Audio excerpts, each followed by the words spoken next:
しててもデイドリーミングして君のことば繰り返し寝ても覚めてもやまないそっけない君の笑顔が恋しくて星に願うのまた会えるよね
showed you what was out here. Come along if you wanted a peek. I've seen your face around here. Come along, tell me under the table, what do you see? Welcome to the playground, follow me. Tell me your nightmares and fantasies. Sink into the wasteland underneath. Stay for the night, I'll sell you a dream.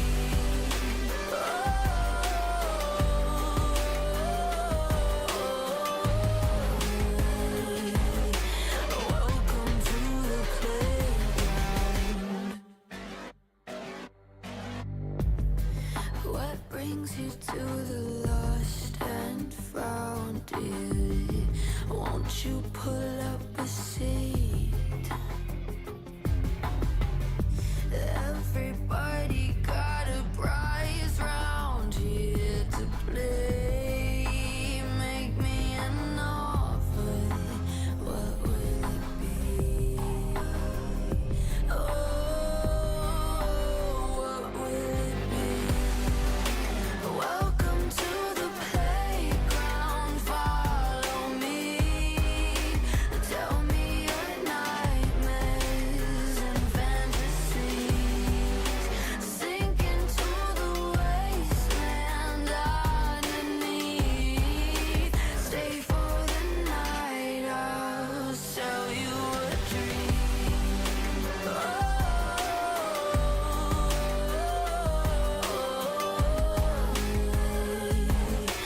Welcome to the playground.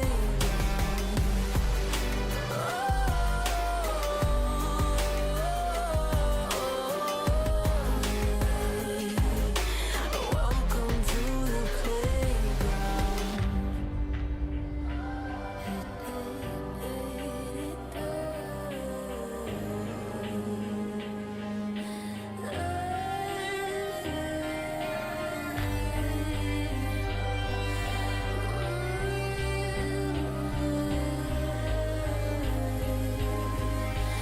Welcome to the playground.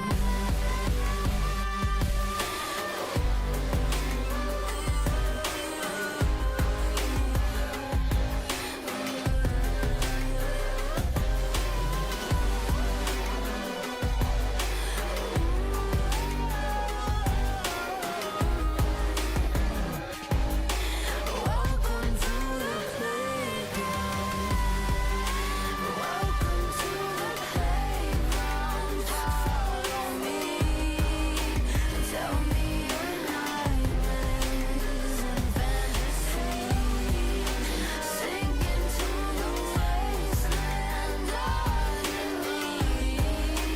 Stay for the night, I'll sell you a dream.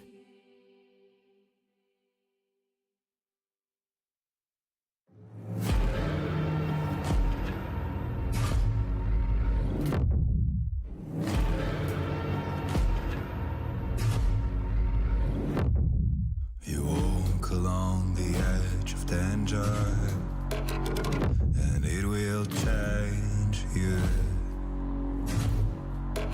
Why would you let this voice set in your head? It is meant to destroy you. You summon storms, you play with nature. Now watch it hurt you. Why would you want to shake the world in your hands? You will never make it through.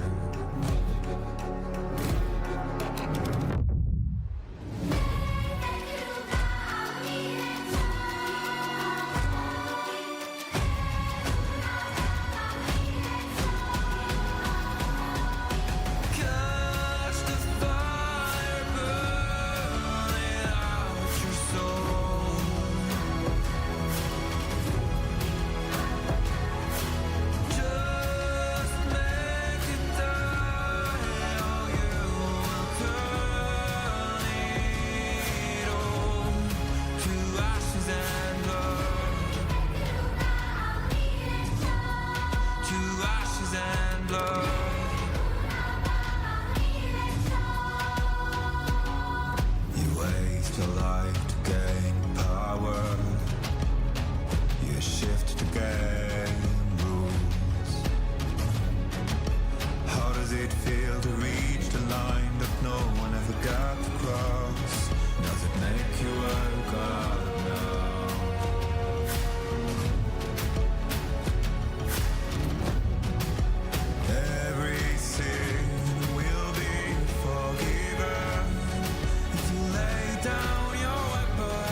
ashes and blood. To ashes and blood. To ashes and blood. To ashes and blood. To ashes and blood.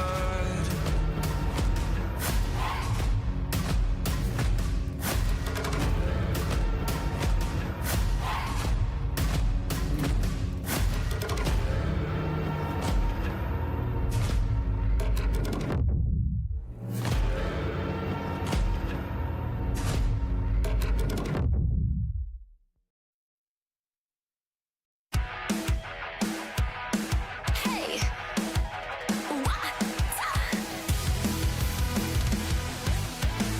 Hey, look up at the sky, it's just a starting line. Waltzing through the storm, feel the vibe align. Radiant rebels in the silent fray. In the pulse of dawn, we embrace the day. We find harmony in mayhem, finding our own beat. Eyes ablaze, we're laser focused. Dancing through the storm, we become the light. Against the odds, we'll stand and play in this never-ending fray. Eyes alive in the pulse of dawn, we find our beat.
two souls the same.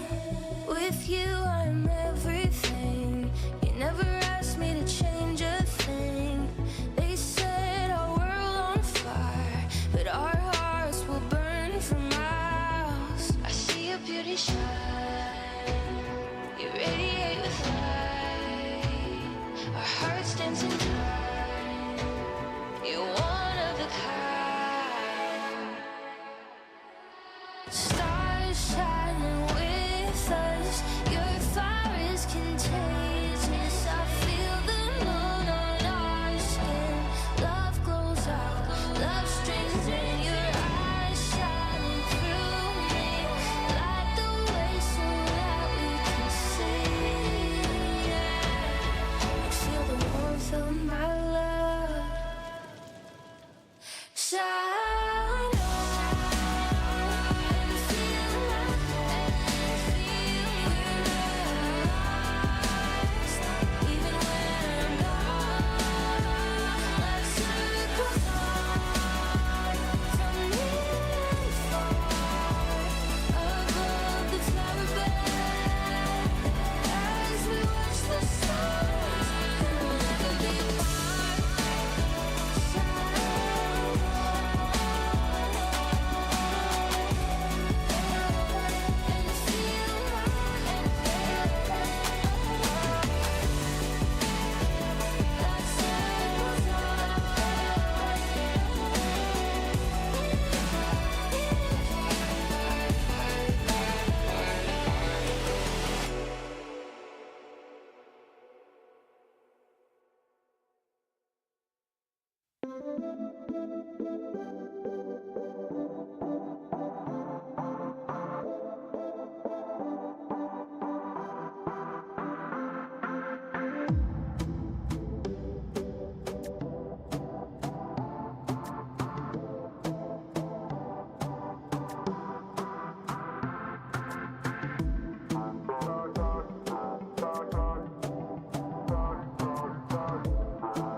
Wait, is he switching lanes?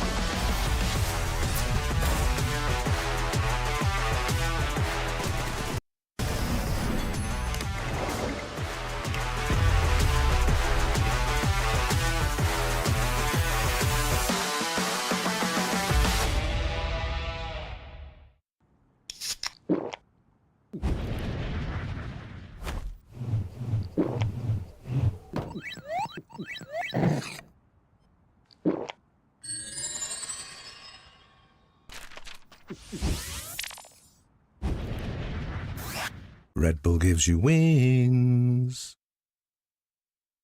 No, on to 5! What an ulti! What an incredible play there from... Oh, that was incredible! You love to see it. Right, yeah, let's really What get into... a move!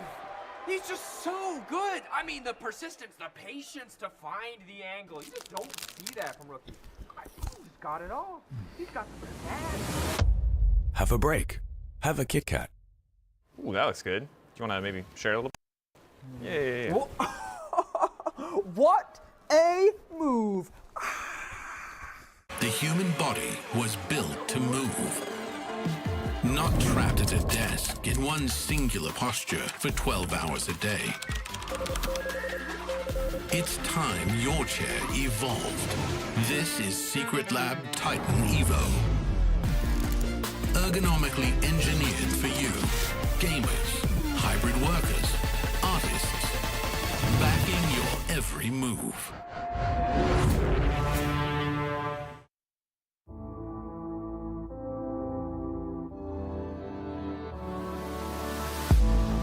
If you had it all, would you look the fall in the eyes? Could you walk away this time? Will you realize, recognize it's never over?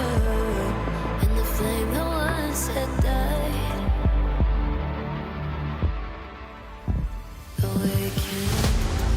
Will you rise above the days to come? Will you be enough? Will you walk away this time?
to the final day of our road trip here in week 5 for the LEC. The atmosphere has been electric here in Madrid. Dude, don't break the immersion. You ruined everything. Always waiting. We gotta go. But it was so good. And look, we'll and get there next time. And they forgot about us. It was so good. Like the XPK with Fnatic failing in the end. And Jisoo wasn't really good. Like kind of looked like international, honestly, to be honest. And like and the trumpets, not the whistle. We don't want the whistle we don't again. talk But everything I know, was it'll so get better. good. Who cares about that? We're back in Berlin, and that's what's important. Hype. Yeah. Everything was hype. Everything Really was sold it amazing, there. and I know that everyone enjoyed this little. I was road really mad I trip. wasn't there. You were mad you weren't there? I was mad I wasn't there. I mean, but it was the whole time to throw I'm something. just glad I'm out of that room, to be honest. I'm happy to be here. Well, you're 12 from the games. Euphoria studio, 12 games stuck in that room. Honestly, Yeah. you're the MVP of this weekend, if anyone asks me. Welcome back here in the studio, and we know a lot has happened this weekend in Madrid, but we also want to take some time and give some aura points for everything that did not happen in game. So every walkout, every trip, every fall, everything that made the broadcast extra this weekend, we're gonna rank. So let's take a look at the first one, and it feels like teams had issues in games, but team had issues getting on stage as well. Here, a lot of tripping. Hey, okay, don't blame it on the stage managers or whoever was in charge, because I tripped like that many times. Yeah, I blame it on the players. I know you guys can walk straight. The only thing we can do is just play video games. That's the only thing we're bad at walking. I love how Razork also just went the completely wrong way. And this was day 2 as well. He'd already gone through the first step. You would think they would know. Yeah. Oh, Jackie's with the wombo combo. That the back-to-back from that was Jackie's killed crazy. me. All right, how many aura points for that? Ooh. I think it goes into negative. Yeah, it kind of has to, right? Like, All you right. can't even manage the stairs, so. 300 each. 300? Ooh, Each? Yeah. Yeah. It's got to be like at least 2K. I wear heels all the time, and I don't trip on stage, so I expect more discipline coming For me, it from was players. plus 100 because it's right on brand with what I expected from all of them. Like, none of them disappointed me. It's perfect. How did you spell aura? Aura. O-R-A. Like Kiora. Right. Yeah. Anyway, second one, and I think we have to listen to this one this time, so let's roll the clip right now. Kilómetros, superamos obstáculos, solo por ti. Movistar soy. Un aplauso, sí señor. Vamos. So, I would not invite Grabs to karaoke. Let's say would. that, but I Well, you appreciate. need to make you look better. You know, Yeah, that's- true. Actually, we should sing a duet. But I appreciate honestly, like doing it in the end especially after this loss. I feel like I it's think really it kind of good, so- sucked. Why? You're just He could have jelly. sang more. For me, his aura minus 100 just because he didn't sing more. I was already getting into it. I was starting to get hyped, and then he's like, oh, okay, I had enough, and he leaves. Like, Yeah.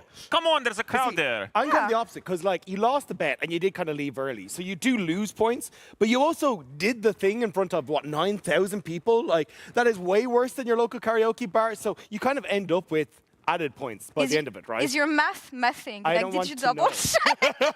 Well, What it nobody is? will ever know. Is it? Did I do it? Positive Yeah, aura good, points. good. I used to work in finance once, so I know my numbers. Surely. I mean, Grabs did better than G2. Grabs did do better than G2, you know, in front of 9,000 people, so that's that. Yeah. Ooh, that is true. Next one, I put like, wait, no, plus 1,000. Sorry, Grabs. Sorry, Grabs. I appreciate the effort. And this is Qmon walk-in. Well, that's a copycat.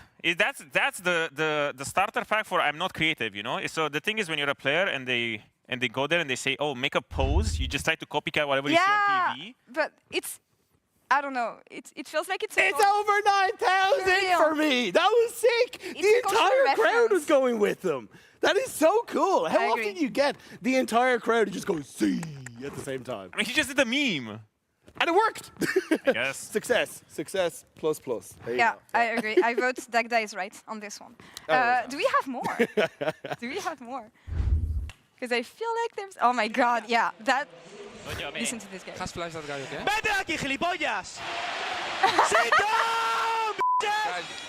Azure can tippy top. ¿Pero quién te crees? ¿Quién te crees?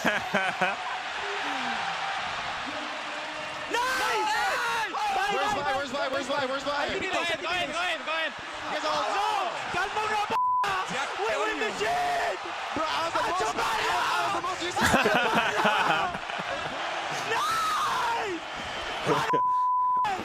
Let's go!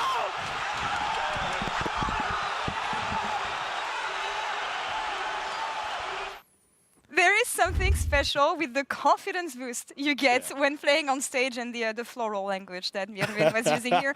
Honestly, man, like I don't know, he got me hyped. He gets the 10,000 for me. Yeah, I'm gonna say plus 9,001 because it was sick, and also voice crack diff because I feel like I'm gonna do that today. It made it special. So I want to set the bar. The voice cracks are normal, and we should embrace them. Only have 900 because my pen ran out, but I was not a Merwin enjoyer. Can you add it? Okay, thank you. So I was not really a Merwin enjoyer, but seeing the sort of passion, especially from him, which I feel like he's kind of more of the reserved, quiet guy. Every time we have him here, he's like, oh, you know, just chilling. A lot of times to just pop off like that, it was crazy. A lot of aura and a lot of momentum, I feel, grabbed from some teams that were struggling entering into the weekend. And you can imagine how much of a confidence boost, but how much of a help it's going to be for them in the rest of the split. Let's take a look at the standings, because things were crazy before. It's even worse now. What is this? What is our league even? It's a little silly. I felt like a lot of the questions were going to be answered from this Madrid road trip, but not in the way I expected them, because I didn't really expect G2 to go 0-2, Movistar to go 2-0, GX picking up a win as well. It did shake up things in a very interesting way leading up to playoffs. It's also just everyone's on 3. Like G2, BDS, Heretics, SK, Team Vitality. Someone is going to end up on 3 wins over here as well. So it just feels like everyone is just fighting still for that 6th spot. And it's kind of sick, but it just feels like our league's in turmoil. And some teams managed to grab momentum, and you can think about the teams that are going to be playing today, the middle of the pack. You cannot do more middle of the standings than this. This is the schedule for some of them. Today is the day to turn things around, Odo. Yeah, exactly. Everyone was hyping that Madrid was the main part of this weekend, but for me, today is the main part of the weekend because it's literally, it doesn't get more exciting for the middle of the pack teams. Everyone's battling each other. These wins are going to be huge. And again, bringing it back to confidence, momentum. Today is going to be a decider for a lot of these teams when it comes to their mental state leading up to the end of the split. I believe you have a message for your past self, is what I'm said. Oh, yeah, true. Where's my camera? That one? That one? That one? This one. Okay. Oro is going to sit down with Sheo in the past or in the future, and he's going to talk to him about the creativity and a lot of the cool things he's been doing with Team Heretics, because I'm a fan. So, Odo, take it away. Thank you, past me or future me, I guess. Anyway, I'm here today with Sheo, the heart and the brain behind Team Heretics, because to be honest, when I think of Camillus' dastardly smile, he's probably the soul of Team Heretics. How are you, Sheo? Welcome. Thank you for joining me. Okay, so Team Heretics find themselves at this 3-3 position, which I feel like you also have one of the easier schedules when it comes to going to playoffs, because you have SK today, very important game, you have Fnatic later on, and then GX. And I feel like this is probably one of the best positions that Team Heretics has been in recent times. How do you feel about that? I mean, I think you are doing pretty good right now. As you said, you are 3-3, and we won against teams like BDS, and against KC, we should have won, I think. So we are pretty confident, but we need to respect the opponents. Now, to dial it down a little bit, let's talk about you. You had a lot of success in BDS, sure. Maybe you didn't win LEC, but you made finals. You were consistently top 3, finding a lot of success. But now you found yourself in this transition phase, going into Team Heretics. And I feel like every time you switch teams from a team that was extremely dominant to a team that is, you know, in the more construction phase, you need to build yourself up. You kind of have struggles as a player, but I feel like you cemented yourself now as probably, you know, one of the most important players on Team Heretics. So can you tell me a little bit more on how that transition has been for you? Maybe some of the struggles or the successes that you had? But since in our team we have 3 rookies, I think it's important for me and Flacket to perform well and lead them. Otherwise, I don't think they can do good if you don't do good. So I think we have a lot of responsibility on us, but I like it. And I went from like the one who is like following the leads to now leading the team. So I think it's pretty good. And I think the team is doing well. It's kind of thanks to me, because I'm teaching Camilo and stuff. But yeah, I'm happy how it is right now, and I'm still looking forward. I'm happy to see that you like this sort of responsibility. But now, even going into this year, especially with Team Heretics, I feel like if you can bring up the graph right now, there's been a very interesting shift. So the way this graph works, the more to the right you look at, the more Drakes you have. And I just want you to look at the comparison between BDS and Team Heretics, with or without you, because I feel like everything has completely changed, has been completely stopped. Because before you joined here, Team Heretics wasn't really doing a lot of Drakes, and after you left BDS is now not doing a lot of Drakes. So do you feel like this is something that you are actively contributing to? Is this some of your philosophy or some of your strengths that you've been bringing from BDS over to Team Heretics? I mean, yeah, for sure, I think Drakes are OP, because if you stack them, enemy team will need to fight you, right? They can't just give soul. So yeah, I think for me, Drakes are OP. I don't think in Europe, especially, we don't use grubs really well. So yeah, it requires you to have a little bit more proactivity, hit some towers and stuff. But with Drakes, it's just good safety net. Every 5 minutes you have to fight, and if you don't come, then you will lose the game. Okay, and if you can bring up the replay right now, I have something for you to break down, because I think it's one of the more impressive plays that you guys have been doing. Is just this vision take, and the whole way you hold control was just great. Is this something that you have been calling, or is this something that you guys have been practicing together? I think this is just a play that we are practicing together. I think when Drake is up or not?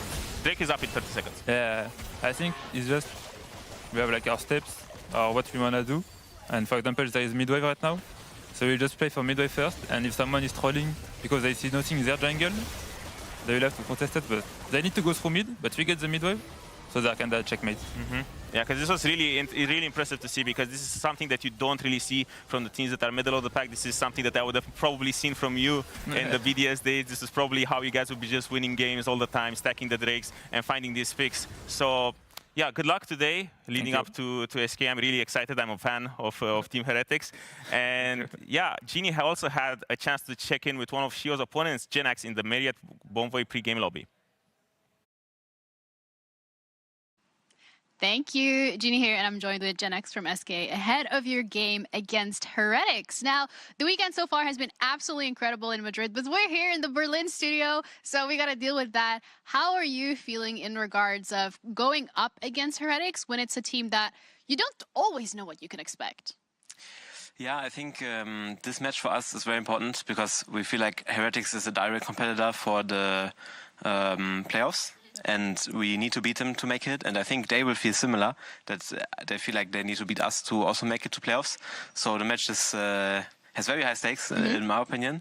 And in terms of what to expect from them, like, we scrimped them a lot, and we kind of know what they want to play, and we know their players well. I think they know us well too. So we'll see. Like, we probably both have something funny prepared.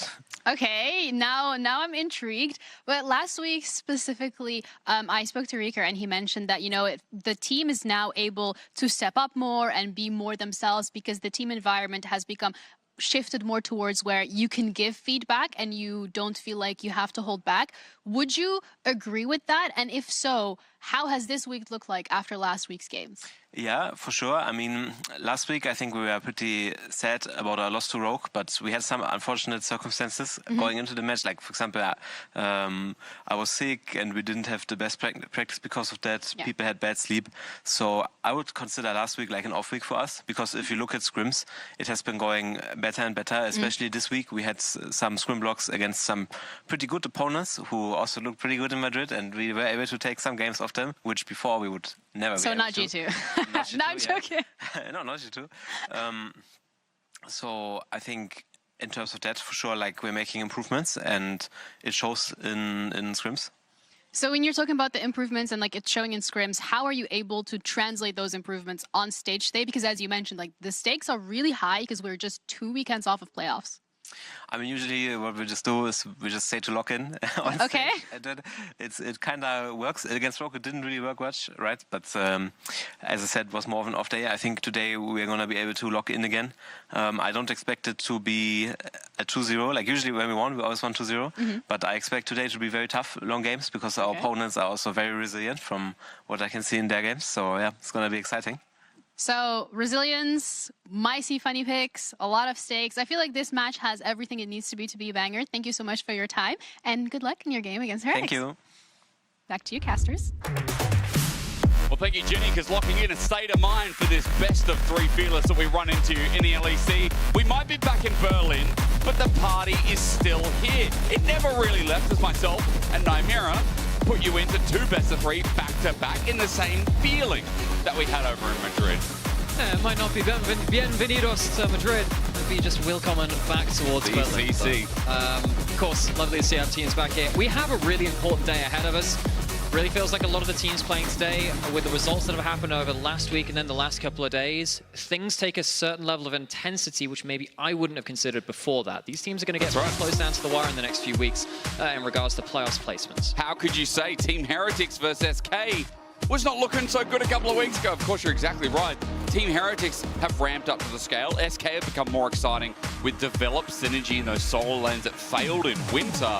And again, a new AD carry coming in that is just shocked and awed in a lot of his best matchups. We're about to get him to pick a band to open you up on your beautiful Monday. Don't go to bed, guys. It may be the start of the week, but this is the proper way to start it off as SK are on the blue side, Team Heretics on red. We are gamers. We're waking up right now. That's true. These are our starting hours. Prime gaming hours. We get straight into the thick of things. Kidui not going to get that Callista. I wonder whether there's going to be an early Ezreal ban towards him as well, because it's one of his best champions. There you go. Easy one over towards that. Whereas SK taking away, again, some of the more LEC priority bans on their own side too. The Varus kind of plug and play, easy takeaway. Feels like a lot of these AD carries targeting towards Flacket and Kidui. Is where Kidui's been before anyway. Things like the Corki still available too. Note too, the Jhin has been something they've fallen back on. Excuse me, that's a target ban towards Camilo. That is definitely a Cho'Gath ban that he's pulled out a couple of times. It's along his most played champions with how much this guy's played. He did say in one of our interviews very early on into the split, saying, I'll just slam that out into any matchup. But true.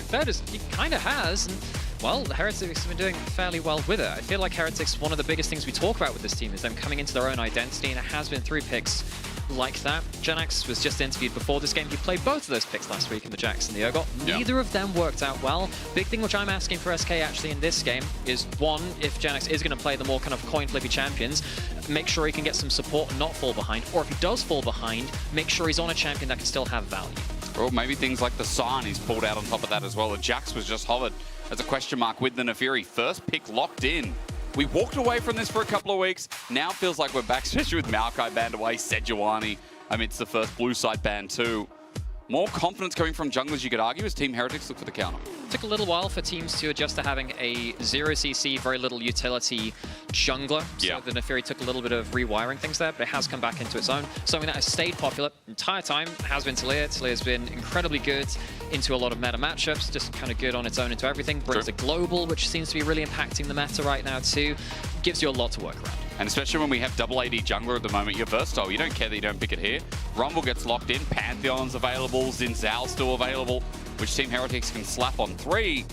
But SK, how much are they cooking here? Thinking about what can be taken into Carlson's Rumble in top lane. You can go towards the Gwen in a top lane matchup. We've seen that work out quite well. And then you have the Gwen Nefiri, while they don't bring any engage, both of them slap W, you can't hit them. And it's a big problem because they go untargetable and it's not particularly fair.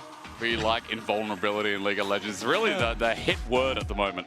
Yeah. In our game, isn't Everyone's immune. Yay. Yay. Corki, most played for Kidui as well. And if we're just talking about comfort, I see Kidui on a champion that can really carry.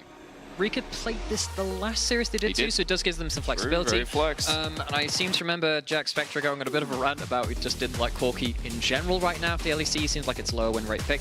I think it's fine given you have that magic damage top lane. It's okay in terms of line pick kind of flexible stuff here too, especially with the AD carry bans. Gives you some options down there if the second bans don't go your way. Well, Vi instead actually didn't see that one coming, so a bit of lockdown, good pairing for mid jungle and top 2. That's something we kind of skimmed over because I realized Vi normally actually gets banned in our first phase in LEC a lot. Now, I think with that Cho'Gath ban coming through, it opened up some other stuff. Now, the reason I wasn't necessarily still expecting that to come through, I suppose it makes sense when you've got the Rumble and the Taliyah. It's a combo into both of them. Makes sense for that. It's just very bad against the W's of the top jungle on the other side. Now the problem is what happens if SK do pick in like an AD carry that can survive that engage a little bit too, or has a little bit of ability to play around something like a Kai'Sa ult to Xayah ult. Maybe a little bit difficult to play around that Xayah, low range into the Taliyah and the Rumble. But something like that could make Heretics kind of all in on that Vi ult. Very, very easy to answer. Well, how do you simplify the composition further? Supports are getting taken away, and it feels like some of those lock-in engages could be a next question for Heretics if they want to get that on 4, or leave it as a counter-pick support. But regardless, Rakan's already taken away. Alistar's gone as well. Things like the Rel still pop into mind. Namera, anywhere else you want to go with this? Is we're actually getting rid of mid laner options here to go into the Taliyah. I think Nautilus is a big one that SK might want to remove here, because I think that Flacket instead might go towards a Kai'Sa lane. That's why the Kai'Sas end up banning away there. So you don't have the best diving AD carry to go with you now as Flakked. So Flakked might need to think about, okay, well, I've got 2 AP solo laners, which one could throw in a combo on top of that Vi. I need to be able to contribute in some way. Maybe you go towards something like the Jhin or an Misfortune last pick. I know that Misfortune's kind of like the boogeyman champion here in the LEC right now. Ooh, your AD carry just presses R and not much else to win the game. Oh no. But the Rel would definitely set up for that now too. The Flakked can be the boogeyman, you're right. A couple of games already played on that as well. Today really about reminding you all at home and where the comfort zone lies for these teams. You just wake up at night, look under the bed. Ah, it's Misfortune. Your AD carry doesn't have the right click. Oh my god. Where did the guns come from? Oh, I have to ask, SK, how do they finish off this comp? Big question is the Ahri actually looked at here. AP solo lane always popular when you have such a strong AD, snowball heavy jungle. So it puts the Cork into bot lane, and now if the Vi ults the Ahri ults backwards, and it's hard to follow up on that. So SK, again, kind of committing to this. If you jump on us, we've got some ways out of that play. Gives them some disengage options, as well, of course, having their engage as well. They need a hard engage support to follow this up. They are lacking some CC. Makes that Leona an easy lock-in. It's a fair enough matchup versus that Rel 2. Now we're just waiting for that last pick of Flakked. We did highlight something like that. Misfortune might be quite hard into, again, the double W's of the Neferi and the Gwen. So the Jhin maybe feels a little bit more consistent in terms of its CC output, is locked in. Flack has played it for many years of his career. So we have two pretty obvious kind of identities from teams. I think Heretics, they want to be playing around that Vial, playing around the big engage from the Rel and the Jhin W2, and everyone else tags on to the play. Someone picks someone off, everyone piles on. True. SK on the other side, they do have some pick opportunities of their own, but what they actually want to do is throw a wrench into that follow-up by dashing backwards, pressing on target abilities, and hopefully staying out of range of the follow-up. Everyone really has a way to get out, don't they? A lot of buttons are just to say no. I think for Team Heretics as well, while Flakked, as you said, a really good point. He's played this many years. But of course, his first Jhin game that's come through this split, when you consider that this man has played Seraphine AD carry, Swain AD carry before he's actually pulled up Jhin, you have to think how his performance is going to be affected here today. Game 1 is only the beginning between Heretics and SK, both vying for playoff spots, and no one's locked in yet. But we've kind of decided, and we've kind of been talking about it off broadcast, that 5 feels like a very safe number. Right now, Heretics, SK, Heretics at 3, SK at 2.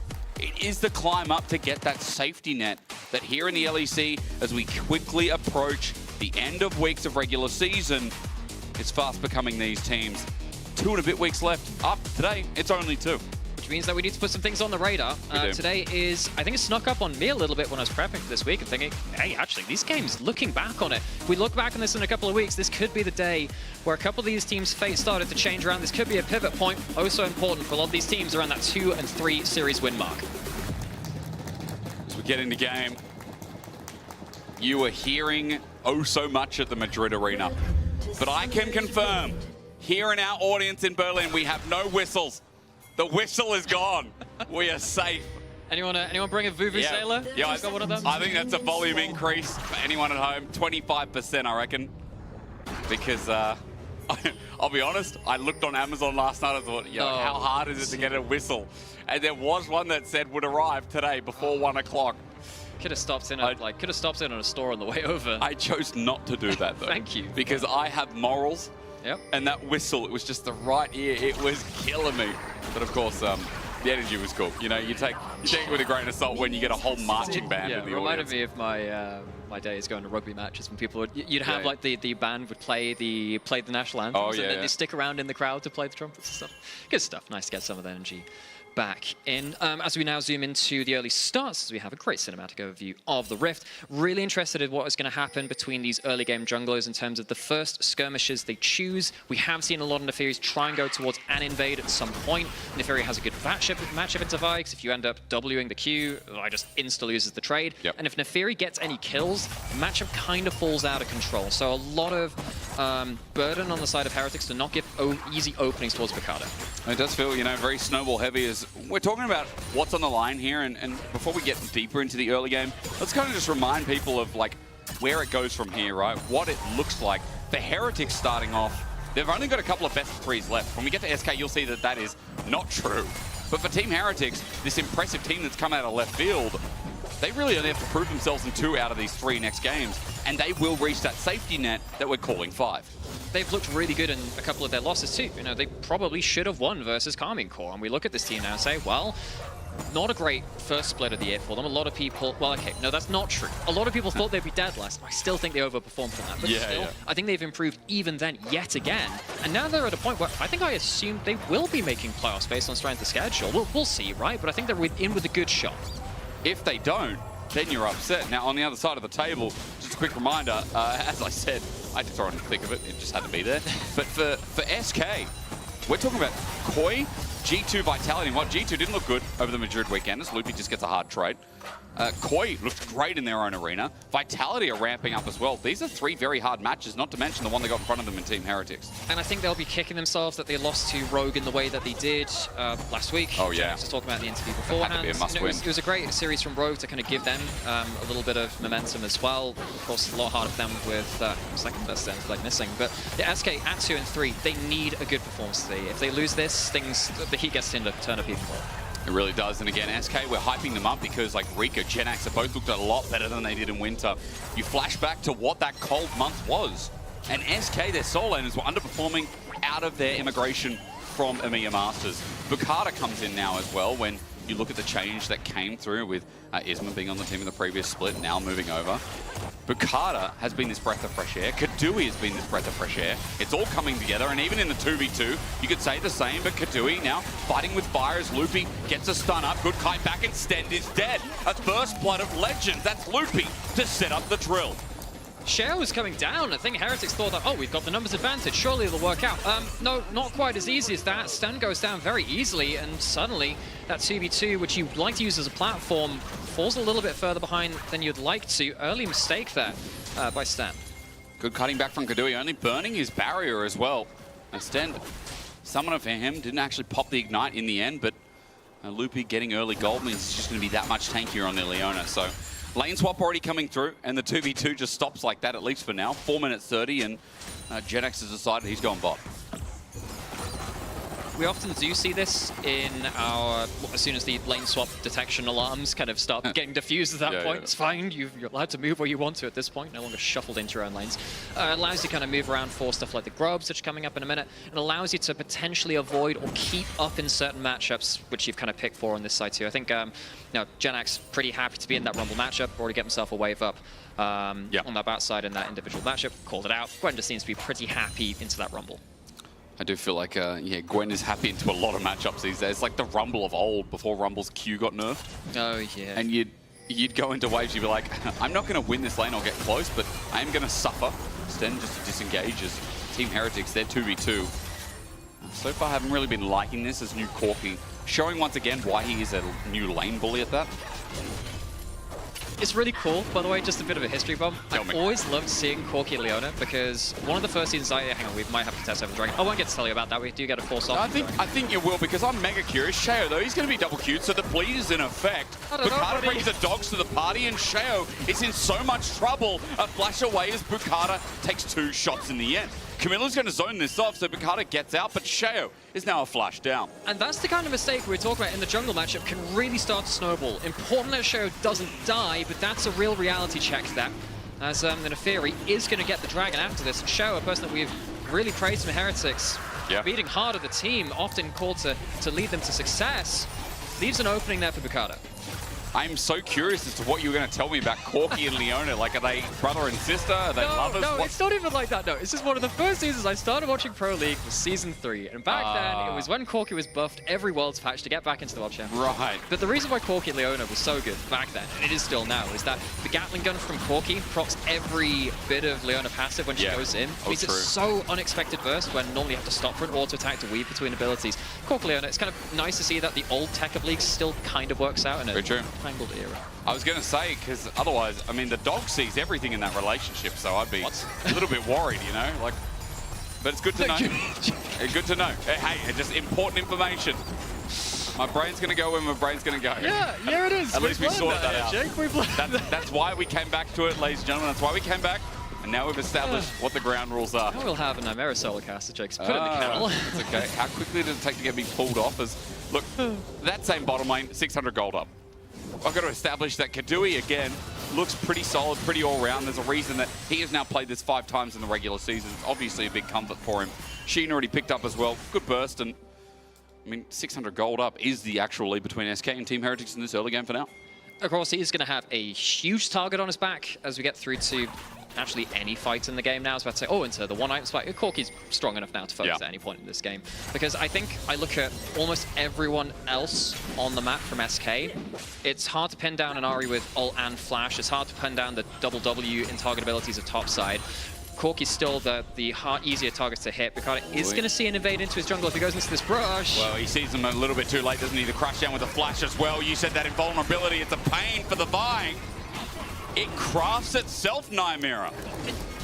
How is that fair? Luffy's now on an angle. Rika has there's a chance of a counterplay here. He's just going to get in the way, though. The charm, though, used a little bit too early. A solar flare, or rather than play the follow-up as the dogs are back on in. Bukata re-engages and makes Team Heretics' life a living nightmare. 2 kills quick, and SK's early game is off to the races. This would have gone so well if this dog did not have a Fizz W on. Someone bring me the hot dog. Bukata gets 2 assists out of that, of course gets the reset on the ultimate and gets to go back to the red buff they were there in the first place.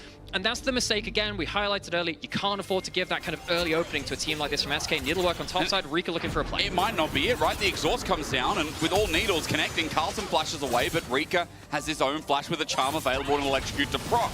Right up against the wall, Carlson being patient, but he gets hit anyway. Inaction does not equal the action in the end, and Carlson equalizes down, but has to back off. It doesn't lead to a kill, but it's still a major tool that's been bled.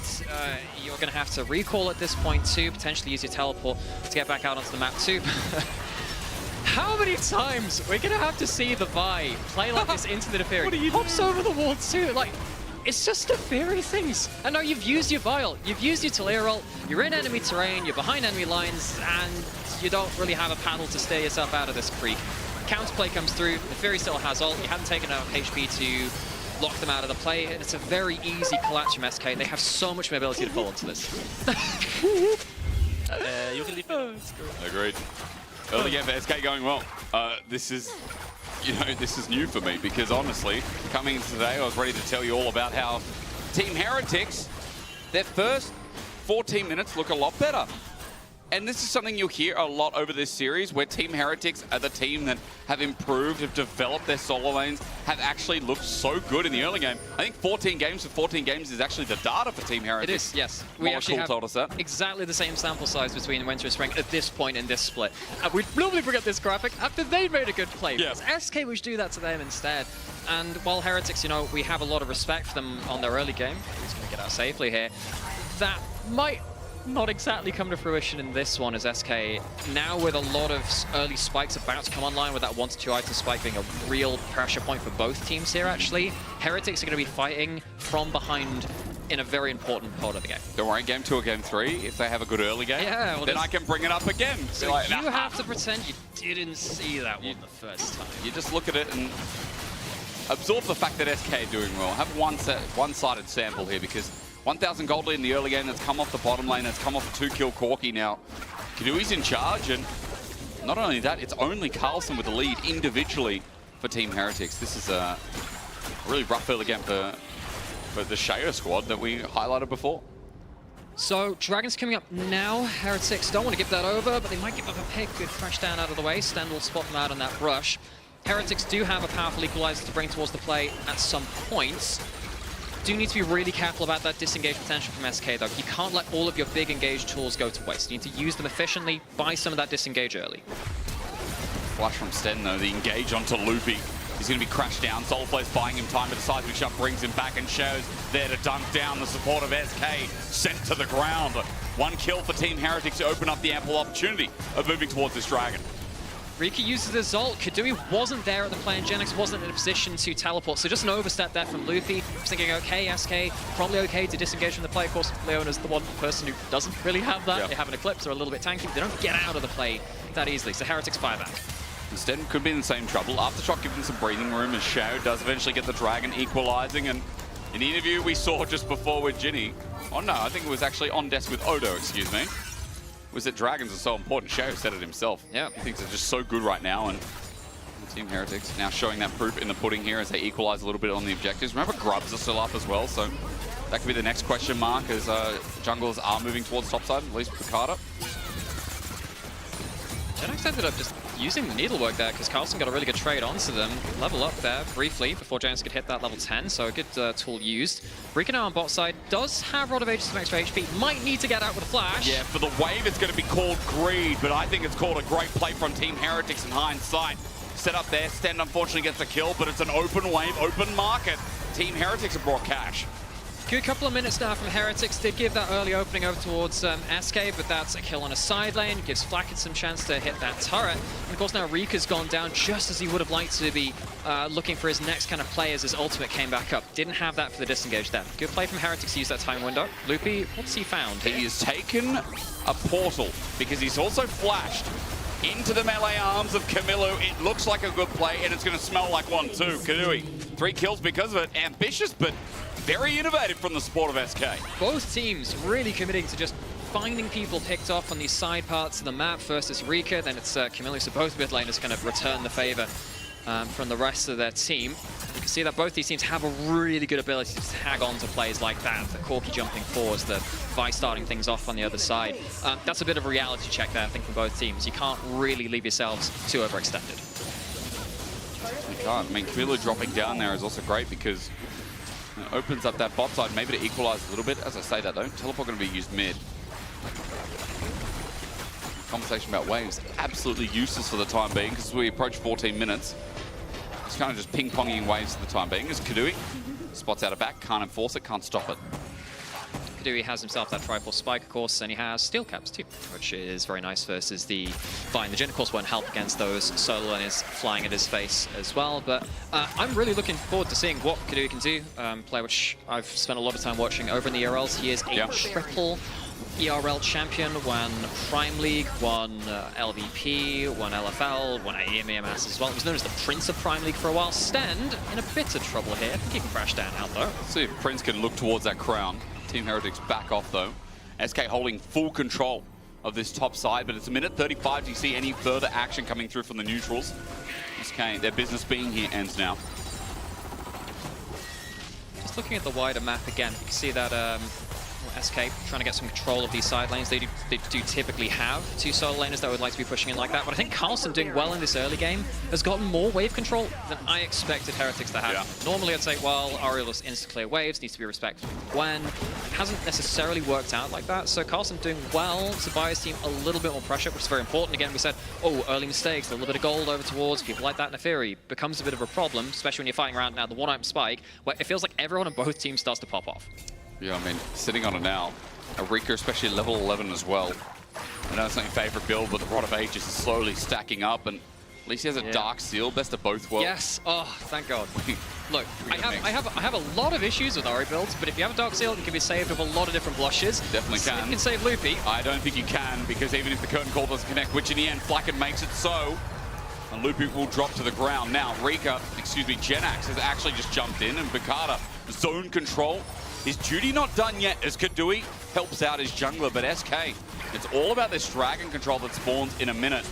However, it's a little bit too early. The charm after the second engage as Sten has to flash away. The Gwen W helps out a little bit as the needles will fly as well. Bukata ultied in, but he has no reset, and this time he has no invulnerability. Best served cold. He shares revenge as over the wall. Flacket gets some space, and Rika now with one ult charm left available. He has to use it well. His mana bar low, and Camilo in no man's land flashes away the Solar Flare again. He's getting deja vu. Messy fights beget nonsense.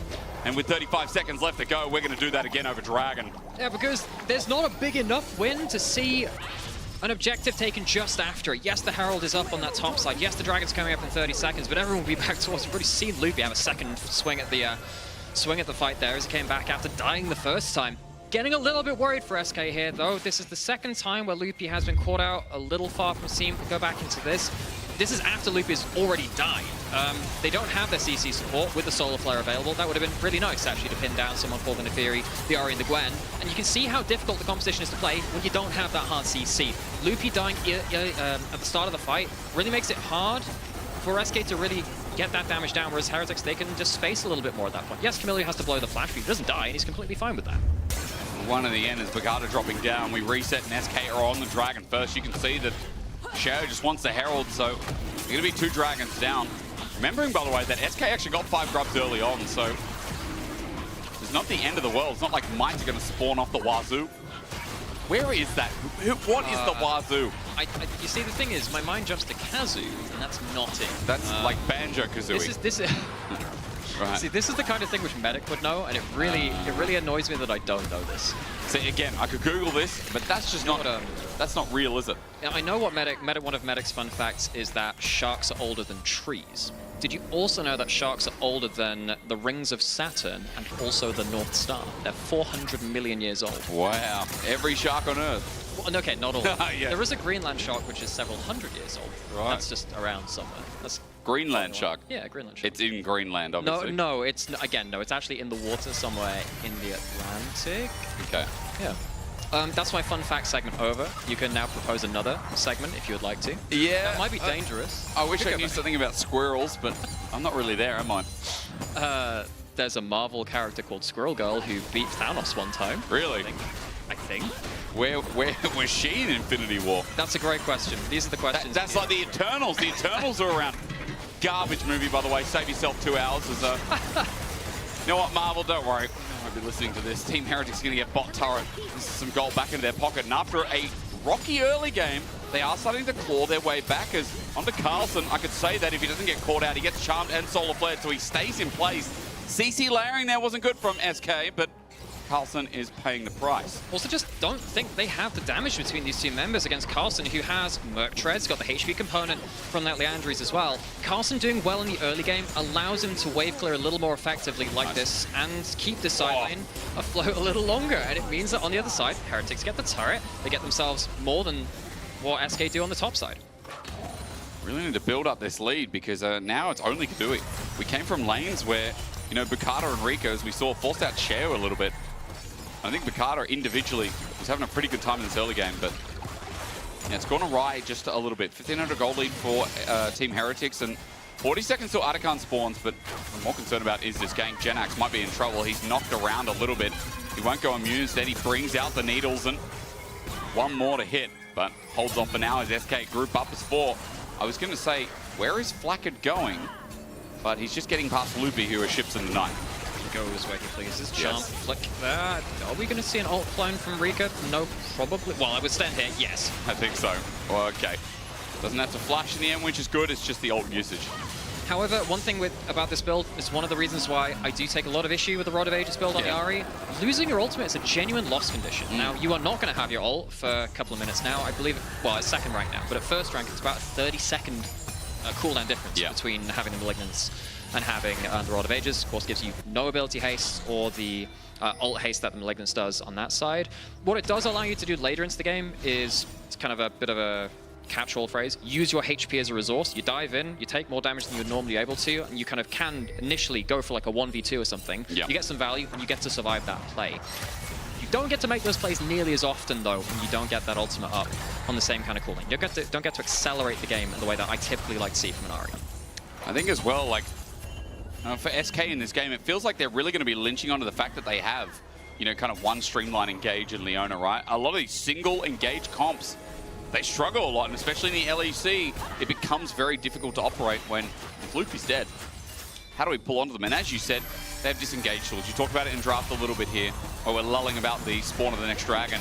Our Team Heretics have got a bit of range. They can latch on. It's about the disengage from SK, how they can pull back, and how a lot of these range targets with their own disengage, like Corky W, like Rika having his ulti, Bukata's invulnerability, which is stupidly broken, and it's things like that that give them life in this game. But for Team Heretics, I think the go buttons are obviously a lot simpler. They're trying to use one now with the Herald getting spawned mid a minute before Dragon and opening up the map a little bit. Yeah, this is the counterweight Herald. You throw it down on the map to balance out a play which is being used elsewhere. Ahri's pushing down bot side, can't match the pushing power of the Herald in the mid.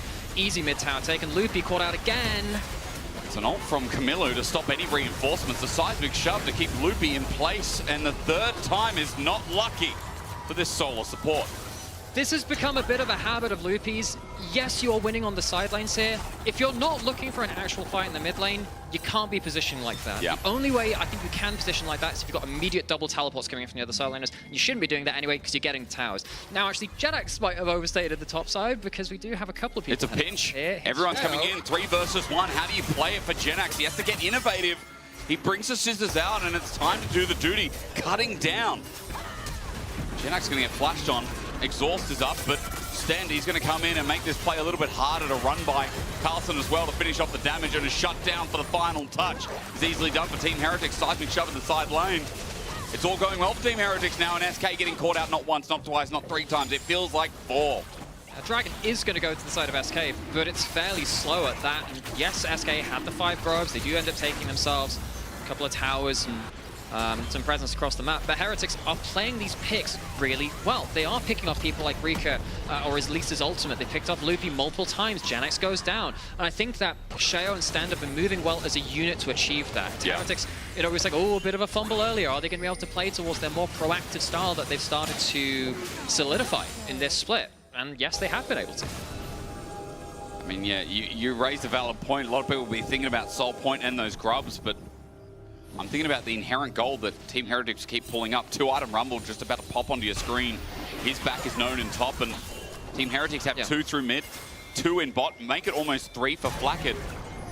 His range is going to be unbearable. Newer Jin build, he's not going for the Yomus first, it's Collector first, but he will one-shot any squishy target. And he's going towards the rapid fire cannon because, look, in this kind of game, you have to walk forwards for that 1 extra auto to kill off the target that the Vi's doing. I don't necessarily think you're going to be able to kind of outspace someone like a Gwen with a W running. You need to use that fire cannon well. So it's on Flacker to prove that he can use this build effectively. And you're absolutely right, highlighting that Soul Point from SK is now a win condition for them. Absolutely worth putting something to that too. It wasn't just those towers, the Dragon, very important. Heretics will need to make sure that the gold that they've gotten from the picks and from a couple of these roaming plays they've made can make the difference before the next Dragon comes through.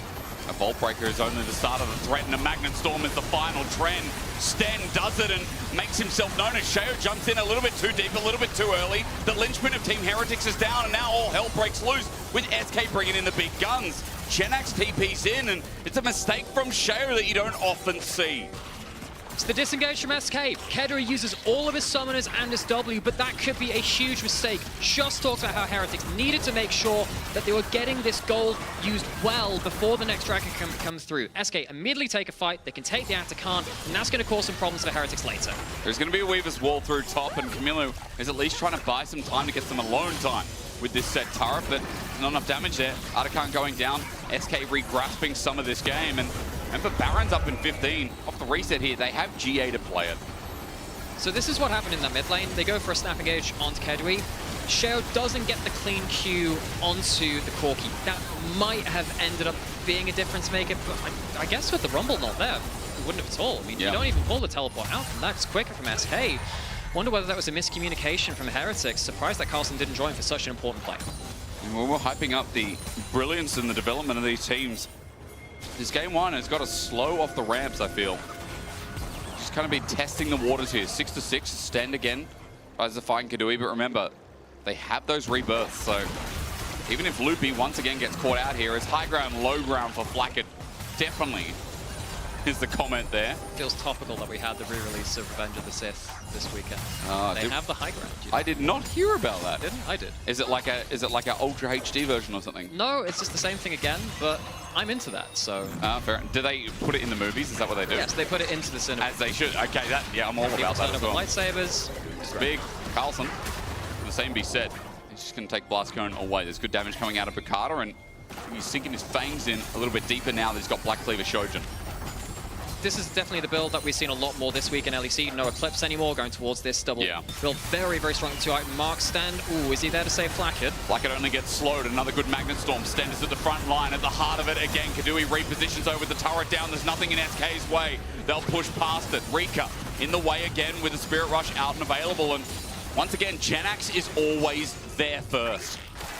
Now, there is a death on the side of Heretics. The Atacant is, still here for the side of SK. Do they feel bold enough to go towards the Baron? No. If they killed Flackett or if they killed Sheo, I think they would have gone for it. So they get one of the low roll targets. Sorry, support plays. They get one of the low roll targets, all things said. You guys suck. They give their lives willingly, so the rest of the team is alive to fight around. As we've said many broadcasts, support mains have so much these days. You guys don't know how bad you had it back in Season 1, Season 2. Take your heart of gold and you'll like it. You'll literally buy wards only and have no items. That's your job. You know in Rick and Morty, like, You passed the butter? Yeah, you passed the butter. Oh my god. That's great stuff. It's literally there's a bit of a secret agent thing going on here from Shao. Yep. You will spot Rika here. He will Sten's indeed. going down. There is an equalizer. Rika might be in a spot of trouble. Does have flash and all. I think they might have missed their opportunity. They saw him definitely, right? I mean, again, Rika just didn't care. He walked forward. Sten's going to be the first target. Shao gets a good ult up, and in goes Camilo. Wait, Team Heretics, it's working. Now for the turnabout play. SK have nowhere to stay. Loopy's so low as the Dragon just spawns, and this was their soul, but Team Heretics made the long con into a slow push. Huge play from Shao. The secret agent maneuvers do work out, and I wonder whether Rika should have just panic flashed instead. The ult not quick enough. Dragon to get it started, and I think SK just have to give up the ghosts here. Picard no flash will have to stick around for a smite steal, but I think even that's too risky at half HP. He has no flash. That would be it would be suicidal. Team Heretics. They get 2 Dragons. SK at the inside track to mid, so at least this keeps the game flowing for them. Gold still back in their pocket, and gold, by the way, is even, so this game's not over yet, but Baron has to be the next thought as Dragon's out of contention. Definitely up for vision control. Of course, one of the things about playing around the bot side of the map for a while is that your vision is around bot side. That's not very helpful when everything's around here. You need it to be there. That's Moving a problem. circle to UFO. It is scary. You're right. SK have used that to their advantage. Solar Flare, Camilo now caught out. Remember, he burnt his flash in the previous play. He's stuck against the wall. The curtain call into Loopy, trying to get Kadui, who's got so many bodies ahead of him. Stand is now left alone. Carlson just watching, and Team Heretics are pounced on once again by this all-in dive from SK. The melee range Corki is the deadliest. The Prince of Prime League goes melee range on the Corki and gets some good work done. Now this will be a good Baron. Great use of a quick switch from bot side to top side to deny vision and get towards the Baron. SK are still taking it down in awe of Team Heretics who are watching, but Flacket is so far away there's not going to be a range to add in. And SK pick up the Baron, and with it, this early game again rotates back around. So the Dragon play didn't go out well, but this is the big thing we were just talking in the lead up to this. The plays that happened around the bot side of the map wasn't available on the top side when Heretics kind of panicked and had to rush towards it. They leave themselves a little bit skew in terms of protecting some of their carries. Jungle mid lane to go down, and as we were talking about earlier, jungle goes down, free objective. Oh yeah. Nothing's up on the map. What's the next play for SK? They're thinking about how they can position down bot, how they can get this bot lane pushing up, because it is one of the 2 inner turrets left remaining. SK spotted on that wards you talked about before, the leftovers from Team Heretics setting up on that Dragon push. But for now, waiting for the minion wave with Genax not too far behind. Heretics now feel a little bit bereft of options. The way that they typically want to play this game is make sure that when W gets blown early into a fight, then you can throw the ults in, same kind of thing with the Neferi W. I don't think they have easy enough map access to them, like getting flanks and whatever, or damage right now compared to the items which SK have, to force things out for free. That means that their engage becomes very, very hard to deal with, and SK can just keep disengaging, keep throwing out Ws, Turret goes down, Heretics feel a little bit toothless. All that zone control, Genax just takes it like it's nothing. Top wave not in a position to get something else, but SK 2,500 gold with the Baron power play. And remember again, 2 minutes 30 till this soul for them is up and available. Team Heretics have been able to keep them at arm's length in this game for a little while, but it truly does feel like we're going to start talking up Kadui once again. We're going to start talking about this Corki, how much free time he's getting. Oh, here comes Vikata. While we speak of free time, we're going to remember that no one from SK are nearby until it's Genax. Bukata might have a bit of opening support. Shao is now getting bodied, and now that the scissors are flying out, Genax just doesn't care. He'll run into anyone. Carlson's not a threat anymore with the exhaust down. Stend has to disengage, and Team Heretics, again, it's not coming together for them today. That is the kind of play which they actually should be looking for. Those kind of scrappy, no one's quite prepared. You can pick off the Neferi with the Vi into the Talia, but it doesn't quite work out. They can't quite knit those skills together quickly enough, and suddenly SK actually get the better end of that play because Neferi just gets to do Neferi things, hit double Q, heal up, and that's kind of the end of it. And we get to see the power of Gwen, because Gwen at 2 items just walks in. Yeah. Look at the health. Walks in and no one's really able to contest. Genax is just such a one-man army, and now again, this inner turret that I thought with Baron wouldn't really reach. In the last 25 seconds, SK have opened up the top lane as well. Baron moves to 3,500 as power play. And now it's just simply base that SK have to breeze through.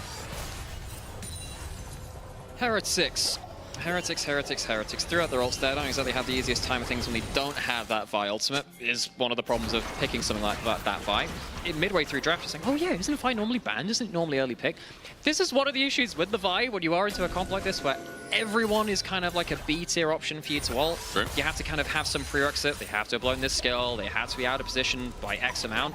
This is why it sucks when it falls behind like this. And Heretics, yeah, maybe you can get a huge Rel ultimate into an equalizer. It's just feeling like it's much harder to get that because, you know, whereas before they had a bit more presence from Carlson pushing up lanes, that's not the case now. If you look at everything as we come towards this Dragon, they don't have the best top lane push. They're being pushed up in mid lane. There's a chance that Ahri goes down here as well. They have a couple of inroads in through here, but it feels hard for Heretics to find an ideal opening, and that's going to really make them struggle to take down this very disengaged heavy team. 4.5k gold lead. Put your eyes towards mid. We're going to A around for just a little bit here as waves meet up and go head to head. It's good wave clear from both. Flacker tries to use range and Stend is now thinking about his predetermined angle. This is why pushing mid is so important. It opens up those extra angles. Already highlighted how difficult it was before close on the Zenith Blade as we push into River. Double control ward clears the whole brush as Charm connects Blackett, loses Cleanse. His range not an advantage anymore. Rika is a threat from the right. It's all about the soul here as SK start up the Dragon, 7k. It's going down. Stend looking for the Miracle Flank. Hexgate over. It will be on a ward, and that's Kedui's W down. Could be important. And Stend is so far away. Sheo goes to no man's lane. You talked about it in draft, and now see it in reality. Out goes Sheo. The curtain call will fly. 4,500. It's going down quick. It's the Dragon. It's Health Bar. The fourth shot for the steal. Team Heretics still in the game, but Sheo no longer. The charm out of miss. He's somehow alive, but the dive in from Bukata ends in a flash. He avoids the deadly flourish, but Flackett is on the chase. The Weaver's wall out. It continues round 2 as SK are kiting back still. It's Kadui versus the world, and I think he can hold the world up. All it takes is a deadly flourish, which he kites away, but his poke really hurts. In the side, in the rim, anywhere he hits you, it is grim. Team Heretics is a 4-man unit. Can't step up to him. Sheo knows, or Stend rather. The flash forward. Kadui gets a rocket, but a 4th shot and a reload. Team Heretics, another kill. Bukata thinks about it as Genex now rolls in this game. He's going from better to best as Carlson from behind. It's a dog shot, but that dog wants to go in again. Flackett for another exhaust down. Dead meat as Kamilu survives, and we're just warming up. That is so much better for Heretics than they had any right of happening from that Dragon. The setup looked a little bit dicey for them, but they ended up finding a steal and a great fight afterwards. SK, they still have a gold lead, but now they are equal in Dragons 3-3, and SK will be wondering exactly how they got that. Heretics fought their way into that river magnificently to get some extra angles into that, even though it looked like the Vi ultimate didn't really get the value it needed to. SK couldn't hold their battle lines. With Rika going down so early, made it very difficult. Of course, we'll see that in the replay again here. This was the bit where I thought, okay, this is looking really awkward. It's not a great Vial. Rika kind of pulls them out of position. The equalizer doesn't get huge amounts of value. Surely with all the big ultimates down, SK should win this, right? But that's just not the case. The Dragon still comes through, and Talia gets a lot of value from just the basic abilities after this point, as it feels like a lot of people just dash through the minefield and they can't quite engage in the way that they wanted to. All big range ults used. And we're just going to watch chase down here while Kadui is a big enough threat that Team Heretics can't run in willy-nilly. I feel like maybe Kadui was sold out a little bit by his team here. Like, okay, maybe you could have hit him a little bit closer around the corner. Kadui obviously has a ton of damage. You see how much that random crit does. Flashes forwards here and very nearly takes 2 for himself in this. The teleport, it's a good angle. It's a little bit too late at this point. I understand you can't recall and teleport any quicker. They're going on to him again, but it's mega deep. As you said, disengage with the Magnus not from Stand, layers onto everyone. Opposite the track, but for SK, how true is that as a frontline? Ahri is the worst one. Flackett gets the kill. Team Heretics, again, moments in the sun. The turret goes with it. Heretics are managing to thread the needle so well. Kadui, so much damage, but not the easiest way for him to get out of the combo. This is going to buy them a Baron, and as we were saying before, you know, it is equal in Dragons now. The Baron buff will now last over till the next Dragon spawn. Heretics are bringing us to late game. They've talked about their tenacity. They've talked about the 3-word plan for themselves, and they're in a great position yet again. Watch once more. Sheo just goes to hell and back with these ultis. It's a great angle on Kadui. I just don't think he expected enemy team to be in his red side jungle at that point. It's the only reason you'd be in that too. Great Weaver's wall to seal him off there too. Just didn't expect the Cork to get junked on like that. And again, more and more items. You got to remember, Kanik Rookron now for Sheo. He's getting tankier so that when he does go on this grand journey, you know, the dude is not losing his suitcase along the way. Yeah, that happened to you before? No, I have had, you know, actually I've had a suitcase left in another country, and I've had the handle absolutely kaput. You can have your suitcase back, but not the handle. No, the handle was broken, and still is. I'm going to name any brands, but I'm very upset with them. Now, for Team Heretics, do they know? That's the biggest question for SK. They hold. Both teams vaguely know that they're on this side of the map. Before, we were talking about the vision control. We talked about how Heretics lost a lot of it. Now look how different things look in such a short amount of time. Wards on both sides. Process elimination, they make it very clear that they know that there's only a couple of pockets SK can be playing from. They make sure that they're safe too. Flacker W's out of that fog of war. If he hits a root on someone, that could genuinely be game-changing at this point. I think at this point of the game, a good root enough route from Jin onto the Corki, that could actually be the game. Okay. Kadui. He's not going for the GA last. He's got a Vampiric Scepter, so I was going to say just wait for the GA, but he's going to be waiting a hell of a long time. I'm surprised to see Kadui probably going for the Bloodthirster. And I mean, it's a game of boots where he's probably just going to upgrade those Tarbis anyway. So, Loopy, that is an int. Soulflare's going to come out. Can they do anything with it is the question, but SK support giving freebies, not being the best game from him, and Team Heretics will smile at the deal. Yeah, it's suddenly got a little bit overcast outside. The sun goes out, and SK wondering exactly what Loopy was doing with that Hex Gate. You should know that's not your area of the map anymore. You've just seen Jin's skill shots flying out of that for the last minute or so. Dragon's now up. I get that you have to be around there for it. This is going to be a free Hex Salt, unable to be contested. Got to say, for Team Heretics, Resilience really the name of the game, as you said. With that soul down as well, the chase becomes unbelievable. But SK will just have to stand there and accept no smiling anymore in the corners of these SK members that were so far ahead. I'm talking about Rika and Kadui, who in this game had monumental displays. Kadui no longer. It's Sheo's chase, the seismic shove, a combination that is unbreakable. Team Heretics now with an open mid. Fantastic follow-up with the Weaver's Wall. Makes it so easy to pick off this Corki, who had so much of the gold for SK. Heretics with the Baron buff and the Hex Salt can absolutely crush the base now. Flack it, you might think 4 shots, but it's enough. Again, Team Heretics blast open 2 lanes. A good charm, but it's all in defense here. How long can SK hold on? Sten thinking about an engage, a deadly flourish. Yet again, Loopy shoved back. He just respawned to die on his back. Team Heretics with 5 still, the Needlework has scaled, and Genax is the last line of defense, and as he holds on, trying to clear the way, the curtain call brings out. Brilliance is shown with 4 shots, only 2 connecting, an ulti used, but a Magnet Storm keeping Picardo in place. Team Heretics, again, look for a regain, but they're just going to pull on back. SK managed to defend for now. They can't find anything off the back of it. Really good engages and really good follow-up on the back of these Vi ultimates. Sheo, we've called him the leader of this team, the beating heart, and this is the kind of gameplay which has solidified his importance within Team Heretics. Like, this is a great pick again after they've, you know, just caught him out a second time in that mid lane. They don't end up finishing the game here. Of course, there is good wave play coming through, but look at the amount of random CC that comes through from Jin W into the Talia flick back. It's, even though they defend the base, they're still bleeding out, they're still losing inhibitors. This is a survival, but at what cost? That's right. Only good things for Team Heretics. I mean, SK. It did feel like there were many moments in this game, not even just early game, it was a lot of the mid-game moments as well, as we transitioned to where we are now, where SK did have control. They had a Gwen that was scaling, and they've just come narrowly close so many times in one game. Like, it's been disappointing, but for Team Heretics, they obviously know how to play around the strength of their soul laners. And again, we talked about their composition. We talk about easy execution. I see Vi, I see Talia, I see Arel, I see everything that LEC players love. You press the go button and something disappears on the other side of the map. Heretics doing a good job to play around that. And a couple of wobbles in the mid game. SK will be wondering where it went wrong as he goes forwards again. He bumped the charm. Golden, no. Sheo might have run out of time. Magnet Storm saved again. Sten's resurgence coming into the LEC, or at least his debut in this split, has looked so much better than the last. Sten going to look for the flip, and Genax gets no chance to bring the game back to even. SK running out of odds. 3 left in the base. and Team Heretics with one lane to go through. Jenak showing why you shouldn't run with scissors and do ill-informed teleports. It's not been his best use of globals. This game goes down very easily in Heretics. I think they'll just march in with 3 inhibitors. Can they finish at this point?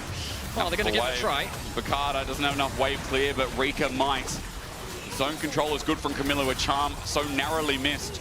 The minions coming out for their second push, and Rika still trying his best to defend. Flackett looks for the range, and the fourth shot takes it into the turret, and SK know the drill. Loopy steps up again. He has to die a 7th time as Sheo runs into the turret. 1 left remaining as Camillo's dived on by Bukata. The pierce through, the bleed enough. Camillo, though, gets his dying breath of a poke. A double over to Flackett, who has been seizing the day.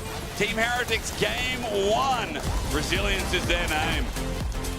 That was an awesome Jhin game coming through from Flackett as well. Yes, those Sheo ultimates were absolutely crucial, but as soon as we got through to those kind of limbo parts of the game, we were waiting for that next pick to come through. I think Flackett's W's were absolutely insane, and that Jhin was a key part of that composition. It was. I feel like Team Heretics, again, just knew how it operated around these dragons. And even the 4-shot stealing dragon kind of took me by surprise. I feel like Team Heretics, again, still in the spotlight. This is a team that's 3-3, needs to win desperately to keep climbing up to the top 6, which is where our cutoff is. GD standing by with Flackett to see how game 1 felt. That is exactly what I would like to know. How did game 1 feel? Because every single time we're looking at a game from Heretics, one thing that keeps standing out is the resilience that you guys have. How do you stay so positive when, like, it literally looks like you're gonna lose? Yeah, I mean, I guess, I don't know, we're used to playing from behind, I guess, I don't know. But, I mean, for sure, this first game, I could tell we're really shaky because the combos were a mess and everything around early game was kind of a mess. But, yeah, I mean, if we have something good, it's our resilience. So how are you going to tighten up for game number 2? Because if this is a 2-0, you know, like, that's great for your standings. I mean, I hope we come to game 2 with like a different vibe. I think we need to chill a bit. I think this game is good, you know, to make us stay calm. So hopefully we show another face. All right, I'm looking forward to it. We're going to be heading over to a break, and we'll be back with the second game of the series, so make sure you don't go anywhere.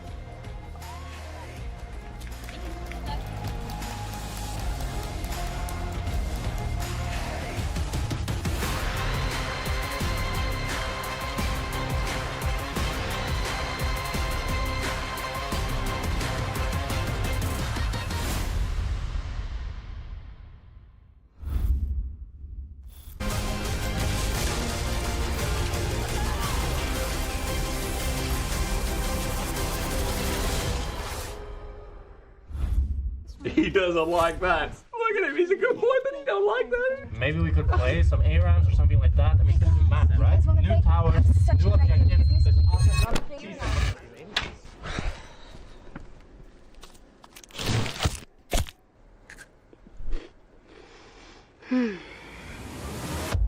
Have a break. Have a Kit Kat.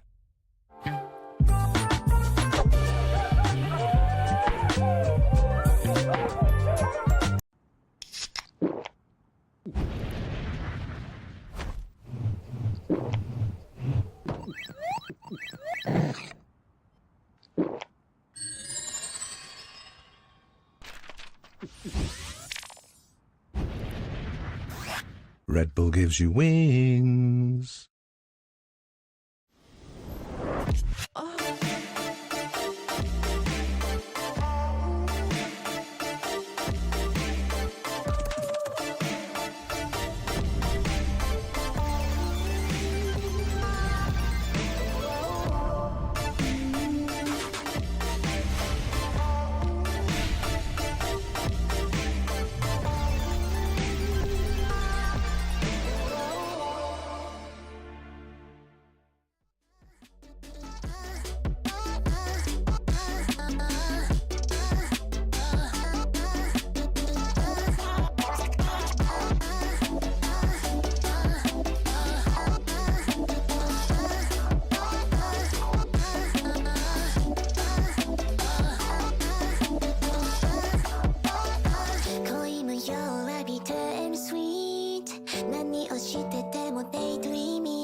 Going to get in the way, though. The charm, though, used a little bit too early. A solar flare erupts, and then it's like the follow-up as the dogs are back on in. Bukata re-engages to make Team Heretics life a living nightmare.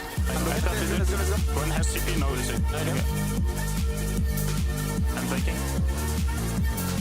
I'm taking. I need to keep it far, okay? Yes, wait.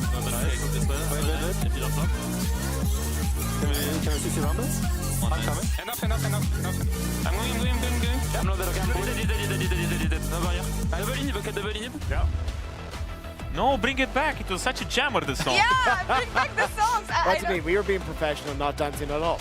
Not at all. I mean, the game got me hyped. Yeah, the game was really hyped, and honestly, props to the most resilient team that we have in the LEC. We see them behind us right now, debriefing of the game. not that side. No, not that side. Look at that side. My bad. This side messed up. This side really messed up because, guys, Heretics really handed SK a game on a silver platter after this early game. Definitely, and it just props to them. I guess what Flaky said was entirely right. They're used to playing from behind because I feel like teams, when they fall behind like this, it's really hard to find avenues to crawl back into the game. But I feel like Team Heretics with Sheo in front just did all the correct decisions. Yeah, it felt though like it kind of took a while to get there. Like my thought process coming into this series was SK, when I look at them, seem to be a team of individuals where it's like every player is going to have their moment to shine, and you kind of seen it at different points. Like Kadui's Ezreal, and then you get Rika on his Yone, and then you get Genax on some weird top lane counter pick that he's decided for today, right? But I was kind of like, oh, but I don't think there'll be a match against Heretics because Heretics kind of have good fundamentals, which is we're going to push waves and set up for objectives first. But that wasn't really what we got for a large portion of this game. They got there in the end, but it kind of felt like it was missing for a good chunk of the start. How did they get there, though? Because the early game looked janky. I love the resilience, discipline, not so much. Maybe the next step they want to work Well, it did look janky, but for me, okay, I'm a believer, and it felt like everything was calculated, right? Because it felt like, okay, the thing is, so they lost early game, and they were just giving objectives a lot just to get goal leads. And if you can bring up the Herald right now, because what happened was that they made a trade where they give up the Drake. Well, it wasn't really the greatest play here, but with this Herald, they're essentially funneling this Drake that is going to happen now into gold right now, catching side lanes later, getting tempo, so that they can assure themselves this shot of gold that they're going to get, because their team comp really needs gold. They don't really need to start snowballing now, because later on, the Rumble, the Vi, the Talia has insane catch potential, and Sheo is just pretty much everywhere on the map, making sure that Team Heretics is getting the gold they need. Yeah, and they do get the gold.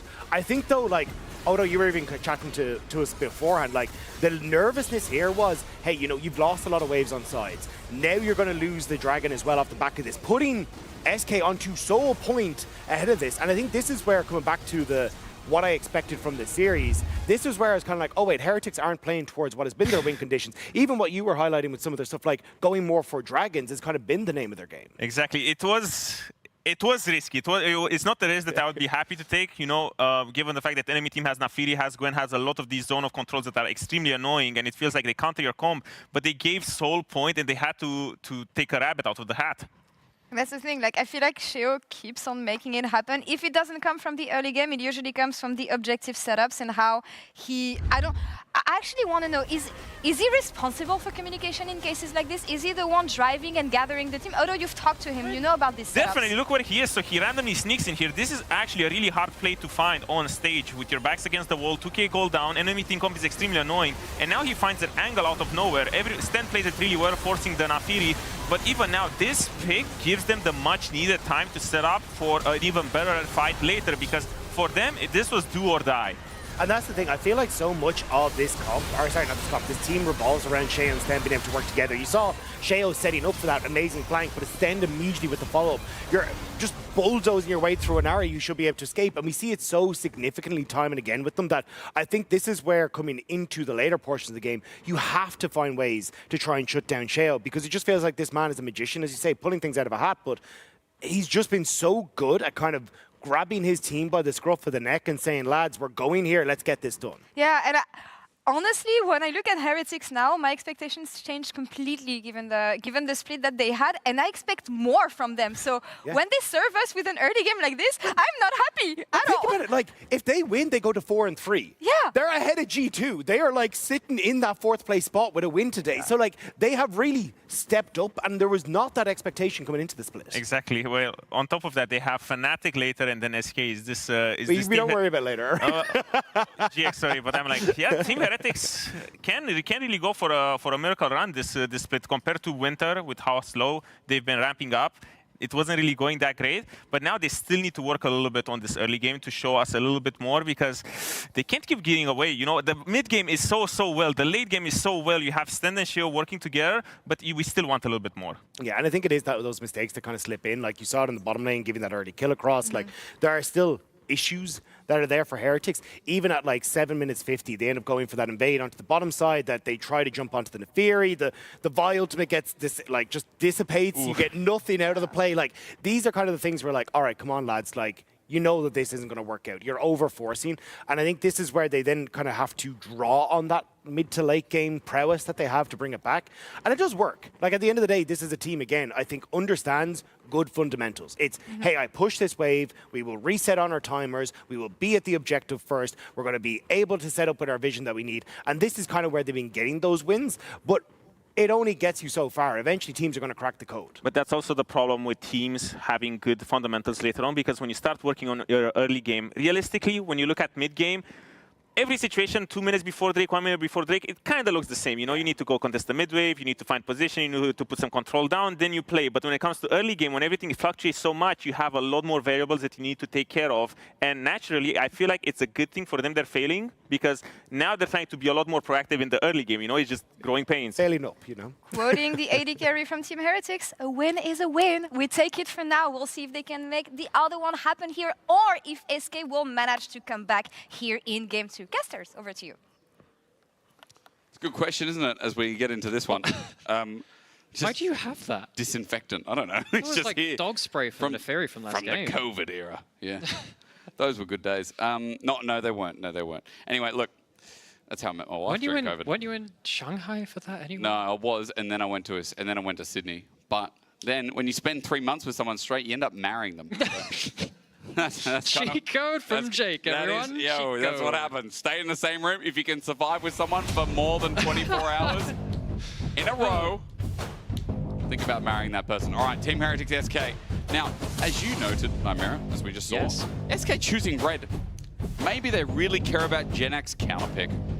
Genx has been a very lane-focused player for as long as I have known him as a player, whether that's been in LEC or dropping down into ERLs. He has loved things like that Yasuo top lane. He played the Jax and the Urgot last week, which I guess the Jax is more common, but the Urgot last week, wanting to play something more specific like that. Yeah, this does signal something which would give him some tools for success. What's being let through doors now, of course, stuff like the Sejuani still available if SK don't ban that. True. Of course, that's there to finish off their bans. I wonder if, I mean, Zyra's kind of been pitted as like a pretty, but not the best champion these days. Yone, though, pairing with it changes things. So will we get like a Yone B1, or do we just go to tank jungler? Do we go to usual Azir?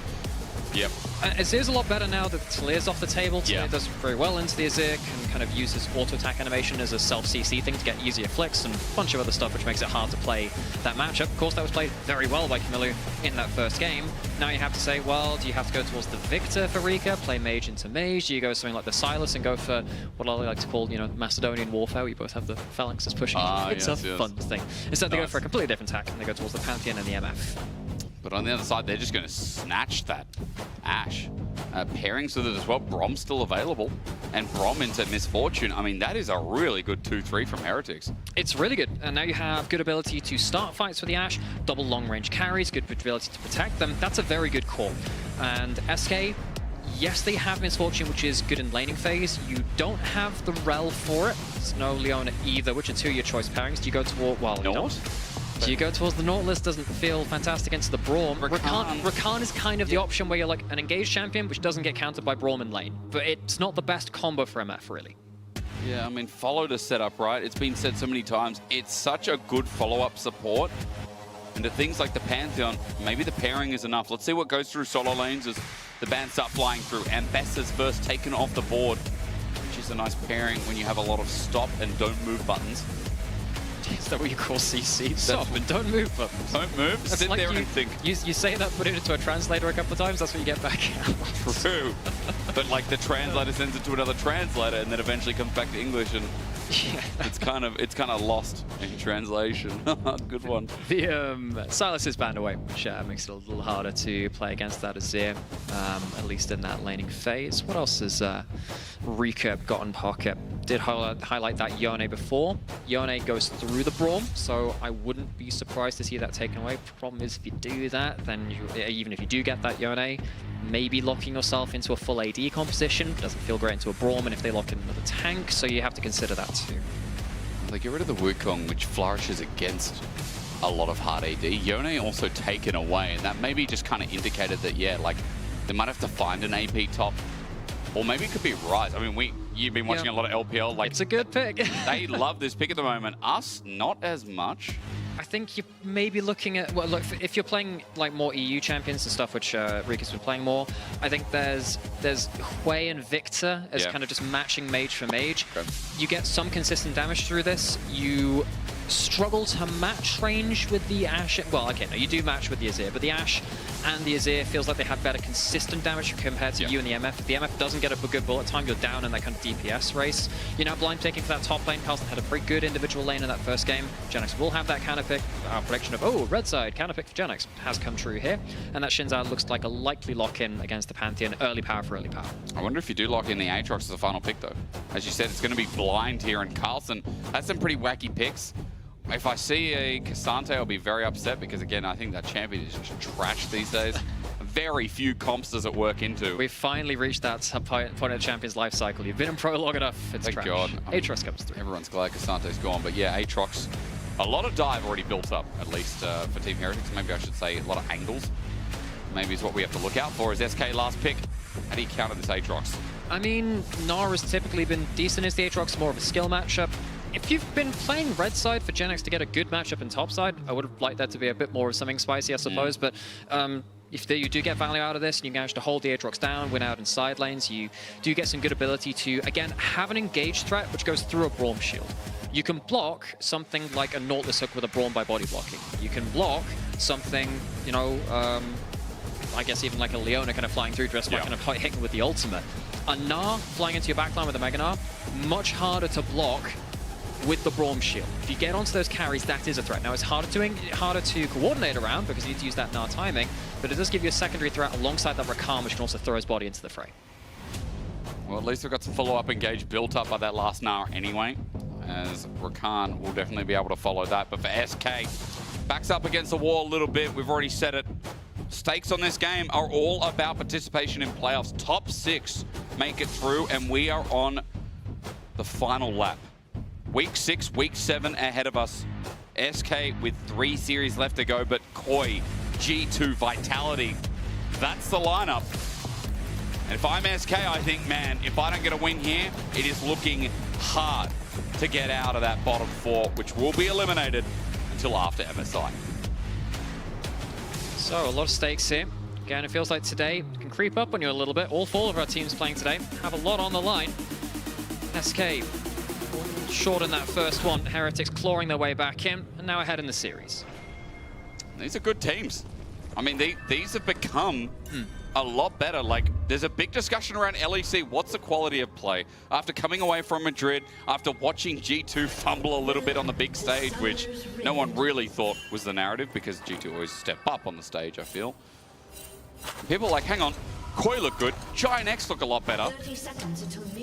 And we haven't seen KC for a bit, but like, even though they've been a little bit flaky, they're still 5-1. Fnatic looked good. I feel like overall, LEC has improved. The middle of the pack has definitely improved. To question where our tops truly lie. That's what it feels like. And again, we're having a big conversation about standings because, just as a side note, like... Look at the amount of 3s! We like 3. And Jin's worst nightmare. He's like, let me get to 4. Well, Heretics will get to 4 with a win here, so, you know, Who are we cheering on that one? You know what's kind of crazy? I think if Heretics and Vitality, no, BDS both win today, temporarily we could have G2 pushed down to 6th after the start they had. G2, bad team. Well, I mean, I think it just goes to... Don't you dare say that. They're on a not so great run of form right now. But I think what it shows is, again, how quickly things have changed within a week or two. I think we assumed what our top teams were. Top teams have not necessarily stayed consistent at that top end. I think, as you were saying leading into this game, our mid and bottom table teams are good enough to punish. And it's been really entertaining to watch that, having a roadshow, bringing up the energy, having our mid-table teams and our bot-table teams stepping up beyond that margin as well. It has felt very entertaining to watch them progress. It really has. I mean, LEC delivering on many different margins now in this early game. Just a side note, look who's busy in the enemy jungle. The Xin Zhao is already level 2. Bukata trying to match that here. We're going to get jungle v jungle action. Walking away from Grump is Share for now. What's really important here is, of course, you have that Ash Braum to give you some presence in that bot side. Basho, has he made it out completely fine? We'll see. He's not. Bukata's here and an involved Q. The damage is going to fly. A flash over the wall. Bukata holding on to his for his dear life, thinking about, is it worth it? Cooldown's about to come up. Wind becomes lightning. Sheriff found an escape path. So, bot lane part of that equation worked out fairly well. Jungle part of that equation, not quite equalized. So, Bukata lost a camp in there, able to take away the Raptors on the other side. So, fairly happy as far as camp for camp steal goes. Of course, when you get to that first clear, it just kind of helps just make sure you're equalizing things, because that first back of the game was so important for all these early pressure junglers. Sure, thinking about, oh, Raptors not there. Okay, red buff is on a ward still. He's pulling it away, very intelligently done. I'm not sure about the range of the ward observers, but he's going to pop one in anyway, so now it's obvious for Bukata. Still level 2 each. Junglers really want to go for the throne. Bukata has the empowered ability from that Mortal Will. Shout, yeah, he's scared of this, and he should be. If there's an empowered W, that's a problem. But it's 800 still, waiting for the smite. Bukata gets it. Shea backs off, and he's going to lose that one out. Look at the EXP bars as well. Bukata's still not level 3, but he's a step closer, and with no red buff there as well, Camilo now has to pay presence. Oh, Camilo. Q flash? Yeah. I mean, Camilo, that's a big flash to lose. Bukata worth for the trade. If you have a jungle invading bot side early on, when you have the Ash Braum, you expect your jungler to be getting ahead. Doesn't happen that way. Bukata fires back, and suddenly you've lost flash on both your mid jungle. That's a problem. There's an engage happening bot, though, in the meantime. Sten is going to block the damage from the rain. The gun's open, and Kadui just gets something back. Team Heretics, the 2v2, actually not working out that well for them, but mana is a resource. Kadui is low. It is, but I suppose they'll be looking for their first back at some... Hang on a second. He pressed C, and Camilo, he does have TP, but he just hasn't had the chance to go back. Has no flash, lost a lot of that HP. Does have a cookie, but doesn't really want to spend that. See what his first back ends up being. Probably not the best things all said and done. Rika, really good early lane presence from him. We said, okay, well, was looking for something like a Silas or a Yone. Works better into the game, later into the game, I suppose. But the Victor, good poke early on. Does get some value, not just for himself, but actually for Bukata as well, to allow him more presence in the early game than probably he was expected to have, based on the plan of Heretics. It's like today. I mean, Sheo last game, got some control back, but hasn't had the most explosive start. He's now trying to change that with his invade. Get some vision out that the top camps are still available. Actually finds an opportunity onto Rika. Wind becomes lightning, doesn't connect, and Rika also leveled up. So a bit of extra health as Camilo now into lethal tempo area. Loopy shows face. I really like what was happening here too. There's a thing which you can do, of course, when you have supports kind of going about the place, is your AD carry goes back and they go walk out onto the map wherever they want. While that is happening, if you have enough HP, you can just walk up river as a support as well and kind of do what you want. Fight the jungle though. It's all about tempo, isn't it? Shea a little bit low, gets the smite down in the end, but Bukata's not done. The spear's out as Gravity Field is set up, and Sten flashes forward to enable the first blood kill. A spike down, beautiful, but it's not over yet. Team Heretics can feel the blood in their ears, and they're rushing to get onto Loopy. Rest of W away. It ends there, but a first blood over to Sheo. It's first blood all the same. And weirdly, an implication of what we had, and just for bringing up the minimap before, and says, oh, your AD carry goes back. You got a free play while they're resetting. If you stay too long, your AD carry's still in another lane, and they weren't there for this. Kadui wasn't there to impact, whereas Flacket was. SK don't balance the numbers. They end up on the wrong side of that little skirmish, lose that first blood, and it goes over into that jungle matchup, which SK had worked so hard to equalize before. Yeah, I mean, Bukata was trying so hard in the first 5 minutes of this game to really get a lead. Now down in gold. Didn't even get that steal of a camp either. Raptors went over to Shea with the smite, so I mean, it does feel like that red still's kind of mitigated. Oh, someone mentioned, it might have even been Dagda that mentioned it yesterday. It's like, you do the wrong method, but you get the right answer. It's like, yeah, we've got the jungle advantage. We did not do it the right way, but we got it. The step too far that for SK has hurt them. The early game, Team Heretics, and they've got gold on their jungler, Tunneler required, Ruby Crystal in hand. Grub's now up available as well. 6 minutes 30 on the clock, and Dragon also is an option. Bakata bot shows top. Both the early game objectives up and available. Misfortune put into that mid lane, as is that Ashe. Rika doesn't have the level 6 yet. We'll be getting that off of this wave.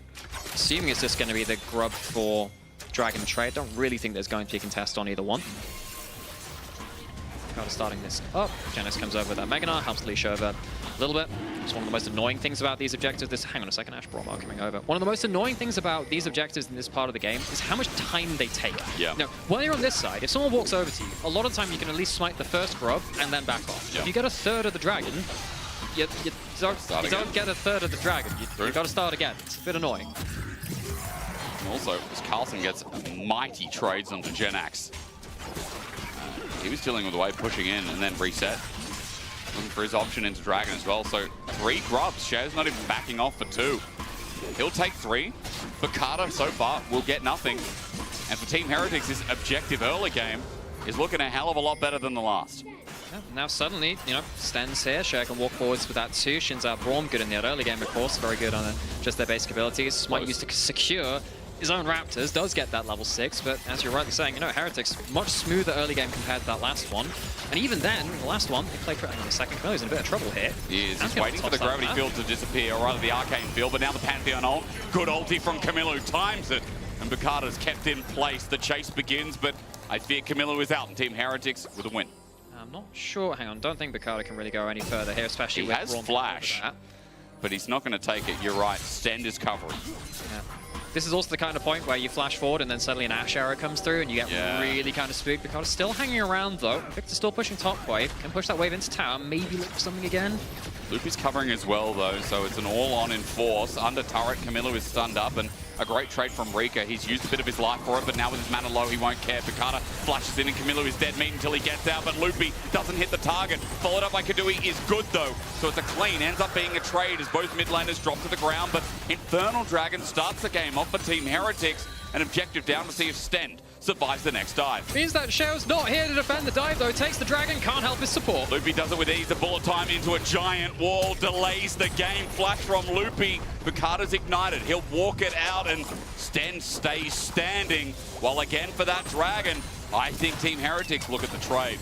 And that's the value you get from maxing your Braum E first. For many years, Braum maxed that Q a couple of times. 3 points in the shield. Really helps him have that damage reduction to survive through that bullet time. Things get a bit scrappy towards the top side of the map. Throughout this all though, Heretics, they only lose that 1 kill and dive. They still get the Dragon on the bot side. I thought this was going to go so much worse. Rika gets some really good gravity fields to force Camilo to position a lot more aggressively than he wanted to. And then he tanks the tower, and he dies, and he can't commit any more damage. So some good and some bad there from Rika. The cleanse also came out there because Kadui got hit by an enchanted crystal arrow from Flacked. So an extra summoner advantage as well for Team Heretics as Camilo is back on top. It's 1 minute 40 till the next Grubs, and SK is still trying to find this Azir. Camilo's got half a wave to deal with. He's going to get the push in, but for now needs to disengage. Loopy tries to heal for movement speed mid-W. I don't think that's how it works, but a noble attempt regardless as he misses. And Camilo, credit to him. I felt there's a lot of people have been visiting his lane. I feel like Rika's been positioning very aggressively to combo up. It's not led to that much, all things said and done, and he still has gold lead. So it's not really been working from SK to shut him down. We'll see what happens next on the Pantheon ults up. You do have global on the team from that. It's the one, okay, not the one, it's an Ashe arrow as well. It's the one which throws your body into the play. So to watch to see what Bakata can do on the next lane of his choosing. No Grubs in a minute. Camilo with an item. That'll be completed by the time those Grubs come up as well. And he also has TP to rejoin. Rika with the disadvantage in that department. Another important thing as well, look, we just mentioned that Pantheon, which lane he's going to choose. This is why ward there, spots 2 of the more common Pantheon ult kind of pathways into the side of the map. And while that's happening, you can say, oh, but can't he go towards the other side of the map? That's why they're playing defensively. That's what weak side means. Now there is an Ashe current down here too. would have been a stronger side of the map if that hit. Aye, that's right. Shinak's good side step backwards. Flackett's been pretty good with these arrows. Flackett has been pretty good in general. Look, Flackett is someone in the past, you know, especially Team Heretics last year, when the conversation was who is the star in the roster that had Wonder, that had Yankos. Shout out to Yankos. I'm not going to diss you, Yankos. This is just prefacing my next statement. I hear he goes by Judas. There was no star in that lineup. Now, yes, of course, they've all done great things, but the next level, like that carry that you get from someone like Caps, for example, as an extreme example, it wasn't there. So for Team Heretics, really finding it here with their rookies who've stepped up to the plate. I think Sheo as well, putting the pieces together. We're talking about being the linchpin, and that linchpin has started off Grubs the second time. Braum trying to hold this choke point here. If you can stop them at the choke point, allows Sheo to move over a little quicker to get themselves the fourth. It's an important break point.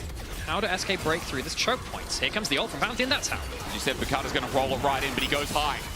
Bukata now out of position. The poke coming through. Sheo flashes in though. Sets up the engage and pops a whirlwind. His ulti now out of Carlson's angle. It's not found. Camilo sitting in a Chaos Storm as Rika's making. It's a smite up. Bukata walks in but doesn't get it. One more grub to make 6. Bukata has his smite available. He will just take it off their hands, but Team Heretics are not done yet. Wind becomes lightning, not hitting. The gravity field's slowing, but not killing. SK trying to walk up with a Meganar in play, but Genax will not evolve. Team Heretics walk up for no cost. And Luffy recalls at the enemy jungle because somehow he ended up there. St. Smalls can't find anything there. Creative way to try and break through that chokehold from Heretics by SK, but they actually end up putting themselves into a very risky situation. If Bukata didn't have a better empowered E around that fight, I'm pretty sure they get a really bad fight coming off the back of it too. So Heretics walk away, 5 grubs, get themselves a dragon. We'll see what happens with the second dragon coming up and whether they feel like they can fight for that one. But Heretics, we're just going to hit on this again, a much better objective start to the game than they potentially had in that last one, where it felt like they were falling behind in some quite key parts. I did promise that we would revisit this. Oh, yeah. Just in case. You've Team never Heretics seen this before. had a better early game. Goal difference at 14-1. Ha! No, they're obviously a lot better, a lot more complete. I hate to put it to you, they are currently more than 1 goal behind as it stands. Oh, no. We've been Hang on, but goal difference at 14. If Loopy dies here, which if I know anything about this series is reliable, then that might not be the case. Sheo with his ulti back on up. You're right. It's an ulti pop by Sheo. SK have found something good. And with the dragon spawning as well, that might be the ulti that turns it for a second objective. Sadly, Prophecy not to be. Hang on. Hang on. No, it is. Oh, hang on. There we go. Yo. Hey, we didn't like it. Yo, SK, stop farming. Stop farming. Where's Camilo? If he hits a wave in 5 seconds, we're okay. They're up. Look. 200. Incredible. Our graphics, not only they're up. Not only do they up 100 gold. Not only do they look great, they're pathetic. Callers like the Oracles of Delphi or something. Look. It's true. It's there. It's slightly more than the ground. Yay. Oh my god. The Team Heretics early game, gooder. What have we been rejected? Better than Winter. This team is scaling. No, we don't want to see plates. Thank you, production. That's okay. We don't need to see that. Loopy. Quickness burn. Bullet time's out. The cannon's unleashed, but halted. Kadui without an answer anymore.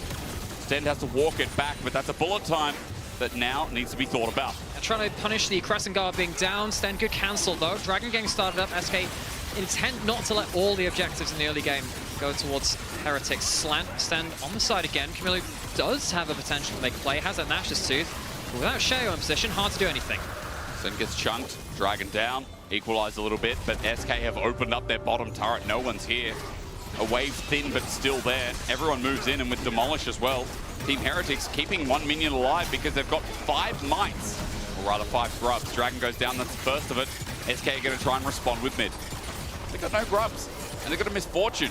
Didn't push turrets as fast as someone like Ash. Weirdly, she needs an enemy wave there to push it quicker because of her love tap passive. You can kind of auto attack and kind of switch between the two of them. There you go. Gets it eventually. That takes a little while, but SK, I guess, get the strategically more important turret. Big thing about mid lane is when you start pushing up towards different areas of the map, if you have mid lane turret down, you can kind of push around that kind of angle a little bit more hard, and you can contest vision in these kind of key spots here, which often lead in towards the objectives. I know it's a little bit of a mess in terms of the yellow lines, but that tower itself is not only a good way to stop wards kind of going up, it's a great way to move into the jungle and contest those very What have you... What? That's great. Hi, hello to you too. We're just... Guten Tag. You said messy Against lines. you? I disagree. There were like a couple of lines, and so I thought I'd show you what real mess is all about. You know, one day someone's going to draw a loss on there, and a very specific group of people are going to lose their minds. I mean, if I'm going to write anything, it is what is going on. Yes. That will be the day. It feels like last week, like the Vitality game, where the mechanics were high, but it was like, wait, how do we have this in us? How are we not playing like this all the time? I feel like European League of Legends in the past 2.5 weeks, the quality's definitely gone up. Let's see if this is the same. Knock up onto Sten, quickness as well, but Sten, everything used into him now with the wall available. SK, how much does that burden them when execution comes down to this Herald? Well, it takes away a lot of the HP on Sten, but you don't have that quickness anymore, which is your big tool for setting up that bullet time. You're not on the best terrain either on this side. Your backs are against the wall at this side of the pit. The Heretics feel like they can throw an arrow out. Let's see what Flackett's feeling. It's teleport, it's a flank, it's an angle. The arrow, as you said, onto the engaged. Bukata flashes away, but Carlson in a sticky situation. He's popped his ulti, but he's stunned up with no chance. He walks for a few, though, gets a reset. Alive and thriving. He flashes over the wall as Kadui's bullet time is now down, but Flackett caught out somehow on the right-hand side. Carlson manages to escape in the end, as Herald was a byproduct. Team Heretics pull it and move away. That is not how I envisaged these team fights playing out. Somehow Carlson can't get himself much on the flank. Kamilu's left out to really not do much in the team fight, and Keduri, without the Rakan, still gets himself a good bullet time. I mean, it is going to be the Herald going towards the side of Heretics. They're happy with that, but they're not happy with the shape of that team fight. The fact that Carlson even got one and got out of there was a miracle after that TP. He's flashed on by Bukata, trying to escape. This is fine, pinning down the first target. Carlson gets separated off, though. You can see that Kamilu is just kind of caught here and can't really move beyond that point to actually get good damage down. Kadui, with an unassisted ultimate, kind of saves that fight. I think if he doesn't have a bullet time there to stop Azir getting more damage down, I think that fight looks very different. Nice, good up. Okay. Positivity, I guess. He's happy with that too. Yeah. Happy with that too. It was a good bullet time. Yeah, it was. The guy that we've been praising more for his debut up here into the LEC, player well known from the URLs, as we've highlighted before.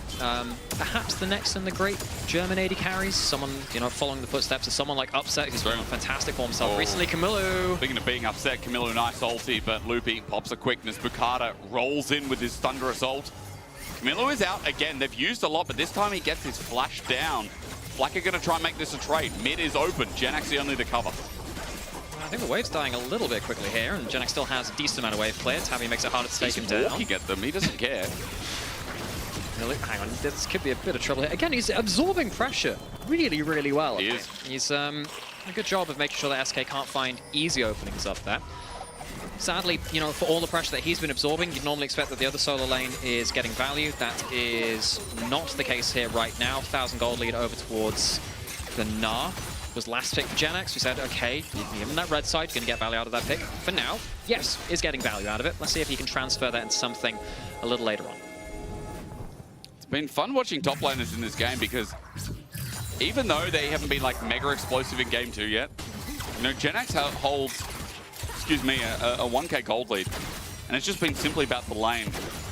Whereas Carlson, his impact in fights, wasn't that last one where he was able to get a kill and walk out, but I feel like these top laners are going to be one of the most explosive byproducts of this game as we're just chilling and watching it unfold. Herald going to be placed mid, 15 seconds till Atakan, 5 seconds till Dragon.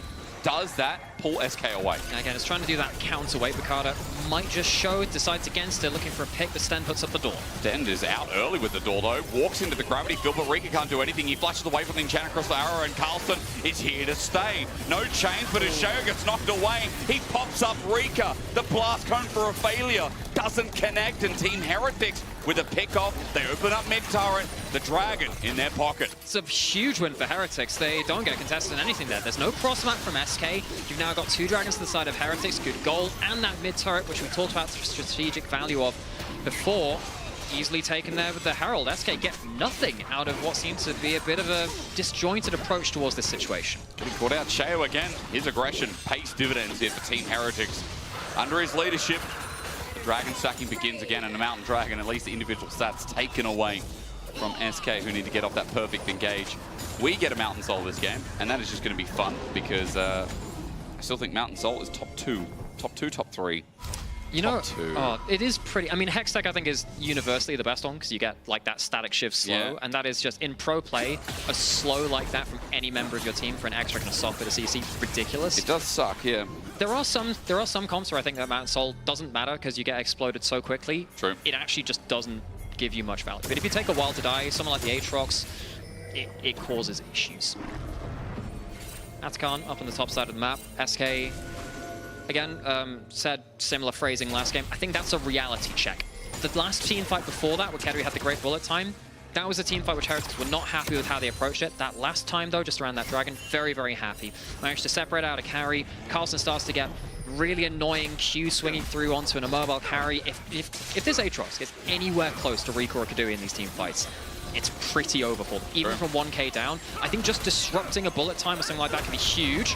Loopy tries to get out. There's the arrow again. Stuns up. Bukata in a bad position. The door's out for a bullet time that, again, doesn't kick off. Team Heretics running into the enemy jungle. They want the angle onto SK to push them away from this top side of the map, but alas, Team Heretics walk it back. SK managed to kite themselves. It's actually a little bit worrying there for SK too, because if that's the Aatrox still alone in the side lane, they were the ones with extra numbers there. Yes, they do blow the Crescent's Guard and a couple of ultimates but that is still a better number fight for them. Carlson gets to push up bot side, and potentially if he keeps doing that, he'll be able to claw back some of that individual gold for himself. SK has to be very afraid of that next arrow, leaving someone a little bit further out to dry. Next objective's in 3. 2 minutes 30 for Baron. The Berlin specialty skin, Dörner Braun. Is that what it is? I mean, it is. You know, funnily enough, there are loads of different names for the spinning meat, which all mean spinning in their own language. Oh, really? Gyros, I'm pretty sure is, from gyro. Yeah. More similar in English. Do you know what the actual name of the skin is? Kebab. Is it actually? I don't. Because I looked at it and I'm like, oh yeah, it's a doona. Yeah, but obviously we know Döner here. But there's also shawarma as well. There's like multiple ways you can call the spinning meat.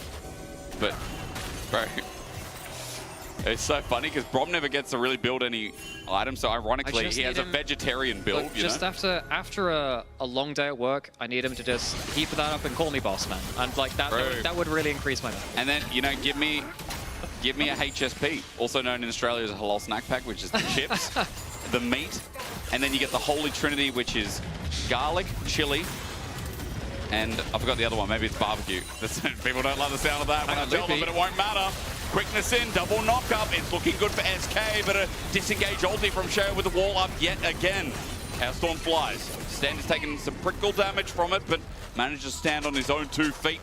SK, that's their engage. And there was actually a really interesting angle there too. I was wondering whether we could have actually seen an Azir flank around there. That's one of the problems about pushing in top lanes like that. You just open up those extra ways to deal with things. Of course, on the other side of the map though, we said, hey, Genex, can you open up a lead for yourself on your own side? Does get a turret there. Can you look for? He hasn't managed to get away. He used shifting sands before, but this time has to burn the ulti. There's kill threat though on Bukata and Loopy is hitting onto Atakan. That won't be it. Kadui caught in the fray is Sten with the slowdown. The Winter's Bite really good, and again in front of Atakan, that's a debuff. So if Kadui stays, he will die from no MR. Teleport in from Janax, though. That is a big tool used. You are the split pushing threat. You are 2,500 gold ahead of your matchup. Losing the teleport, maybe just worried that there was going to be something coming in from Carlson as well. That's a big loss now that you've kind of lost that bluff. If you could have just stuck in that side lane, using your Trinity Force Black Cleaver to open spike, that would have been a big problem for Heretics, because they're not matching the Azir against them now, or it is the Aatrox who is losing gold more. That's a big problem there for SK. He's also got to match his top wave for now. 40 seconds till the Dragon, so we have to walk down. Baron's coming up in 3, but for SK, surely you don't want to give third Dragon to Team Heretics. You absolutely don't. So SK need to find a way to get a good bullet time. How do you do that? You make sure that the cancels are checked. You need to make sure that Carlson isn't getting anywhere close. Hard to do that when he's got flash. You need to make sure that Braum isn't within ult range too. You can see how hard it is for the MF to get a good fight. Kedui will have to pull out a bit of magic. They might choose to cross map anyway. Loopy may be caught here. It's a charm again. He's popped the ulti. Winter's Bite manages to connect. The arrow flies arrive. Dewey walks it out. Team Heretics again, deep in this same side of the jungle. All fights are happening in this one spot, but no one is dying. While all this does happen, Genex does get to push out the top side. And hang on, here comes Pantheon ult. In their mortal peril, Team Heretics, they're separated. Bukata jumps in, but a little bit early. Sheo has already got his own ulti out. Bukata flashes over the wall as Carlson now has to ulti up. He teleported in for this fight. SK's jungler low, though, with 3 objectives all up. Team Heretics getting at least 1 hit. And, I mean, Carlson, I think he's completely right to not go for that fight. Maybe didn't have to pop that ultimate at all, because they do get the Dragon now for free. SK have failed their engage opportunity. They didn't have the quickness. They used that Pantheon ultimate. Don't get the kills. 3rd Dragon over to Heretics. Yes, they are losing some gold in that top lane matchup, but there's no counter Baron on the other side. And I think Heretics walk away a happy team there. Yeah. Soul Point now quiet. Jack's just going to receive this top wave, but I note that Carlson is standing nearby, probably just a move to inner turret. So it's all about this top side of the map where Atakan sits alongside it. Bakata without his flash available again. Any kind of semblance of an early lead, any semblance of SK's success was taken away by Team Heretics, just finding the better picks in both Game 1 and Game 2. It's like we're repeating the script here a little bit. It can sometimes be a little bit heartbreaking watching games like this from SK. I think that they've had some fantastic games across this split. You can feel that sometimes they have an explosive start and then they start to lose grip a little bit as things go later on. Yep. Perhaps there's a similarity between these two teams at some points in this year's gameplay from them. But SK, it's cost them a couple of series. They are at 2 and 3. We brought up the standings earlier. Just a reminder, actually, you lose the series 2 and 4. You only have a couple of series left to try and claw yourself up into potential playoff spots. It becomes a lot harder with a loss. I mean, it's a harder schedule, right? Like, that's the problem with SK. While you think, yeah, 3 series, like, you're versing top dogs of the league. Vitality, their last series of the split. And maybe if they can beat Vitality, they could go to 3. And of course, this game is not over yet. This series is not over yet. They do have a gold lead, but it's about the Dragons. It's about the Grubs. It's about the fact that these picks are still being withheld by people like Sten, by people like Sheo, who are ulting or walling off cooldown. Baron under their control again, Nightmare. I know you like talking about vision. Lack thereof by SK around this pit for now. Yeah, SK, they've, hang on a second, and speaking of that, just drop bit of a problem, there's the arrow. And the ulti layered on top, a pick off Loopy in games 1 and game 2. He's got the support blues.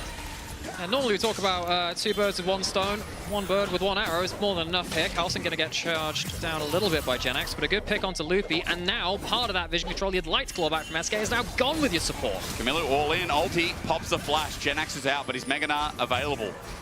Won't be able to do too much. Carlson just wants to get the push in, and thoughts about top lane objectives. Stem in mind for Team Heretics, but Loopy's up in 10, so we stop there. Was wondering whether we'd see a bit further of a send there, because you do have a 0 on the Baron. Worth noting, one of the reasons why Heretics will be a little bit slower to pull the trigger on the Baron, red side Misfortune. I think one of the champions which benefits the most from being on red side around this kind of point, because if you think about the back of the pit, she can stand over it, a wall between you and the enemy team, ultimate over the side of it. This is still a 2-item map. That's not happy days. People stood inside the pit while you're worrying about that Baron at the same time. So the Heretics, that will factor into their decision making. Got 2 minutes until that Baron. We have the Atakan, 2 minutes until the Dragon rather. Atakan's up, so maybe Heretics choose better terrain. I think you get a massive buff when it's not a Hextech Rift as well, because you talk about blue side, red side. When you're blue side and you're around Baron and stuff, when you have a lot of flankers like people like even Azir, Aatrox, right? Bro, Hex Gates are frustrating when you're such a big positional AD carry. For SK, count their lucky stars as Loopy's now finally getting his taste of vision around this area. I mean, now we're on the Mountain Rift. I think it really helps for grab field, because there are more choke points to put that down in for Victor. That is true. I think it helps for Make It Rain as well. I mean, Kadui's called out, hang on a second, called out a little bit of vision there. I was wondering if there was anything to be made. Stem was on a flank. Nothing to do that. Really quick champion is MF with those Swifties as well. They are going to get some of that vision control back. The game has, in case you hadn't noticed, it's slowed down a little bit. Both teams quite tentative. Some of those item points have been hit by both teams. You do have, I mean, a huge one is the 3-item spike for this Ashe, but of course on the other side there is a gold advantage and an embedded edge. Kadui, thank you for finishing that as I was talking about it. Very thankful for your timing there. Both these AD carries can run away with the team fight now. I think that if one of these teams missteps, and we have seen that even in this first game, they're not, perfect teams, but they're ones under a lot of pressure right now too. A misstep can lead into any of the objectives on the map right now, and that could pivot like a very, very quick game. Yeah, but which one? Team Heretics, I mean, still thinking. Sheo just control wards. Atakan, not the first thought. But as you said, it's one mistake. It's one step up here. Wanted to see if Camilo gets his 3rd item, but we might get a fight before then. Sten walks up, no fear in his eyes. Carlson's still bot. He's got his teleport. Genax does too, as he has the TP around this dragon, if that's the next thought. 30 seconds. And again, in League of Legends these days, it is all about Dragon. It is still about the Dragon Soul. As you can see, SK can't let this one go. Yeah, and Heretics, one of the other reasons they're playing it slow, they have the soul, SK don't. Can they look for an opportunistic pick? Remember, they can actually let a Dragon or two go if they really want to. They do have control over wave push right now. I think that Sten is doing a great job of protecting his carries as it stands. Camilo is doing good poke as well. It might be minor, but at least it's something. SK walking into this choke. Genax is going to teleport bot for a new angle. But they see that happening. I mean, the pings are going down. Team Heretics are going to look for their pick onto Loopy. Arrow comes through a little bit early. Shao jumps in as well. Loopy baits. This time he's caught unharmed. Bit optimistic there. That's a big tool now down. I suppose it's a big tool with Genax not having his teleport, but the teleport has meant they can get towards the Dragon first. Are we flipping this? Are we staying on it? You can charge the Meganar on it. Well, there's no arrow available. Maybe they think to their advantage. SK, Genax half the way up to the Meganar bar. Now in the yellow, which is good. But Carlson goes over the wall. Bukata takes him for a deal. The dunk down is great. Carlson back out. Juggling the arrow as Bukata's low. Carlson, that one play feels so impactful as Sten runs forward with the wall. Loopy tries to get in. There's a new wall. There's a new leader in town. Carlson's angle is bridging the gap. Flushes away as SK are zoned out of the pit. Camilo doing the same. The solo laners are sacrificing their life, but they've got a mountain soul as Bukata met with a flash from Carlson, but he'll re-engage and he'll put Bukata in his place. Heretics hold the line. They get themselves a Mountain Soul, and SK have got a couple of members trapped behind enemy lines. I don't think they're making it home alive. It's a sandwich the Sten is happy to make for them. Kadui, what do you want for dessert? Carlson, that passage of play was exceptional. So, SK try and pull the flip. They teleport towards bot side, start up the Dragon themselves, but they can't get the right engage. There's a knock-up onto Loopy, clutch by Shao, and the long-range carries of Camilo and Flacket can keep doing the damage they need to. I think after that point, once the bullet time's down, we highlighted this before, you don't have consistent damage matching the Azir, especially at this point in the game, and even the Ashe is doing more than the MF auto-attack for auto-attack. They lose the Dragon, the extra shields come up, and you're trapped at this point. You've lost the fight. Sol Lana's improvement again is insane. Loopy is going to try and cue this. I've seen it from newbie Young in 2016, 2017. Do you remember the rank 1 Janna Tornado steal in NALCS? It was Bloodwater back in Season 3. Oh my god, I don't. The famous one. Oh, the old lore. I feel so old saying. Yeah, look. 12 years. It's 12 years ago, man. Don't worry, the amount of Barons we've seen stolen at this point. I think Smeb was, what, 2 HP? Yeah, there was that one, the guy in Clan Cannon Barrage. We had a 1 HP Leandry steal in IGJDG the other day. Oh my We've God. had some good ones, folks. Yeah, it continues to impress, doesn't it? But so do Team Heretics, 5,500 gold. Their Mountain Soul now with their Baron. Mid-turret being open. Look at where Camilo stands. Easy access to this inner turret. The structure's falling. Bridge of collapsing right now for SK. And huge credit again to Camilo. This guy was put under a ton of pressure in the early game. I don't really think he's put a foot wrong. Yeah. He's been a presence in every kind of macro play they wanted to do. Never been an easy pick. I think that Bukata, if he found another couple of picks, could have opened up the game a lot earlier, a lot more effectively. You're jumping onto a guy with a Mountain Soul and with a Crescent Guard. And he's going to pop at least one of them right now, even though the Mountain Soul goes down. Bullet time's there, but Shao's buying a lot of time. Everyone in the kitchen sink sent in. Shao takes a while to die. The Chaos Storm gets its reach, though, as Camilo now sits there. The all-in is great, though. An opportunity in the sun, but Carlson comes from left field again! The top lane Demon King of the LEC. It's Carlson, first name Carl. Not even a 2,500 gold lead in top lane could stop the World Ender doing his business. Carlson comes up clutch and SK get wiped after taking too long to find that first pick. 8-0-2, and even though the early game wasn't his story, even though it was Camilo absorbing pressure of Flacket's arrows with Sten doing what he can to be the bridge, Team Heretics, all the pieces come together. It wasn't as bloodthirsty, it wasn't as explosive in this 2-0, but it was a 2-0, and Team Heretics want you to know. And it's an important one of that too. We've already talked about the stakes of both these teams. Heretics, a team which has really jumped up in my expectations. I think they've massively improved. Started this year, I don't think many people expected much of them.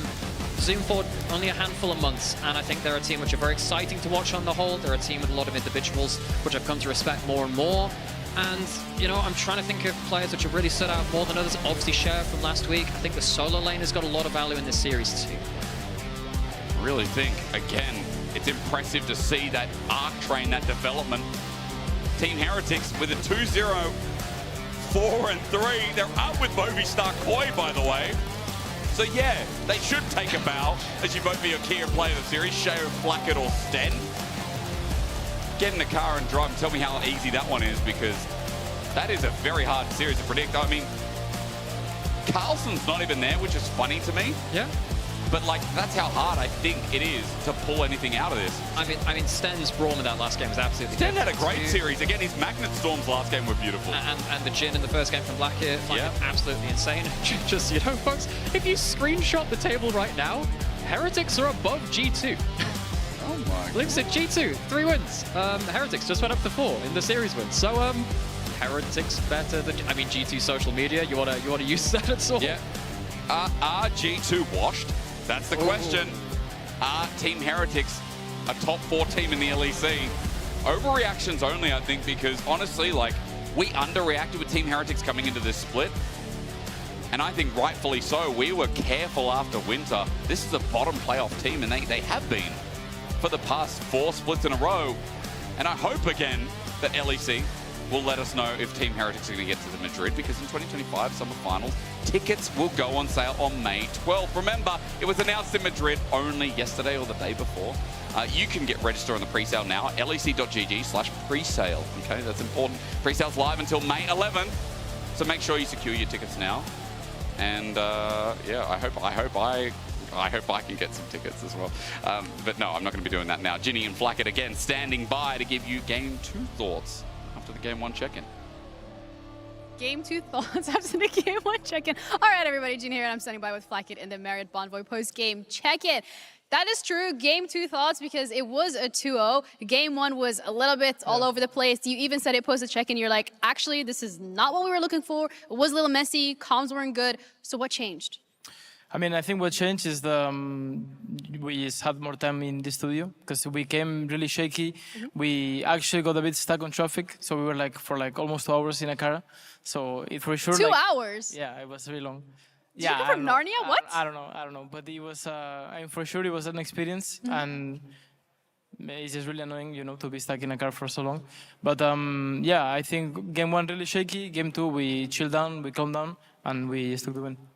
So I guess in that case, then Heretics, Game 2 is what we're going to be looking forward to and what we're going to be seeing more of. Because if you look at the standings right now, you're 4-3. G2 is 3-3. You're like top 4 right now. The only other team who has it is MKOI. So coming into spring, was that what you expected? I mean, for sure, we wanted to make it to at least top 6. And we knew it was going to be hard task. And it's like not over yet, because like... Yeah. Anything can happen, legit. Everyone is like so tight. But for sure, we are improving slowly but surely. So it's just a matter of time that we, you know, start to play even better. What do you think has been the #1 most influential impact on the changes and the improvement that we've seen here? I mean, for sure, I would say it's just the experience. And as well, we have really like good team cohesion.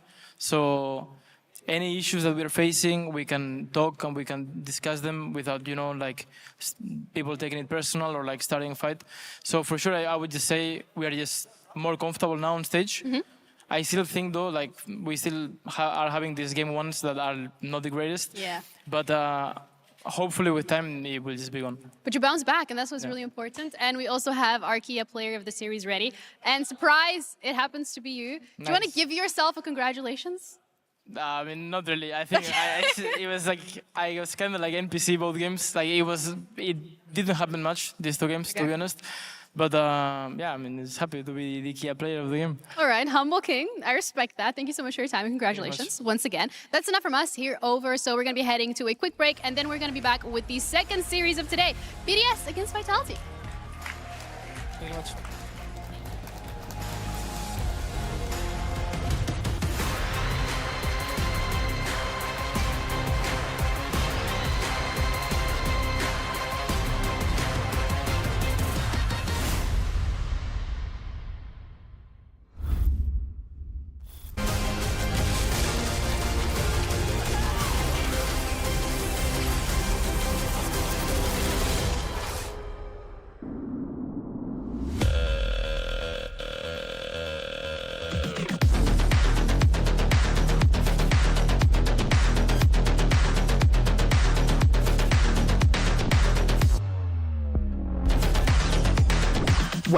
is he switching lanes?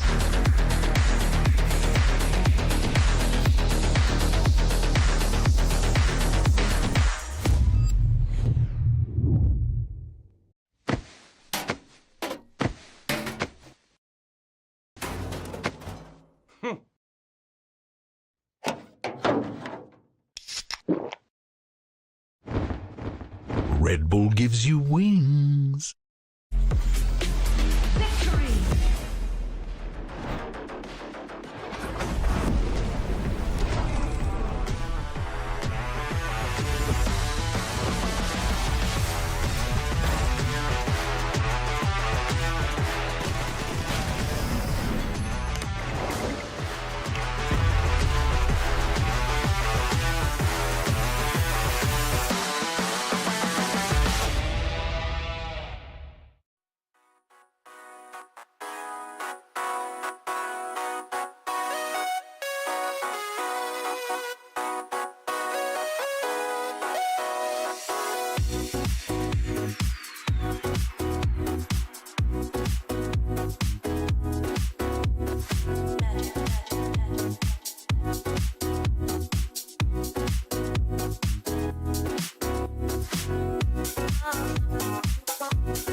And we're back in the LEC on the beautiful Berlin sun. We don't know how long it's gonna last, so we're gonna enjoy it. And Vitality is enjoying it as well. A lot of handshake-age here outside the studio. And the bees are getting ready to enter the arena after last week. Last week, Vitality felt like Genji, honestly. Did they? Yeah, with the Stompy series that they had. The second series they had.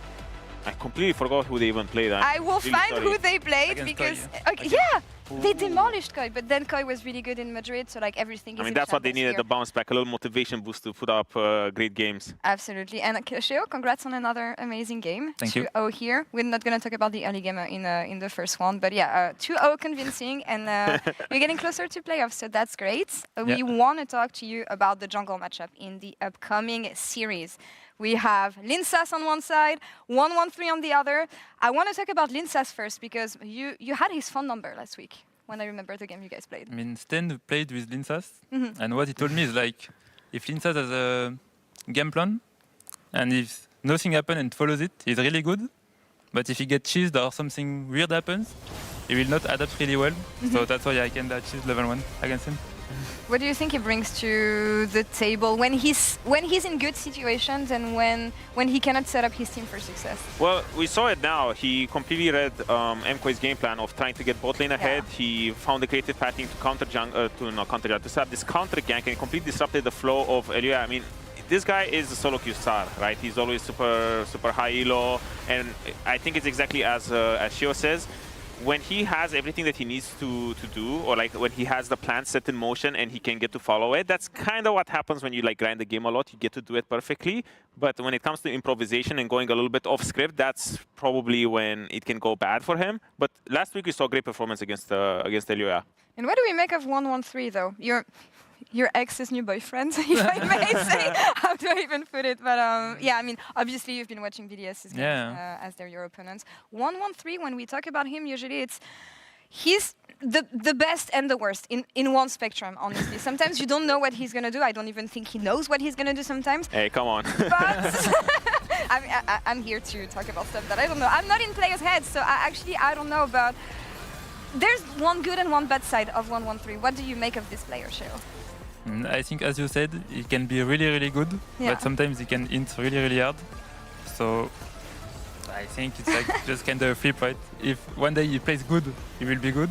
But if on the other day against us, for example, with his Karner game, I think he can solo lost it, right? So I think he's good, but he just needs to fix his, I don't know, his thing. His thing, yeah. That's the whole I can't explain it. I mean, he said it himself, there's a lot of inconsistencies to him. Yeah. He said that coming into this year, his main resolution would be to find ways to fix this inconsistency. Oh, that's a big Victor ult. It's kind of like in the movies. Yeah. But it's cool. Anyway, back to 113. He did say that he wants to work a lot on his inconsistencies because that's the thing that's holding him back. Because when I think of 113, he's always been super creative, finds crazy pathings to get ahead, skips camps maybe a little bit too much. But as we saw on the replay against G2, I feel like he had great performance. It's the first time in a long time where I see Zinzao main engage. I mean, we saw it with you. You tried to be main engaged in this game too. I missed. Didn't work that well. I failed. You were really tanky, but... It just speaks to the creativity of 113, but now it's as Shio said, it's always the matter of will he do it or will he end the game when you hope that it's not going to happen. So we have Linsas, who is good when he has a plan, when things go according to the plan, and who fumbles. We saw that last week against Yoshio. And then 113's inconsistencies. What do we make of today's matchup in the jungle? Who do you think is going to have the upper hand here? I think if the game is chill, Linsas should have the upper hand. Yeah. But if 113 gets some invade or some mid prio into invade, I think maybe BDS should win. So we look at early game and early ganks and early invades here. Yeah, definitely. But given that, I feel like if you're looking at one guy to make the game completely random, it's 113. So for me, it's kind of a matchup made in heaven for them when I think of someone who can be countering Linsas. It is him. He's always going to be doing something completely random and flip the game on its head. But then, will he convert it to a win? That's what I don't know. It's going to be exciting, especially given the playoffs implications for both of these teams clashing today on the Rift. But I want to know what the casters think about this, and especially the special guest they have at the desk. Take it away, guys. Big special guest. Hey, I have got the one and only. Oh, Another it's top laner, by the way, because we only have top laners on this show, apparently. Alongside Nomira, I've got Carl Carlson. Thanks welcome. for having me. Bro, it was a pleasure. When you said you wanted to come on the show, we got excited. We're like, oh my God, wait, we normally have to reach out to people. I've also got a very special present for you for your debut on the broadcast. I've just been told this, that our production... Oh, yeah. I saw this today. I saw this. How crazy is it that you actually have Zeus reacting to the graphic that we made? Because, I mean, look, I said you were the next Zeus because I think in Europe, right now, you're like making waves, which is big. Did you say that? What did you think about it? I mean, you see I don't know. Europe? I have no clue what they said because it was in Korean, so I don't know. I think about it. It was cool seeing it, but yeah, I mean, it was funny to see this this morning. Yeah, it's cool though, right? Like, because I mean, he's a legend at the top. Like, yeah, definitely. He's one of the goats. So, I mean, getting into this next matchup, hopefully, as you accompany us for this game one, Carlson, I think. Give us some more insight into top laners, because the reason that you're also here is because this top lane matchup should be good. I mean, Irrelevant might not be in the peak form, but like your Nako is also a top laner like you is growing the team. Like Nako, very interesting profile as well with his champion pool. He has a lot of, I mean, one of them he hasn't shown yet, but like his Jean, especially in ERLs as well. Oh yeah. I would say one of the best young players on the server. Yeah. From what I've seen and played against. You played against this AD Silas top with Sundered Sky. I have seen the AD Silas. I have played it myself as well in solo queue. I do think it's fine build, but right now with the rower is strong currently. So just for the novelty, I want to see it once. I mean, I hope so. I love the build. Good. Oh, this is my first time hearing about it, so I'm going to do some research after that. He's also played things like the Anivia top, you know, he brought out the other day. You know, again, we did see a crazy Silas game where he just took over and against Jojo was diving turrets at half HP. Outside of that, Irrelevant on the other side has been very much about his tank, his role-playing tops. Yeah, I think it definitely a bit more this year, a bit more quiet. He uses, he gets very little resources, invests his TP a lot of the time to join fights. Even if it's a slight fight, he's insta-TPing, he's there, trying to cover for his teammates. And immediately we see, you know, talking about the top lane matchup, Jace, it's not the specialty of every European top laner, but I think for the top laners which actually play it, it's just so strong in the patch right now. Easy takeaways of that. Yeah, not only as the top prio pick, but with the Jace on mid lane, it opens up a lot of opportunities to go for AP junglers. You can have a lot of variety in draft. So yeah, for sure, a very strong gun. And particularly when you talk about those AP junglers, I think Linces is also one of the guys which actually cooks in the jungle. Definitely. You played against him in NLC. Yeah, I did. When he was on Dusty. Yeah, that was a fun time back then. Of course, won the league then. Linces having some better games recently, again, alongside, well, the thing about Vitality is, I can say, oh, they're having better games again. It really is just it depends on just how they're feeling and the vibes coming into the day. They had the loss versus Rogue, but then they come back and they've had some great games else. They did get a little bit smashed by Fnatic, but for me, looking at Vitality versus BDS, this potentially can actually be, given that BDS just beat G2 as well, actually quite a high-level matchup. Yeah, I definitely think so. I mean, I think for sure Vitality, the team strengths kind of lies differently. Mostly in the games, BDS very more slow and controlled, especially with how they draft as well, how they beat G2. Nuke was having very strong showings, but the games were going long. They were getting to elder team fights where they were clutching it, especially with the drafts they had as well. Whereas Vitality, they want to fight. You know, they want to skirmish early. They want to, if someone's on their screen, they want to send it. That's why I feel like Rumble first pick here is a no-brainer, right? Also a big takeaway from Irrelevant, one of his strong champs as well. Very, very true. One of Irrelevant's other best champions, though, is the Gwen. Does quite well into that Rumble. We've seen a lot of it worldwide. What's your opinion on the Rumble versus Gwen matchup? Do you expect us to pick it? Is it useful? I mean, I think can be solid. I mean, I think it's kind of a trade, especially when Gwen has exhaust, kind of hard for the Rumble to really punish in lane. And later on, I think it's very draft dependent. If you build a good Rumble comp where you have a bunch of CC, in our draft we played today, you have the Rill. Rumble really has insane DPS against the Gwen, but if she gets to run loose, I mean, this champion can 1v5 in fights, and she's not getting locked down. But like we saw, because it was you to game one Rumble, right? Your old setup was still, you had the comp to build around it. Very easy of execution, just press your buttons, I mean, so that's why, I guess, down that path, we think about a Talia, we think about, you know, maybe something like the Xin Zhao could be an option with AP solo laners as well. Pantheon taken away, the Ashe as well, picked up for Ice, so there is a bit of pick potential brewing. That seems a little risky for me. Even if you go for the Braum now, which of course we saw the Ashe Braum also in the first series of the day. If you lock in something like a Vi or whatever lock in for the Rumble, Braum's not saving your Ashe from Vial into whatever comes in for the Rumble 2. Same with the Neferi. You used to be able to, not that anyone saw the Neferi before she changes, but you could use the body blocker with the dash before everything came through. Now the problem is, if anything lands onto that Ashe, she just melts. She's smoked. I mean, for sure, I do see the BDS picking Pantheon here is also a bit kind of a takeaway from Vitality. I think it's a fine trade getting Neferi for Pantheon, but I mean, if you get Pantheon Talia here on 2-3, early game is going to be so hard. Everyone getting hit by one Pantheon W, he's going to get smoked. Oi, or on 3. Okay. So what the idea is you lose the lane a little bit and you just have range engage? Like the on into Rumble, you get prio early. You should have the advantage early levels. But I mean, once you get the wave crashed, Rumble hits level 4 on the bounce, should start to become harder. But I think you for sure, you just look to play for swap spammer at that point after the first base. And then also, nameplates on, BDS have really favored Irrelevant more on stuff that can just scale a little bit more, not kind of just push hard for solo kills in lane, having to play stuff like the Gnar, like trying to get the solo kills. Play for the big team fights later. You drop roll on a team fight always gets value, and he seems to be playing well around that. For sure. Do you think maybe it's because Irrelevant, you know, in this split, like, I don't feel like his laning has been as good. I don't know if your opinion on, like, where he's at. I got solo killed in the first game against him.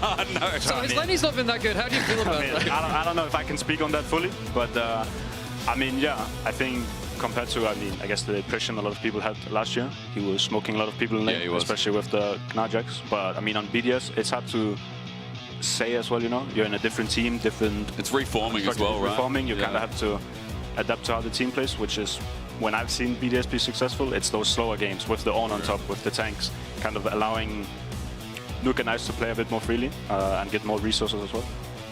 When I look at BDS now at this point, they have 1 damage threat in that Ashe. I don't think that's enough against what Vitality have, because the risk BDS are running right now is, as we said before, Ashe gets smoked. You put that very well. You need something else from Nuke, which he typically does, to be a consistent damage threat, to make sure that if the Ashe does get completely nuked, well, I mean, namesake on the other side of that, you need to make sure that someone else can pick up the carry reins, because it's not enough to have 1 carry here. Yeah, I mean, I was actually surprised, the Ashe hover. I was about to say Victor Ashe ban definitely covers a lot of ground for what BDS want to pick on for. You remove some DPS mid laners front to back. I'm very surprised about the Sylas ban, definitely. Yeah, I mean, the Sylas is definitely a pick which has been more comfort pick in Europe. Feels like a lot of people just love having the extra stuff there. But we do now have Azir into Taliyah, which is a matchup which has been historically, this year, very, very bad at the top level. It's not had a great win rate, so you will have to outplay what seems to be an uphill matchup. Are they fishing for something like an Alistar? I mean, usually, like, Sylas is kind of a giveaway that, you know, like maybe Niski. I think very comfortable for Niski playing as Alistar for sure. So it might be that. It might be that as well. But Jhin Alistar here. I mean, we do have range set up in AD carry. Like it does feel. I guess you guys were you running Pantheon game 1 or were you running? You were running Pantheon. We didn't play Pantheon. They played the second game. What did we play game 1? Your memory's got to be better than mine, surely. You had the Vi in game 1. Ah, you had Vi. That's right. Yeah, the Vi. It was Vi into Neferi. Yeah. But I guess similar setup. They do need some extra engage because they have no CC in jungle. They would love to have a Braum here against the Ornn. They can't afford to do that because they need the Alistar. It's Niski comfort. If they had a bit more engage elsewhere, Braum would have been massive here because you do stop a lot of the engage coming through. Of course, not exactly the best against Azir, but do go towards that Alistar. Jhin carries it through the lane. Now we have reaction. Turbo Seraphine angle.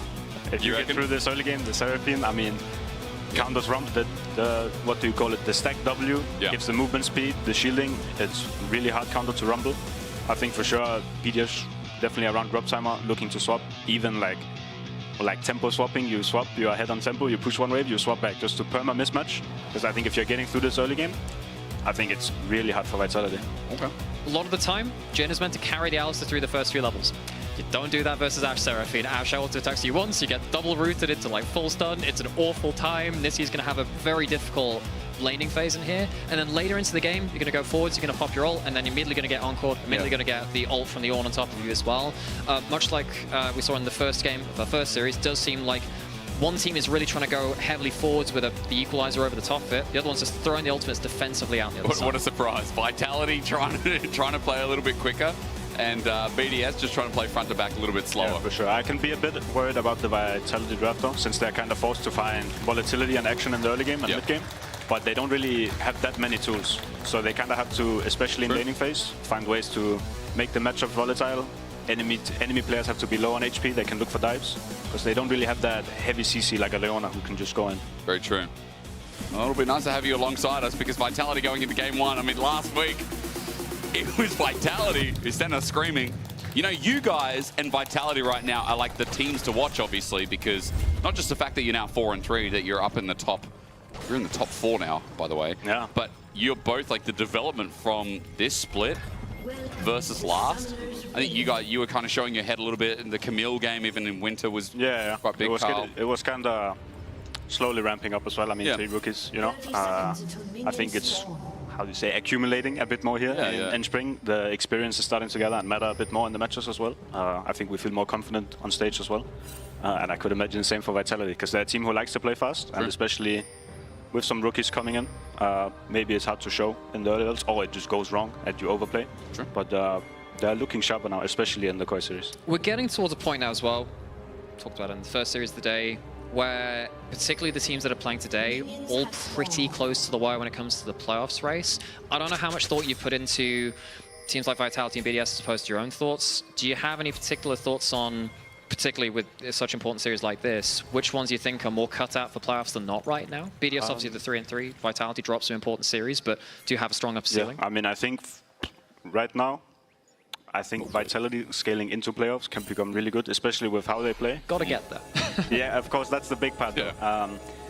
Because BDS, I mean, as well, if you're just scaling for 40 minutes and you get some teamfights wins with heavy outdraft in late game, the wins are good. But Vitality can ramp up, and they play some good League of Legends as well more, I feel like, than what BDS has shown. Yeah, more comfort, you know, you're talking about it before, getting more comfortable on stage as well, like the individual skill that's come from Chayak and Naknako especially. I did want to have a closer look at Naknako in this early game, because Kyle, your insight is going to be very valuable to the audience at home. Like, he is pulling up a massive role on these stats as well. Like, I think we looked at your stats last week. His as well were fantastic. It was insane to watch Naknako at his peak. This is just from last week, by the way. Yeah. First in GD. Yeah, he had CS a minute, like solid armor as well against me on the Nivea game. I mean, that matchup, by the way, I'm just sitting on the tower, I'm eating minions. But I mean, yeah, he had a really strong showing, especially against Koi as well. I think he's getting in form as well, and I think he's for sure a really strong player. You guys, that was a really good series. That was so enjoyable to cast. I don't know how it felt to play, but like stressful. Stressful. That's the right answer. That's the second game. We sit here for the entertainment of it. I understand that it feels a little bit worse you're in the hot seat for it, thinking, damn, I have to do all of this for everyone else to enjoy it at home. But at least on our side, I want you to know the effort isn't going missed. I mean, definitely. I mean, it's stressful, but I enjoy every second of it for sure. Now, obviously, we're looking closer at top lane, and thank you, observers. 2v2's brewing a little bit. You talked a little bit about how annoying the Seraphine is. And Naimira, you mentioned the lane, especially with Niski in the early levels. Like, already Ice and Paris pulled out a heal for the trade. Ice also barriered as a side note, so there is a summoner advantage here for Vitality, but BDSF push. Reminds me of the 2022 kind of meta where we had, you know, stuff like the Ashe, Varus, and this kind of crazy pressure. You just use the barrier and the heal very early on to get that push. You can see that the Alistair had to back very early on. Both junglers now on the bottom side of the map, and with this bot lane push and the control from those summoners, maybe they can buy that free bot side scuffle, which looks like they have done. Both junglers here. Poke again. Kazi rooted up. Cleanse. Oh, it's a rough one. It really is. Linz is going to poke out. Yeah. And as we saw, I mean, Linkers, he doesn't have the setup for the ganks. He's standing behind the turret, but there's nothing. Alistar has to pull some magic. Niski has to find some Q flashes, but if BDS is not giving it, it's just for sure a rough time in bot lane. Look at the spacing. This is why I love people using that red 5 pick to do something a little bit different. Something like that Seraphine, don't see it that much. You can see the value here where you can actually just silver bullet an entire lane and say, well, your Alice is not getting through draft in the way that most teams in the world think that, oh, Varus, Jhin, they'll get an Alistair through laning phase. It'll be fine. Apparently not here. Definitely. Now, what do you think of the build so far? We got double. I like it. I mean, dude, what is I can see the. Actually, I'm not sure though. Because I mean, you said I like it. No, I like but I mean, the null magic mantle is 400. Yeah. And upgrading it to a Negatron cloak is 450. Yep. So buying 2 is getting, I believe, 10 less MR for 50 gold, but like 50 gold difference. So the Mav doesn't fully add up. But if he wants to rush the, I forgot the name of it. I'll go through Canny Crook. MR Bami's Thunder item. Oh, the Hollow Radiance, right? Hollow Radiance only builds out a null magic mantle, not the... True. I forgot the name of the item. Negatron Cloak, The Negatron Cloak. So, for the build path, I can see that you have to compromise a bit, maybe your build in early game. Dude, I miss when mages could build Abyssal Staff, and you could build it out of Negatron Cloak. You'd buy that first item, take half damage for your lane opponent for a while. Ah, that was the stuff back then. Bro, it's been a while since we've had those huge resist items like that. I mean, Carl, as you said, by the way, top lane, Naknako was level 4, getting the push in. There was a good trade from Irrelevant, where I think he hit Searing Charge on top of Pillar, but outside of that, it's going about as you expected. Small gold lead brewing. TP is going to be used by Irrelevant. BDS, other side of the map. This 2v2, as you expect, sets up a dragon. Yeah, I mean, for sure, BDS. Name of the game here, if they get to like 2-3 drakes this game, or if they can just cruise through, use bot power to get first 2 drakes, I think they're in such a good spot. Yeah. Your jungler was talking earlier, in fact, before we went live today, saying, hey, if you got dragons, they're really cool because it forces the enemy to fight you. And I think particularly in this case, BDS, as a team, they like to play a little bit more slow and steady around big objective play. I think Europe as a whole has liked to be doing that. Actually, kind of seen that mirrored across the world, really. When you have a comp like this, Vitality do not want to be fighting in a single angle down the front team fight because that's when all the line ultimates kind of come at you and it just really doesn't work for you. So Vitality will need to find some way to get some early kills onto the dog, onto the Neferi, once we find ways to get that Talir ultimate through as well, I think the less this comes about objective focus 5v5s later into the game, the more it is about the individual power of stuff like the Neferi, the Talir ult making a mess of things too, the better it is for Vitality. Carl, where are you sitting at for Neferi at the moment? EU started playing it again. Like, it was only a week or two ago where this champion was not really picked at all. I mean, we were still playing it, to be fair. I mean, I think that is true. Champ still holds a lot of value. I think one of the, for sure, better AD options. Okay. He said Niski needs to send it. He finally gets one, but where's the damage? Jin has to reload in 2025, and Niski is just getting whittled down. Lethal tempo and full stack ice. Cleanly done. Kazi gonna sit there, get the fourth shot, but it's not worth it. Lethal tempo still there, and ice takes him to town. We said it was a silver bullet, and Kazi can't find himself a fifth one, sadly. Paris, that Seraphine, working absolute wonders here, punishing what a lot of people assume to be a safe way to get Alistar through the laning phase. It just hasn't been. What do you do about this bottom lane? Like, this is such a big problem. I mean, what a Vitality need to just play off 6 of Chayak, or... I mean, I think that's the only play. I mean, the problem is, though, you have the strong pick in the Rumble winning lane, but it's not really a lane you punish with dives. True. You're on, if he plays properly, can just sit on the turret and he'll be fine. So I think it's... So sent it. He did send it, and this is the threat, right? You're in the losing lane, you see the golden path to a winning lane scenario, and it just isn't quite wide enough to fit your butt through. Goes for the flash pull, just don't have the damage to follow it up. Yeah. I believe as well Niski does not play Ignite this game. Yeah. No, he didn't. He went heal. Yeah, for sure. Wait. Arrow. There's ulti. BDS is sending it all. Level 6, and as you said, Niski also no ulti, so what's he going to do? He's going to stand there. A third kill to boot over to Ice. Ice is ready to carry this game. You've given him the tools. At a 1.2k goal lead on AD. Oh, yeah, it is. Oh my days. I spy with my little eye. A bit of a bot diff. Ice has been so well set up for by Paris in this last pick. Talked about that a bunch at this point. And thing that we were mentioning earlier, okay, well, Vitality want to make it about split map plays, use the Talir ult. There is a Pantheon on the other side too, so it's not even like Vitality are global to no global. 113, 113 as our lovely friend Finn would put, can just make those kind of plays too. And playing towards the strong bot lane like this, it is just making Vitality's job even worse. They have to play out of a huge deficit now. I think the biggest thing people forget as well, because you're also range versus melee with the Seraphine versus Alistar, Dream Maker or Dream Bubble, whatever that item is, that's stupid, that gives magic damage and then also gives a heal on top of like that support item I think is so broken, and Paris should be there pretty soon. The Dream Spike.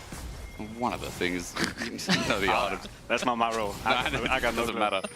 Do you know, I've changed, I was learning from Aragon, right? I was learning top lane. I don't know if that was a good thing or not. And Oda was teaching me as well. And so I got to Emerald as a top laner, right? Playing Set, playing Renekton, playing Volibear, which I think is pretty busted. Do you, you actually agree? I mean, I used to play a lot of Volibear. I played it last year in Academy as well. Yeah. I won with it. Not due to my performance, but... no, hang on. You're being modest, yeah. Very humble. So I like the Volibear, love the versatility. Yeah. Especially Q got buffed, AD ratio. I saw that, I can build whatever you want. Do you think that it makes a big difference? Like, is it I think, I mean, you see a lot in solo queue recently. People have been playing Volibear into Sin with Cosmic Drive. I think now with the Q 80 buff, since you're maxing Q on jungle, I'd say you can probably just go for booster builds as well. You can look to the Sundered Sky into tank. That's how you can build whatever you want on this channel. Oh my god, all he needs is Mystic Punch from Arena. He's set. Definitely. That's it. Some good augments on this channel. Bro, he's just unkillable. Like, without heal cut, like, his W is so broken. Like, and plus the fact that E level 1, I think, with all the percentages added up, is like 200 damage. It's like 200. It's imagine how Ornn, the actual champion being played in this game, feels that you talk about his biggest op instead of him in this game. Well, bro, Volibear had to be. I need to get skill check while I was here. The people need to know. They must know about the bear. Valse knows it's broken. Also, really good Ambessa option, as I've found out recently. The Volibear into Ambessa. Oh, the volley into the Ambessa, yeah. Really good option. Now, what's happening here? I mean, Irrelevant can not much happening in the top lane. I mean, as well. Now, from my understanding, the matchup can turn around because he's gone for the Conqueror rune, which he tends to do against some of the tanky matchups. You can sometimes see in that design as well. From my understanding, you go towards the Leandries and the Riftmaker if you really want to hit down on that lane too, but you still kind of win the lane. You don't run away with it to the point where it's such a problem against a lot of other matchups. Yeah, I mean, definitely. Like the Rumble into Ornn and in general Rumble into tanks, you're scaling for free. And then you, depending on drafts, teleport. Like we said, they're relevant TPs. This is what they have to do, right? For BDS, the 5v5, they at least pull off 2 grubs. but Linces commits for a little bit more. He's got the smite available. 113 the same as well. One was stolen. Vitality are looking for all 5, but Call the Forge God comes through irrelevant, misses against the flash.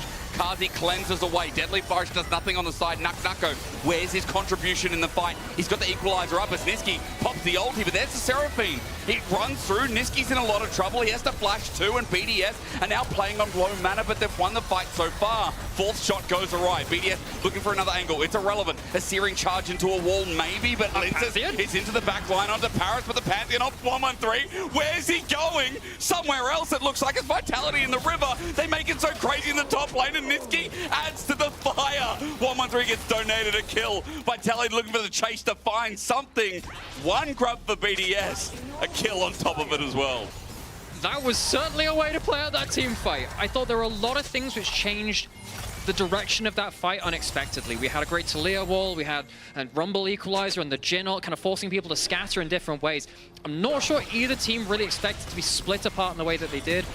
The kind of the story of it, though, is the 5 grubs over towards Vitality. They will be happy with that. Nucko gets himself a free wave in that top side too. So at least they get some immediate value out of the play. Yeah, I think for sure, though. The problem is, though, you're trading grubs for Drake here. I think BDS should be able to just play Drake now. Yeah. Jin still has to recall Cassie, which is a problem. You're not really hitting towers as Vitality this game. I know you have, like, you can get champs that can cheat tempo on sides, so you can look to push out waves, but hitting turrets, I think the Drakes are just really, really, really important. Yeah. So strong. I mean, we already mentioned Shay talking about it, but we just know at this point, like, yeah, I feel like dragons are so obvious. So 2 dragons for BDS when already that bot lane went so well. The Enchanter is already close to the first item too. Like, it does feel like BDS are ticking their conditions so easily. And that Enchanter is going to become a much larger problem the longer the game comes on as well. Yeah. So we have the 2 dragons down, revisiting the win conditions of these teams. BDS wants to be about late game objective fights, and if they force these dragons, Vitality will have to play into them. They will have to play into that Call of the Forge God, all of the enchanting coming through from the Seraphine as well. So while Vitality do get some immediate bonus, definitely got to agree with you there, BDS come away with a strategic advantage, I think, late, long term. Feels like perfect conditions for BDS. I mean, as a whole, as a unit, like Kanik Brooker now picked up as well. Yeah. Is it 15 seconds now? It's been 15 for a while, isn't it? Yeah, it's 15. I mean, yeah, that item was so broken. 12, yeah. Did you ever play with a Genius? They nerfed the HP scaling of on the shield. Oh, yeah, the shield was insane. But as well, I mean, for sure, Vitality, it's gonna just become a bigger struggle this game, I think. As well, Jin itemization, you're going for the static shift, meaning on 4 items, a Jin into tanks, you can have full crit, you have your LDR, your Collector, your IE, but with this build, you're gonna be lacking some DPS later on. True. I think from what I've seen a lot of these static shifts, it is just a constellation of, look, I am not winning the trades, I just need to push waves as quickly as possible and make something happen away from me immediately, because this game has to be away from those 5v5s. I think even if you had a perfect Jin build, it's not gonna be the difference maker. The difference maker is push out immediately, get some value elsewhere. Definitely. I mean, yeah, the Jin, I mean, the static shift fits the identity of the champ, that you can fill out that role. You join with ultis, you are clearing waves, and he's just relaxing on it. Irrelevant loves it, though.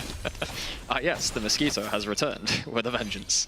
I mean, look, not having armor for the time being, maybe that's going to be a consolation prize, but even as he builds his Null Magic Mantle, Irrelevant at level 11, I'm looking towards his next 5. Because Call the Forge God's back up and available. His teleport's up and available. TP advantage between top laners, but we are fighting over the top lane for now because I see 50 seconds until Herald. If BDS get this, it just feels like a losing 5-man deal. top side, dropping the bot wave here. They gotta make something happen, but they just... Alistar, Niski no flash. It's really rough. Yeah, and remember, like, I guess Vitality feel a little better leaving the Ornn alone because he doesn't have any grubs to push that tower with. But yeah, they are dropping stuff for this. They need to make something happen. If they get that Herald, they can use those 5 grubs a lot easier and try and break open something on the map. You can see that they're already, I'm not going to say resort to desperate measures, but they can't play things quite as straight and simple as BDS can. Yeah, I mean, if they're even numbers, BDS just matches them, they should be getting control everywhere, BDS. So for sure, Vitality needs to find some crazy angles, especially with no Alistar flash. You don't really have any tools to find an angle. I mean, Vitality getting choked out, like, even just by vision, even just by Irrelevant moving in. Nice dodging skill shots. Now finally Nucko's bot, but they're just saying we're conceding this only if Linces can get a steal, because Nucko's bot, TP's not up, and BDS will just be taking this away. It depends on the 50-50 from Linces, but even though 113. By the way, 113 is down 2 levels. Talk about that in a second. Engages there, searing charge. Herald goes down. For Vitality, a soft contest turning into a harder one with Niski getting a bellows breath. Really nice, and as you said, Carl, simple. Yeah, but as well though, Vitality, double side tier 1, and they get to push out the waves, meaning the next state, the next map state we're gonna have in the game, Vitality should be able to be fast on the map, and they can look to be proactive. Global's coming in though, Relevant can engage from a long way, and that arrow and the Pantheon coming down on top of him. The arrow narrowly dodged. 113's here though. He'll block some damage to shield up, but the mortal will of Nuko is gonna drop. To call the Forge God, a ram line down, and Nuko has nowhere to go. He runs, he tries, the flames out, but it's seared on his side. Speaking of that next map state, I don't think Vitality can be proactive now. Okay.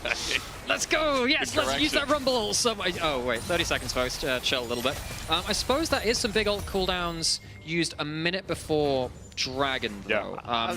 It's second tier of the Ornn. Maybe if you stall it out long enough, you can bring round to that. But still, maybe there's a window which Vitality can play around just as the Dragon spawns. You absolutely don't want to give them that soul point and a base amount of Dragon. Yeah, I mean, if BDS can just look to maintain control and Vitality will have a hard time walking up, the ulti shouldn't matter that much. But for sure, this is Vitality's window now.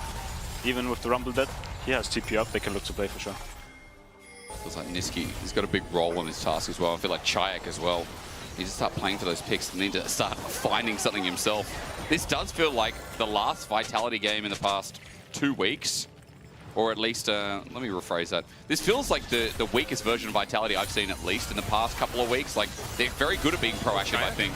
Even to their detriment. As I say that, I must have jinxed it because Niski finds an angle. Equalizer down onto Ice, a shutdown. Double seismic shove, but Nuke gets one of his own. Kazi has to flash to reposition. BDS not out of the woods yet, even at their own turret. The poke flies through. Ask and you shall receive with Vitality. Somehow Vitality managed to thread the needle, and Shayak on the flank on that Talia really puts BDS into an uncomfortable position. They will be able to get themselves the Dragon, but with the Herald in mid lane, they might have to trade it for their mid lane out of turret. You might have saved the play a bit though. I mean, that shuffle was pretty good. And helped pass down a bit. It was looking rough, especially with the 2-man from Shayak. But this, very good for... Oh. Yay. We're gonna have one every day. Play for Vitality to get in the Drake. Okay. You brought in your podcast content for us. You can find anything for your big day here on the LEC. Oh yeah. I'm sorry you didn't get to go to Madrid, but you know, that's that's okay. It's fine. No, it's fine. Yeah, let's ask the easy questions like that.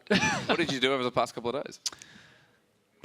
We scrimmed, played solo queue. Oh, okay. Oh. Just the usual. Watched others play in Madrid. Oh yeah. I mean, I was still having a lovely time. It's all good. I would have been nice to play in Madrid, though. Hey, Heretics there's always next time. Yeah. I mean, yeah. I mean, the finals, though. Summer finals, though. In Madrid. Yeah. You'll make it. It's a given. Hey, you're top 4 right now. It's a given. It's a given. Hell yeah. I mean, I gotta be there. But regardless, let's make sure. I'm going to be optimistic for you. I think actually there is a way you can make finals. I can see it. Now, if you don't, we should get you tickets, obviously. Like, we should make sure... Oh, I mean, Heritage You really probably just... have tickets. Wait. Did you really just bring it up there and say, here's a consolation? No, just in case. Buddy. Sorry, we'll get your tickets, though. Bro, I literally compared you to Zayas. You know, there's no bigger fan. No. It's all good. I mean, yeah, you got the backup plan. It's all good. I'm just disappointed. We introed you today, and I was like, oh, he's surely not seen the Zayas clip. I didn't realize it went online. I mean, at least we could have gone for, like, Thor, if we're going for, like, the, I guess, regionally appropriate kind of, like... yes, makes sense. I don't have one of them being from the UK, really. We kind of dropped that whole Pantheon thing. You get the cool stuff. He's got Ron Weasley, that's about it. Arthur. We've got Arthur Pendragon. This is a bug review, by the way. Oh, it's a bug review. This is a bug review, so buckle up. I don't know what the bug is. I'm going to find out from production. As soon as we have more information, we'll let you know. I wonder if it's a bug to do something with the all-in, maybe like the play with Nuke, but I don't know many. Must have been something. We're gonna. The two guys over here, while I yap away, are gonna actually review themselves because they got another PC. Now, obviously, we can only. I mean, it's. Now, don't want to speculate too much, but we'll look over it. We have a small audience here today. I wish I could show you. Just bring down a PC. We can get really intimate with our computer monitor, which I'm not going to say ever again. I apologize. Okay. I don't know German, so if I read that sign, I could get in trouble. Yeah. I know wo ist is... What's that? Where? Who? Where is? Yeah. Where? Thank you to our production who whispered in my ear. Where is the... What is Geschmack? What's that? Taste. Oh yeah. I don't know why I'm questioning why I can read it out. It's in front of the. If it's in front of the monitor, it's in front of the camera. You're allowed to show it. Ari is mein Lieblingschampion. It's my favorite champion. Nice. Yeah. The champion you love. No, that's favorite. Oh, But I mean, sure, Oh, that is it- too. You speak German as well? I mean, I had German in school for 5 years. Ambition? Oh, really? But I don't really speak it. Okay. I mean, I can introduce myself, but that's as far as it That's goes. good. That's probably better than most and some. I mean, it's better than I was in academy living in Spain last year. I can handle myself a bit better. So how many languages do you speak? 2. Okay. Danish, English, a little bit of A German. little bit of Spanish as well. A little bit. I mean, I can say, I can order at a restaurant, but it doesn't go further. I need to glaze your country for a second because GB told me about something during Christmas markets, and it's this pork sandwich, right? I'm sorry to any vegetarians and vegans in the audience at home. There's this pork sandwich that you had in the Christmas markets. I don't know the name for it. Is it Flæskesteg sandwich? Yes. I mean, it's not exclusive to Christmas. You can get it anytime you want. No, but I had a couple around, but that was the best one. And I mean, and Jimmy said, get it there. It was really good. I mean, I was going to say also the salmon. The salmon was very good. You know, I had the salmon at Christmas markets on the big fire on the big stand. Yeah. I have a fun fact for you while we buy time. Okay. Do you know how long a scorpion can hold its breath for? No, but going from salmon to this, I'm very curious how you made the I just need to connection. do something. I was zoning out. Do you want to have just give a guess so I can feel better about it? Scorpion holding its breath. Yeah. How long? 5 minutes. 17 Yeah. days. Okay. 17 days. If that thing goes on, it can make a little air bubble around itself. And Really? Keep itself, keep itself alive through that. You guys can use that at parties later. Also, I've got another fun fact for you. Okay. Did you know that grasshoppers are 5 times older than grass? Could you imagine being the first grasshopper to discover grass? Game changer. But what did it do before? It hopped without grass. Just hoppers in it. Yeah, just hoppers. On dirt. So it was a dirt hopper. Oh, I hear you're hopping on grass now. Well, I'm glad you guys can use that at parties. I've got no update on the bug. Oh, we got ready checks. It's one of those things that was a bug, but it's not a bug. Oh, my fun facts. Oh, no. It's... Hang on. Potential Herald bug. We did see that the Herald was basically not winding up for its charge. Yeah. But if it's intended, that is the way it is. It was doing a little dance. And instead... Is that because someone got in it and then got out of it? It died before the charge. Okay. We're kind of looking at our screen now. Herald dies anyway. It wasn't going to get the full turret. I mean, turret would probably be a couple of autos away, but like, we're getting back in the game now. Sorry for talking. But yeah, it's okay. Sorry for talking? That's what we're here for, Jake. That's okay. You still got to apologize for the No, little there are things in things life. I'll apologize for, but not that. I'm not asking you to. It's just me. I'm not scorpions. Carlson, your first pause. Whoa. Yeah. Did you enjoy the podcast content? Yeah. I like the fun facts. Thank you. Yeah, I'm glad that's good. someone did. I'm glad we went from salmon to scorpions. It's like, how do you draw the link? We found a way. Now, in Spectator at the moment, you know what's really annoying is not only turrets that refresh, but top turrets as well. I believe that top turret's actually dead. Yeah, it is in the mini-map. But you come back from a pause, and then it shows the turret. Like, have you seen Spectator when turrets come back in the Nexus turrets? I know as well, if you load back into a game from player POV, everything is... Oh, yeah. Everything looks different. Yo, you see into the abyss of Summoner's Rift. But, yeah. Okay, so where were we? Before we left, we saw a fight from Vitality. We saw actually a pretty good engage from Niski. They finally got their first kill, and the setup was pretty brilliant. They also stopped the dragon stacking as well, so it feels like they're getting something. However, Nuka just found side turret. They're still 1k gold ahead. And now it really does feel like we're going to start looking at Atakan, start looking at the next dragon, because BDS's comp is going to have an enchanter with Moonstone Renewer, with the Dreammaker bubble, 2-item Ash as well. Like, this front to back feels very online. And that's all and good. However, I will notify everyone, no summoners on the Ash, so there might be a lot of shields. Return to, I think, our through line for this game. That Ash can get roasted. Yeah. Like, if that champion gets an equalizer on them, I don't care at this point of the game. If you don't have a way to flash out of it, you're still going to burn. Yeah. I mean, for sure, with Vitality's tool, we got to keep an eye on Shayek's ulti. I think it's their main way, especially on mid waves, is their angles to look for the Ash. Can set up Niski as well. He can have an easier time looking on him. I have another fun fact for you. Oh my god, yeah. Do you know that mountain goats are not actually goats? What are goats? They're not goats. I just remember that. Now, I can't remember all of it. I also know that, you know that an antelope can jump higher than an average house? They've got very powerful hind legs, and average houses can't jump. This is like... it's like you've written all this down, it just has to get out. Oh, I have to have it at some point. My god, you're being more me today than I am. It's crazy.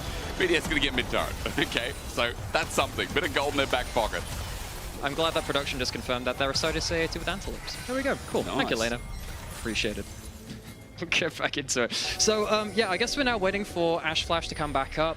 Dragon's up in 2 minutes. That'll be on a similar timer to Ash coming up. BDS will obviously want to play around that. Yeah, I think BDS very happy right now, just catching waves. I'm contesting some mid-wave, kind of just waiting for the next wave to spawn. I think getting to this soul point is huge for BDS this game. But though, getting the tier 1 on mid for BDS as well, I mean, it's huge for both teams getting tier 1. But for BDS, when Jin has no flash, this own ulti is a death sentence, basically. Yeah, very, very true, especially with Nuke having ult up as well. When he has flash too, like the all-in that comes from BDS with Pantheon ult on top of that, with Arrow that can just get sent out. So many ways to pull Jin summoners, even if they are up and available. About 20 seconds on that flash, by the way, from Kazi. Dragon you're talking about is about 1:40 away. And Adakana has spawned bot in this game, so we're chilling for a little bit. But again, every time we chill in this game, I just think, BDS must be cheering. Like, it's just definitely so easy for them in this game. I think another big thing we'll have to pay attention to as well is when Nuke gets himself a Seeker's Arm Guard. As soon as that comes through, I think the game gets really, really hard for Vitality, because particularly when that item's built, I think actually there are some cases where Nuke should die even without using it, just to make sure he has it for an important dragon fight. I think if he does that, again, Vitality, they already have some limited options in the bigger team fights. Don't think they're winning hard enough through sidelines right now to make game-ending options through that. It's very hard to do that. They probably are going to have to find a big fight. If there's a Seekers coming into their way when that happens, I think BDS have got a very powerful tool to play when that's completed. Definitely. I mean, and I think for sure for this dragon fight, it's going to be eyes on the top side of Vitality for what they can get done. I mean, Kasi, with the current items, I think this own will be a very, very tough front line to get through with the static and the rapid fire cannon. So it will be interesting to see the angles that Vitality can find. A bit of armor and inventory now feels nice, even against people like Linsis. As Naknako's getting some solo time with turret.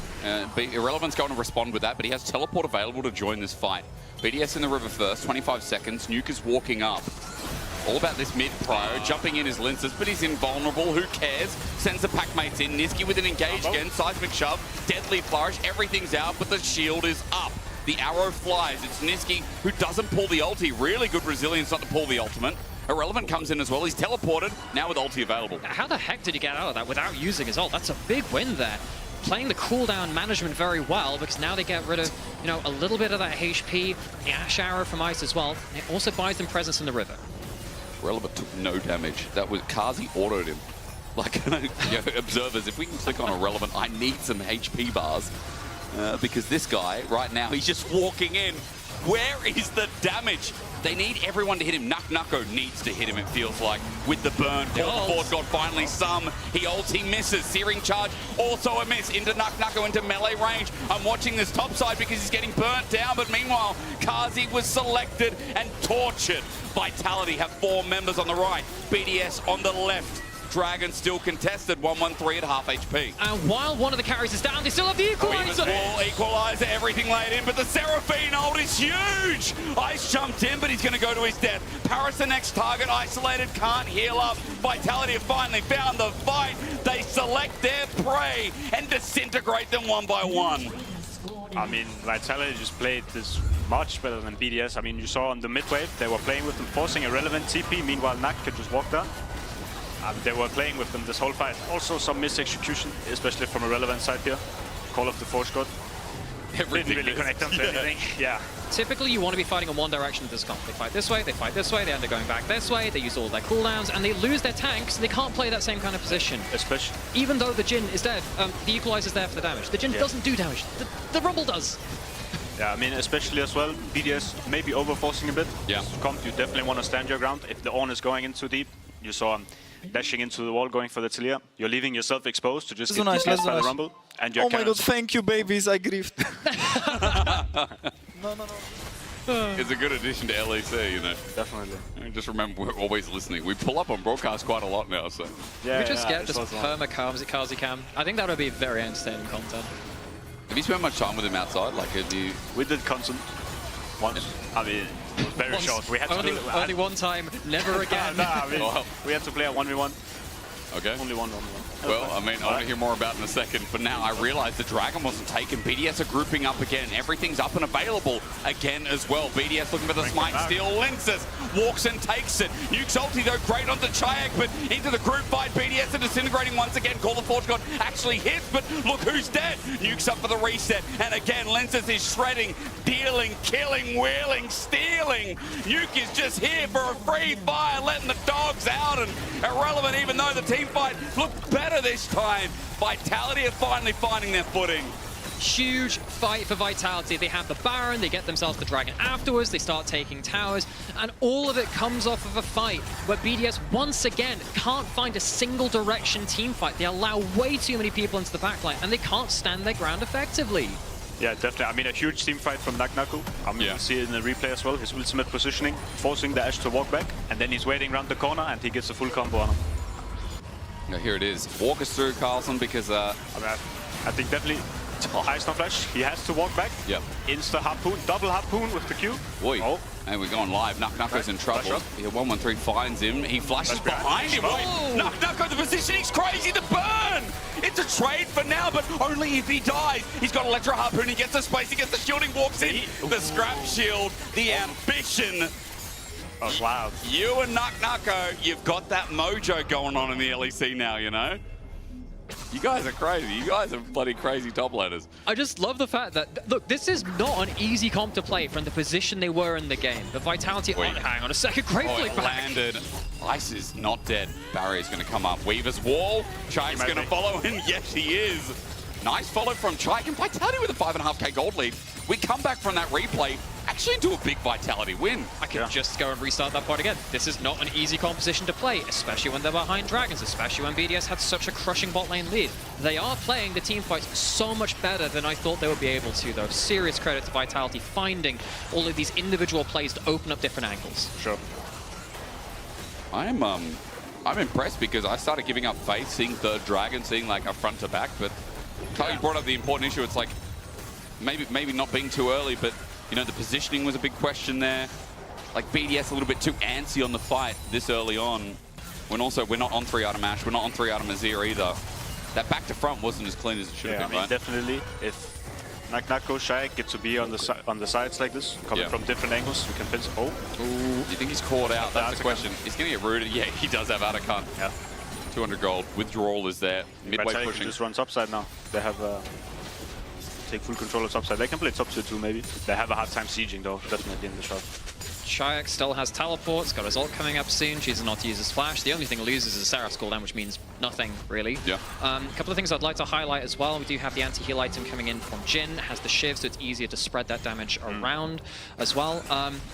This game is going so much better for Vitality than I thought, because this third item is a Death's Dance from the Neferi and not a Serpent's Fang. I was actually pretty certain it was going to be, well, someone will have to go towards the anti-heal, in this case it's Jhin, they'll have to go towards the Serpent's Fang at some point. He says, actually, no, I can go for that individual staying power, completely fine with that. Don't need to go towards the Serpent's Fang to deny the Seraphine that late game value. Vitality have the luxury of going towards more selfish items. But do you think this game is won from Vitality? Because for BDS, now that the items are there, even being 6k gold down, I'm still worried about the Seraphine combo. I'm still worried about one good engage from BDS, and Vitality aren't like the crystal cleanest team in the league, right? Yeah, I mean, things like getting top towers or getting tier 2s without Nash, that's where these drafts can be broken. Okay. But with the Atakan, quite an easy picking getting this top tier 2. I guess easier. So you're feeling optimistic? I think they can look to just fully send it here. They can play for inner. I like to hear it. 6.5k gold lead. Sending it Niski. He'd listen to you, but there's a searing charge. But however, Niski takes so long to die. That's running in with the Atakan. They don't mind it. A quick reset and a trade with Atakan is so good. Linces is in the middle of 4 people and he's winning. With the Weaver's wall, our Nuke can only do to sit there and kill Nuke. A real death good, but Kazi tickling them like a mosquito works out fine. Here's Atakan about to burn out as well. He's got a Quadra. Carl, a Penta on the horizon, but Paris too far away. Kazi too low, but everyone else dead from BDS. Jhin gets his favorite number. With this build, of all builds, the Mosquito's got a nasty bite. I'm surprised. I don't feel like this Jhin was carrying the game, but Kazi, utility shows up big. Paris flashes away. No Penta in the end. Naknako takes the ace anyway. The timer runs out. Vitality. I asked Carl here, Can they finish the game? They're not the cleanest of teams. They shut me up. 1-1-3, the last to go for a double ace. Vitality with game 1. And an insane last 10 minutes. Yeah, strong showing from Vitality in these fights. They were really clutch this game. Difficult game. And my biggest takeaway from this is that not that they won and the goalie was noble or whatever. It's winning from the position that they were in, given that they were against a very difficult to play against objective team comp. Now, I do think on the other side of that coin, I don't think that, you know, VS played it out the best in terms of their own objective fights. I think they would have expected more from their composition, especially when they have such comfort on it. Well, Carl, thank you so much for joining us for game 1. It's been an absolute pleasure. We're going to throw to the other best top laner in the league. And the first question has to be, who's better, me or Carlson? Naga should answer truthfully. You know what? I think we're going to skip that question. And instead, we're going to ask how it felt to be in that position that you were in. Because the early game, wasn't necessarily the hottest. You guys were able to make that comeback. How is that possible? Because it felt like you had such a big impact on this one. I mean, I think our comp is a really good teamfight comp. And I think we just teamfighted better, so we won. It's kind of simple. Okay, so then for next game, is it going to be another focus on team fights, or do you think there is anything that players can do individually to make it maybe a little bit smoother in the early game? I mean, I hope we have a better early game, but we just let the coaches cook and we see what happens. All right, I'm looking forward to it. Thank you so much for your time. Good luck in your next game. We're going to be back with the second game of the series, so don't go anywhere.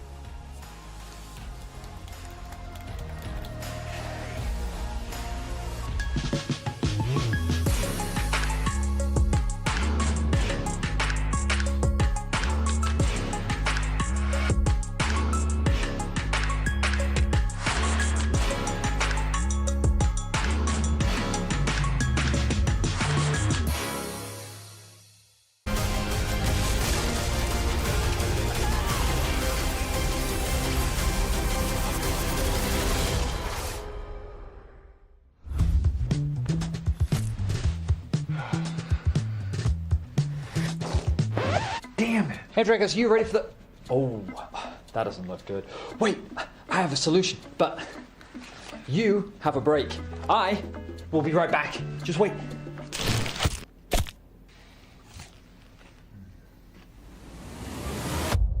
Have a break. Have a Kit Kat. See? I told you we'd figure it out. I don't think this counts. Come on, let's go.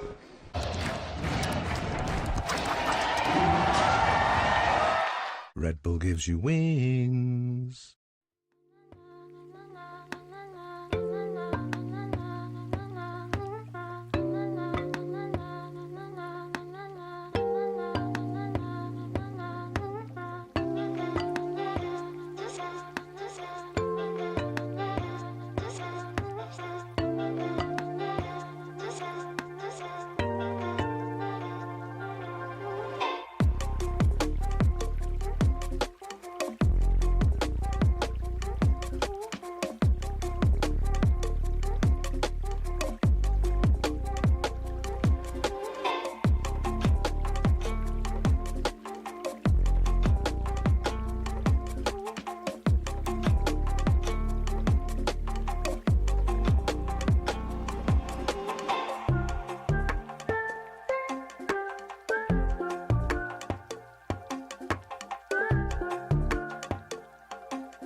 Reload in 2025, and Niski is just getting whittled down. Lethal tempo and full stack ice. Cleanly done. Kazi gonna sit there, get the fourth shot, but it's not worth it. Lethal tempo still there, and ice takes him to town.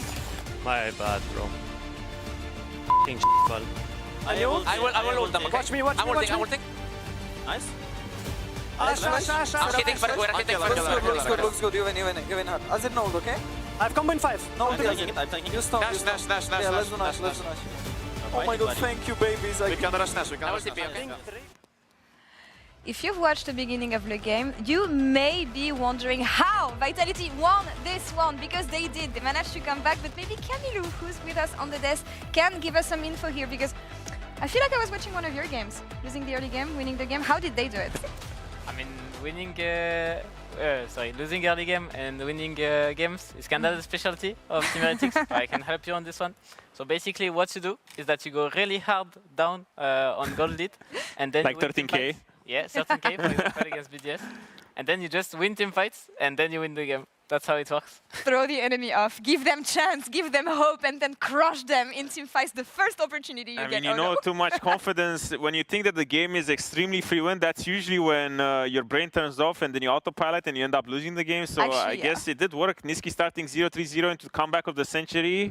Dabbing in the end, Giga Chad. I mean, he did win. He did everything he did for his team to win, right? I feel like a lot of the mid and late game were on him, you know, even though he was a 0-3-0 cow. It was a sad cow, but the cow did its work. He came in clutch when it mattered, and I want to look at some objective fights here around Dragon to see where things collapsed kind of for BDS, but how Vitality was able to seize the opportunities. Odo, what happened here? So if you can keep it paused for a second, the one person I want to look at is Naknako, because he has a very hard job here in front of him. He doesn't really have a lot of setup, but he's going to find great rumble. So if you can play the clip right now. The own ult will miss, Irrelevant kind of messes up in here, but here the engage is very clutch from Niski, so finds Irrelevant here, and now there's gonna be a scramble for position again. The Talia ult will be coming soon if you can keep rolling the clip out. If you can keep rolling it, this is gonna be good, it's coming right now. So pause now. What's happening here is that when you're playing Rumble and you're struggling because you don't have enough engage, you need to find a lot of artificial choke. So this Talia ult is very great with the Alistar knock-up over here, makes it really easy for Rumble to line up for this ult. So even though Naknako doesn't really have a lot of tools at his disposal, he's making the best out of the situation that he has, and he's hard carrying this fight. And yeah, the Alistar, you know, is doing his job. Realistically, he doesn't really need to do more, but even the next one, the next clip that is coming up is the more impressive now. More impressive now, if you can keep it paused. What's happening here is that Rumble is thinking of artificial choke points in his head. So the way it happens is that this Drake is started right now, Team BDS is positioning over here, and what Vitality wants to do is wants to keep pushing over here and force them in a line so that the Rumble can find a good ult based on the area that BDS wants to keep controlling. So if we play it out now, it's gonna happen that you find this line around this Drake when the Drake is started. So this is what for me was really, really impressive from Naknako's performance this game, and why he ended up carrying this game is because he understands the areas where the fight is gonna happen. He understands the areas that BDS and his own team wants to control, and he knows how to funnel the enemies and his own team into these positions where he can maximize the gain from his champion, even though he doesn't have all the tools that he needs. So what I hear is he's the GOAT. He's the GOAT. It's so weird because it's like, is Zeus the GOAT? Is Carlsen the GOAT? Is Naknako the GOAT? Everyone's the GOAT nowadays. Yeah, everyone's the GOAT. Are you the GOAT? Nowadays. Yeah, of course. Yeah, see, he's the GOAT as well. Actually, we have you on the desk, so I want to ask you a question. We're going to come back to top lane later. I want to ask about mid lane because I love Fearless Draft. I don't like game one because game one, no, more often than not on mid lane we happen he played it as well. Yeah, Azir versus Azir, what is it with this matchup, and who does it favor, and like why do you default to this? I mean, the problem is that right now, Talia and Azir are both the only answers to each other, because like Azir is way too strong, as usual in competitive. He needs to be nerfed a bit, I would say. So the main answer to Azir that you have is either you go for melee mid and try to close the game really hard and look for perma fist fight, like Sylas, Yone, things like this. Akali, yeah, stuff like that. But can be a bit hard. So what you want to do is to take Talia, so that you can make the map burn. You have perma prio, and you can even kind of match the front to back that he has in late. So what you end up with is that a champ that can match Azir in damage, and as well a champ that can help his team really more, like a lot more. And that's what we saw here. Like that's what you were explaining actually with the Talia ult, the Rumble ult, put on that. So exactly. The damage, I mean, controlled chaos on the side of Vitality in the early game. But I want to ask you, Camilo, because as you said, you're an expert of losing the early game, winning the rest of the game off of team fights. No. But actually, okay, it's going to be interesting.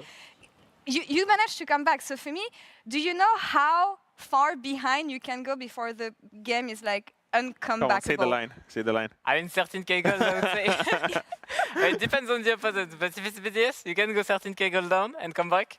But usually, it's like 5k gold down, it starts being really hard. Why is it always BDS though?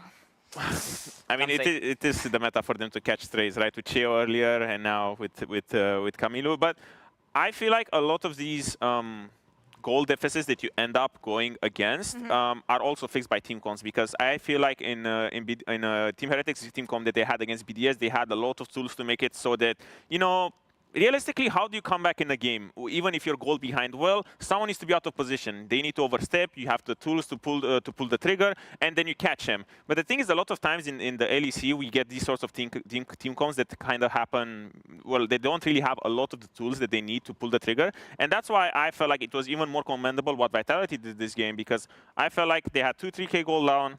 It's still a little bit hard. They didn't really have a lot of tools, but they still had just enough. Yeah, and it was just enough for them to come back. I'm really wondering what they're going to come up with here in Game 2. I am getting worried for BDS, though, Camilo, who keep on losing games the same way. They had an amazing showing versus G2 last week, but then again, G2 was really bad in Madrid, so I really don't know what's up with them and what to make of this team. But what advice would you give BDS coming here into Game 2 as the most resilient team of the LEC? Yeah, it's true that we are really resilient. I would say that BDS, they need to play team fights better, because I think that's the main point that lost them this game. They need to be a bit more chill, maybe, a bit more lucid. And that goes through communication and someone that gets to keep cold blood, you know. Communication. Keep the nerves cool.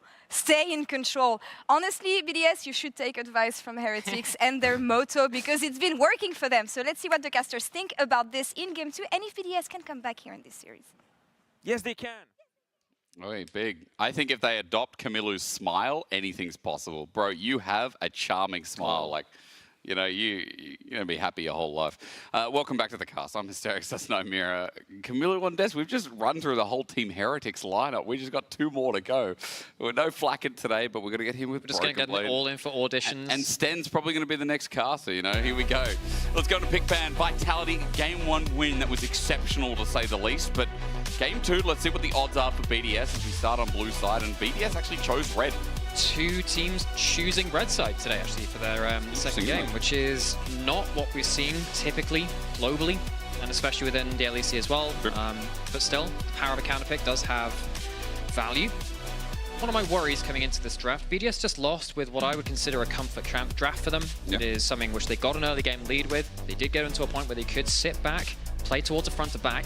Didn't work for them. So, do they get rattled by that? Do they go back to that comfort and just say, okay, no, it's just that game, it was just the Nafir, it was just the Rumble, maybe that's just the issue. Can they try and find a comfort competition like that again without some of the picks from that first game? That's the question, isn't it? The first 3 bans, Zinzao, Maokai, Jax. I know people in the arena are wondering, where's my pick ban? Don't worry, it's back. Gwen, banned away. The Gwen person isn't here. How disappointing for them. No, but they are. They just screamed. Did they? Yes. Every time. Or there's just a new Gwen person. But Yone is broken, especially with the Sejuani. Can you imagine a Gwen civil war? There can only be one. What, with herself or? Well, I mean, it'd be 2 people trying to beat Gwen. Yeah, okay. Because isn't one side of Gwen purple or something, the other's blue? So the other one would be the purple-blue and blue-purple, you know? I'm pretty up to date. It's like an inner schizo. Inner Gwen schizo. I mean, she's a doll or something, isn't she? Yes, yes, she is. So, look, Misfortune's been locked saying that. It's important. The people want to know. Lock Yone Sejuani here. How clean is that duo? Yeah, no, I completely agree. And I think that Sejuani banned away for so much of LEC's recent weeks, easily locked in. Now you can go to... Well, I mean, the thing is, I actually don't feel like you're pressured to go towards Yone if you don't want. Nuke hasn't played at this split. So it's a big question. It's like, you're right, it might not be the pressure. Like, it is a good pick, but does Nuke really want to set it up? Well, yeah, I mean, in terms of his melee pick, Nuke, actually, I don't believe this split he's played a single melee champion. This might be more towards... Look, sometimes LCK does this. Jace, quote unquote. Technically, yes. But wouldn't you have it?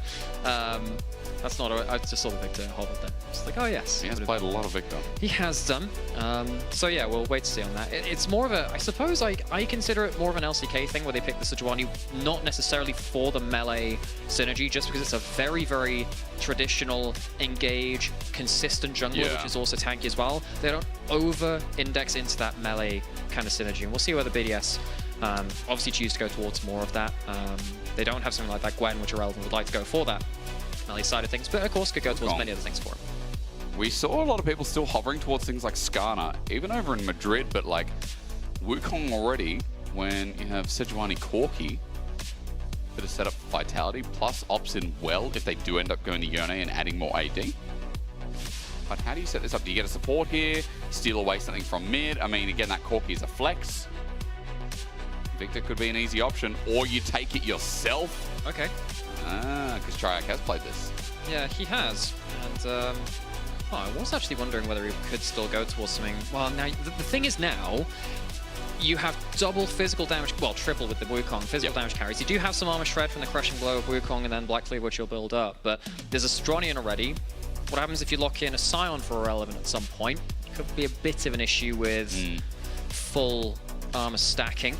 And as we predicted before, you wasn't going to go towards a melee champion. It's not necessarily something he's gone towards. Likes to play towards that range, goes towards that Orianna. So now if you do go into, again, full physical damage for Vitality, it is potentially on the table there, especially with no Rumble to even out the damage, no Gwen either. Orianna's shield onto a front line makes it even harder to kill them. Yeah, it really does. And I mean, setup with Sejuani's nice, but playing for the lane here is Nuke. Because again, that range versus melee for the Yone can be really brutal up until maybe that Blade of the Wrong King. I feel like it extends a bit with Orianna. Her bullying power is just so disgusting, especially once she has some mana to play with. But now the biggest question is, as they ban Victor, do they think it's Yone top? It is Knock-Knocko, so... It is Knock-Knocko. Yeah, I mean, he hasn't played it this split, but look, we did say that Knock-Knocko's a chef. There is the worry of a full physical damage composition from Vitality. There is also the outside chance of something like the Wukong going topside. We've seen it into Ambessa a little bit, right? Yeah, true. Yeah, we saw it. Was it Oscar Renan that played it, but lost with it over in Madrid in the last few days? I believe so, that was the case. We had 12 games over in Madrid, all very exciting. Sometimes hard. Yeah, they were all very good. So potential for Vitality flexing things around in BDS, respecting that. It's interesting. Renekton also banned out. Maybe they're fishing for Ambessa and Vitality saying, hey, no, we are playing this Yone. I mean, also, Renekton destroys Yone. Yeah, so even when he was at his strongest, he did too. It really sucks as the Yone. So you're also like, yo, we could be playing this Yone top, but also it could be fishing for Ambessa. You don't know. In before, surprise, it's the Flandre Roa Sejuani top lane God. instead. BDS Irrelevant, pull one out of the hat. I mean, it is fun when you get into drafts like this where you're playing the guessing game consistently. Double support ban. We still don't know where these solo laners are going, or at least where that Yone is going. Let's just answer the question slowly but surely. As Nightmare, what do you think? 80 carry match here, support counter pick for BDS maybe? Or maybe that Corki stays a flex and you go support here. I mean, you have the Sejuani for engage, so you're not pressured to go for full engage right now. You might want to take away the Rel, because that would be really dangerous with the Misfortune. Sorry, I'm dumb. Obviously, it's going to be top counter pick because Corki's already there with Orianna, so Corki's going bot. That's okay. Get a priority support. It's all right. Yeah, you let me have my fun facts earlier. Okay. I'd let you have two. Yeah, you're very generous today. I was ready for Carl to tell me all about salmon. And instead, now I know that scorpions can breathe for 17 days in a silly little bubble. Yeah. Niski going towards the Rakan. Okay, so they do get themselves engaged matchup in that bot side. Of course, doesn't have something like that. Stop it. Oh, hang on, that'd be so funny though. What is it? Where's the Yone going? Is it Le Poisson Steve? Is it Fizz? Do we have that? Where is Yone going? Come on, give us something. They need AP. That's the thing. They need AP in this comp. Aurora is so boring. I know you like Ari. I think it's the same thing. All right. Okay, so Yone top. So it's likely Yone top. maybe it's just Knocker's like, whatever, he picks top lane, it'll be fine, right? What do you think, Ari top? There is the chance for it. Ari top's been okay for a while. In fact, when the Roa build came out, Ari was played a bit in top lane because you do have good wave control. It sucks a little bit because you lose your ultimate a little bit more frequently. I think if Nago's top lane, I still think Yone's fine to play into that. He's a little weaker in lane than he used to be, but Nago, look, he plays all of his random stuff. I'll let him choose his matchup, let's be honest. That's right. I mean, Nako is crazy. Like, even last game, they highlighted him. He got MVP in game 1 if you're just highlighting, you know, audience sentiment. I know we didn't have a vote on it, but his rumble was clean. And again, to reinstate the fact that this top laner is growing with each passing day. He's like Carlson we had before. They keep getting better and better. The talent here in the LEC, by the time we get to the end of the year, we'll just win Worlds. That's the way it's going. Heard it here first. You know, I say this every time, but NA have nothing, bro. All their good players are from EU. If you're listening, you know, just read it and wait. They had a game 5 versus Genji, which is pretty good. Yeah, that's great. That's really good. But did they get to first stand finals? No. That was KC. That was a European team. Not even LPL have done that. I didn't come from Australia to sit on this lukewarm cup of tea take that the EU is not better than NA. Instead, I came to say that we can beat Korea. You know, you guys. That's what you're here for, folks. I didn't come here to dip my toe in the pool. I came here to have a schwitz. I came here to have a sauna. I'm in the wrong country, but I'm close. You know, I'll go with Finn if I have to.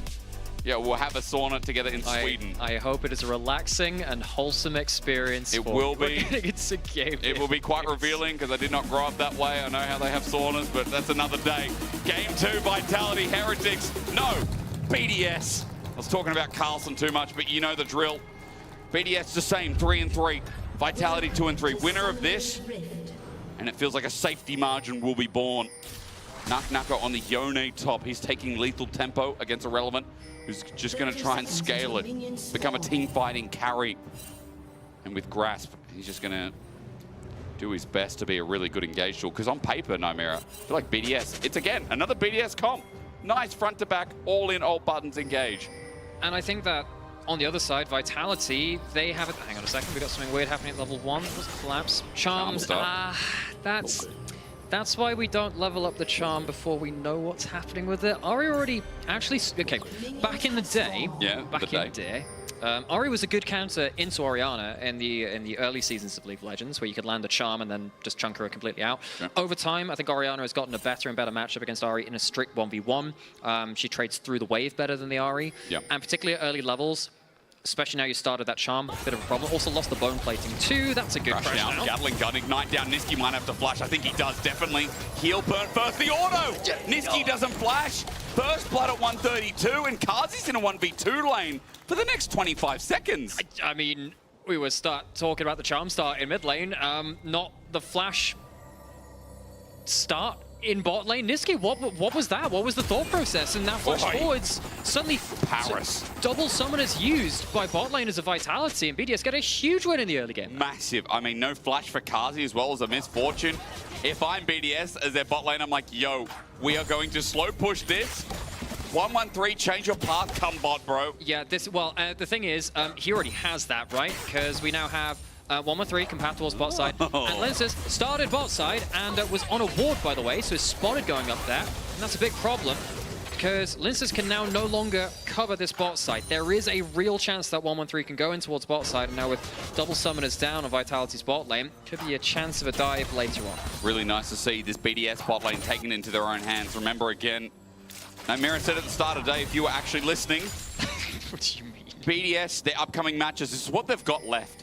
3-3. They've got Fnatic, they've got Giant X, and they've got this one versus Vitality. Must win. We said BDS are back because, again, as we left them, BDS beat G2. And this state of confusion as Vitality beat them. Does that mean Vitality one of the best teams in the league? G2 washed? These are all questions we have. But the least we can say is that, like, BDS must win. This will keep their momentum going. And BDS are indeed back, baby. Just how much back, we just need to know. That bot lane especially, hot damn. We've gone back and forth. Oh, hang on a second. A bit problematic. He's got flash though, so if he needs it, yeah, he can use it. We've gone back and forth on BDS a lot over this Yeah. Gone back and forth on a lot of teams over this year, to be fair. I have to say, that's a good thing. That is a luxury, because it's nice to be kind of not held in this like, oh, well, we know who's winning. Oh, we know who the best and the very worst teams are. I think that's been shaken up. I think, you know, even teams like Giant X found a huge amount of momentum in Madrid, and I think that's fantastic for themselves. BDS, initially there were talks of, oh, are they, you know, solid top 4 team? And then they dropped out of that, and then they beat G2. It's very entertaining as a viewer to not be kind of kept in that one assumed state of affairs. BDS losing a game like that to Vitality where they are, show that again. The downside of that is you're never sure when you're a supporter of the team when you've got to be really confident in that team. It's a bit of a sad state there. Also makes it fun for the team as well. I mean, Vitality, you could write that in spades. Like this team, you have no clue how they're going to go. They're versing G2, KC, and SK. Those could be wins, those could be losses. You have absolutely no idea. Yeah, that's actually a 2-1. They're going to win versus G2 and KC and lose versus SK. SK, yeah, I could see that. I mean, this series is still not done, so I don't know how it's going to shape out, but it is fun. Like, Vitality have been ramping up. However, still, as you saw, this 2v2 is not the main point, but that's kind of the fun part about new Vitality. I don't think this 2v2 is maybe as explosive as you would have expected with like some lanes of Kaz and Hilly in the past. It feels like Kazi and Niski just have to hold the ground as best they can because Chayak, Linsus, and Naknako are carrying games non-stop. Which is, yeah, I think that when you look at the veteran status of this bot lane, and that changes throughout things as well, as that's the funny interaction where you charm someone with phase rush and just sprint at you. Funniest thing honestly, one of the funniest things is when Ryze does that, because he gets the extra speed boost as well. The man really wants a hug when he gets Have you seen when you fear someone as Fiddle? Yes, and like they do the same thing and they just sprint like a Master Yi you fear and he just runs off in the other direction. Wonderful. He always runs back. Nuke's winning the trades here at the very least. While we are talking about mid lane, Chayak has no TP, and Nuke's going to be able to fast push this too. This is a result of starting the Charm, and already difficult matchup versus the Orianna as well. We talked about it a little bit. Of course, later on, once we get to that first ult of the game, that's where Ahri wants to accelerate. It's one of the reasons why I really do think that every Ahri player should be getting that Darksteel first back. We're going to see the Dragon started up here, traded for the Grubs on the top side. Nissi just spotting this out. Vitality will have a moment where they hit the level 6 on the Ahri and on the Wukong to accelerate past the game and hopefully stop BDS from getting towards a safe point where they can, again, scale into the game and play towards their comfort 5v5 front-to-back team fights. But even that, I'm not sold because BDS in the early game is Kazi, as he slowly pushes out this wave. He's going to get ganked by Ice, by Paris. Niski walking into Fog of War. He has his flash available. Remember, he's going to burn it, and he gets out. Thank you to the grand entrance, but Niski, again, used everything to escape, and he has no health. Now Kazi is going to get flipped back. He is a little bit, so he'll take a little bit of a trade. Paris takes 2 turret shots back, though. I'm not so happy about that one. Who knew the day when Misfortune would get out-traded by Corki? To be granted, though, there's a longsword in the inventory to match the Vampiric Scepter as 113 is zoning out. There's an engage from Niski. Arctic Assault over the wall. 113 has spaced it, but this wave is massive. This is an attempted dive. Nuke's coming down too because Ahri is losing the mid lane matchup. So the mid lane transfers into the bot lane. Kazi and Niski back off. Free play towards BDS. The whole map pressure of the early game working out in BDS's favor. It's a plate already. Ice is suffering from success right now, and Kazi and Niski are going to get the remnants of the wave, but there's still a 10 CS lead here in bot lane. It is so good for Ice and Paris right now. Good dodge from Niski, but Kazi's just trying to get his trading back, and granted he's doing so. For BDS, they've got the wave right where they want it. They've got a base timer here. Chayak holding the wave now. Wasn't there in time to do anything about that bot side to stop the that push coming through. Does want to just make sure he can recoup a little bit in this mid lane, though. Is going towards the Rod of Ages build. Has picked up that Ruby Crystal. We'll see whether he can use it. Again, the HP as a resource. I'm okay with any build as long as you justify it with your gameplay. That's the consolation I've had to come towards. I'm like, look, at Everfrost, I survived through that for years. You had your time, but maybe someone used it okay. That's where we'll leave it. I miss Everfrost on Silas. That was so broken. Like after I got nerfed, I was just sat there, like, we're holding my little like Magi Soul Steel. Like, would you like to read? You preferred the hose, didn't you? Instead, I mean, Hextech GLP 800 or whatever. So I preferred Ludens in that era. There was a really fun Hextech Sheen Frost Queen's Claim thing back in the day. You might pull the ult here. Yeah, he might indeed. I mean, Chayak, look at the prediction. He thinks, he's going to Spirit Rush backwards or Flash. Nuke being very smart. Chayak is going to reposition, and I think it's also smart from Chayak. not to pull any of those buttons. Yeah, and you tried to go for the predict. Sometimes you kind of throw out the ult as the Ari just to quickly disengage. That would have been caught there, so try, I guess, surviving one of the more common disengage plays. Knock doing well in this top lane matchup, actually, which is important. At the end of the day, get through the early game. If you get towards 1-2 items, you are still a Yone at that point, and that is a huge benefit to your team. I mean, he's the only one in this game right now doing well. Good charm under turret. The minion wave's cleared as well, but Chaik is low on mana. If he had more of the bar, maybe he could have done something, but now Nuke's just going to be able to stay and probably force that TP. Well, that's a point, because he can clear through the wave with less mana. It's always been one of the problems with Ari into mage versus mage matchups. It was always a problem with Syndra back in the day as well. They just clear waves quicker and for half the mana that you do. So Chaik's going to come back with a little bit afraid, of course, of something like a shockwave as well. Next wave does get to come back, though. Gets a blasted once. It has the AP component of the Rod of Ages, and now with level 6, well, that's been for a while, it's level 8, right? Vitality will be looking for that first acceleration play of the game at some point with these top side members. As Lince is now past the level 6 point, he's looking for an engage. This is where the Wukong window starts to open as face checking from Paris. He's going to look into the eyes of the monkey and see only banana. 113 face checks himself as well. I see pork versus monkey. One thing which really happened. Yeah, what's important? We saw both the mid laners immediately start leaving the wave and going bot side while everyone discovered each other in that bot side river. Watch to see if they can join the play early. Good damage coming from 113 as well. Out for the clone. Lince is going to get permafrost. He flashes away. Ulti. Reaction from 113 a little bit late, but besides the point, Flash is still gone. Lince thinks about a re-engage. His bullet time. The positioning is thought about as well. Chaik, meanwhile, the ulti's out through mid, but flat from Nuke! The Chad move. Chaik has to burn his own. So that's what was happening to stop the roam coming through. That's why everyone was positioning so hard around that bot side of the map. I think everyone was communicating, yeah, there's something up, and everyone just be on guard for it. It's going to be Summoners and ults down. Nuke really trying to bully out that matchup, doing well in the early game. It really is, and again, I feel like another part of BDS where you talk about their recomposition and how this team comes together, Nuke kind of being the pinpoint is really important to mention. These are the stats against G2 when BDS 2-0'd them. A very surprising win. I don't know if you take that with a grain of salt with how G2 went at Madrid, but I think you also have to give credit to how well BDS played and it came together. He was clearing caps in that 2-0. He's been very important when BDS do go toward, hang on a second, steal there, and that's with Lince's smite being down too, so we won't have a smite for another one. Ooh, we might have some smiteless contests here if they stick around. 113, his ult still not up available though, and versus Cyclone, I don't know if you want to take that risk. That's true. Both of them used that smite on that first one. 113 got it though, so it does mean it's no 6. Still, when you have a Yone is one of the most annoying tower hitters in the whole game because he just kind of somehow rips his soul out of his body, flings it at a tower, uses the grubs, and then walks away with the plate. You can't stick him under that turret either, because he's very good at using those grubs. And we see some local wildlife getting brutally murdered. Thank you, Conservationists here. I support, you know, dragon conservation. Goodbye, Ocean Dragon. We loved you.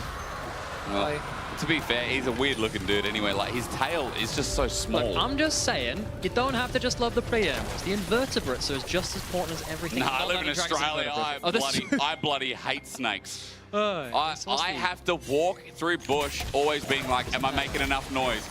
Where's the nearest hospital? Dude, there are some fun... I do have fun facts, but you probably already know them because you're actually Australian. Yeah. Do you know about the Gimpy tree? No, I actually don't. Okay, that's an Australian plant, which is... It translates as the pain tree. Ah, yes. And when it's said twice, they really mean it. Okay. It has very large leaves, which people might use as impromptu toilet paper. It will send you to the infirmary. It does cause pain and touch. It's very, very bad. Do not do that. I'm used to a lantana for all Australians out there. Lantana is like the spikiest bush known to man, and it's always on. You walk through and it's like, how is it still on me? It's crazy. That like an Ivan with a Rylise. Fun fact, as we get ready for this, not even dragon, we're not getting ready for anything. We're getting ready for Niski to just run away. Kangaroos are not your friends, okay? No. You think they're all funny?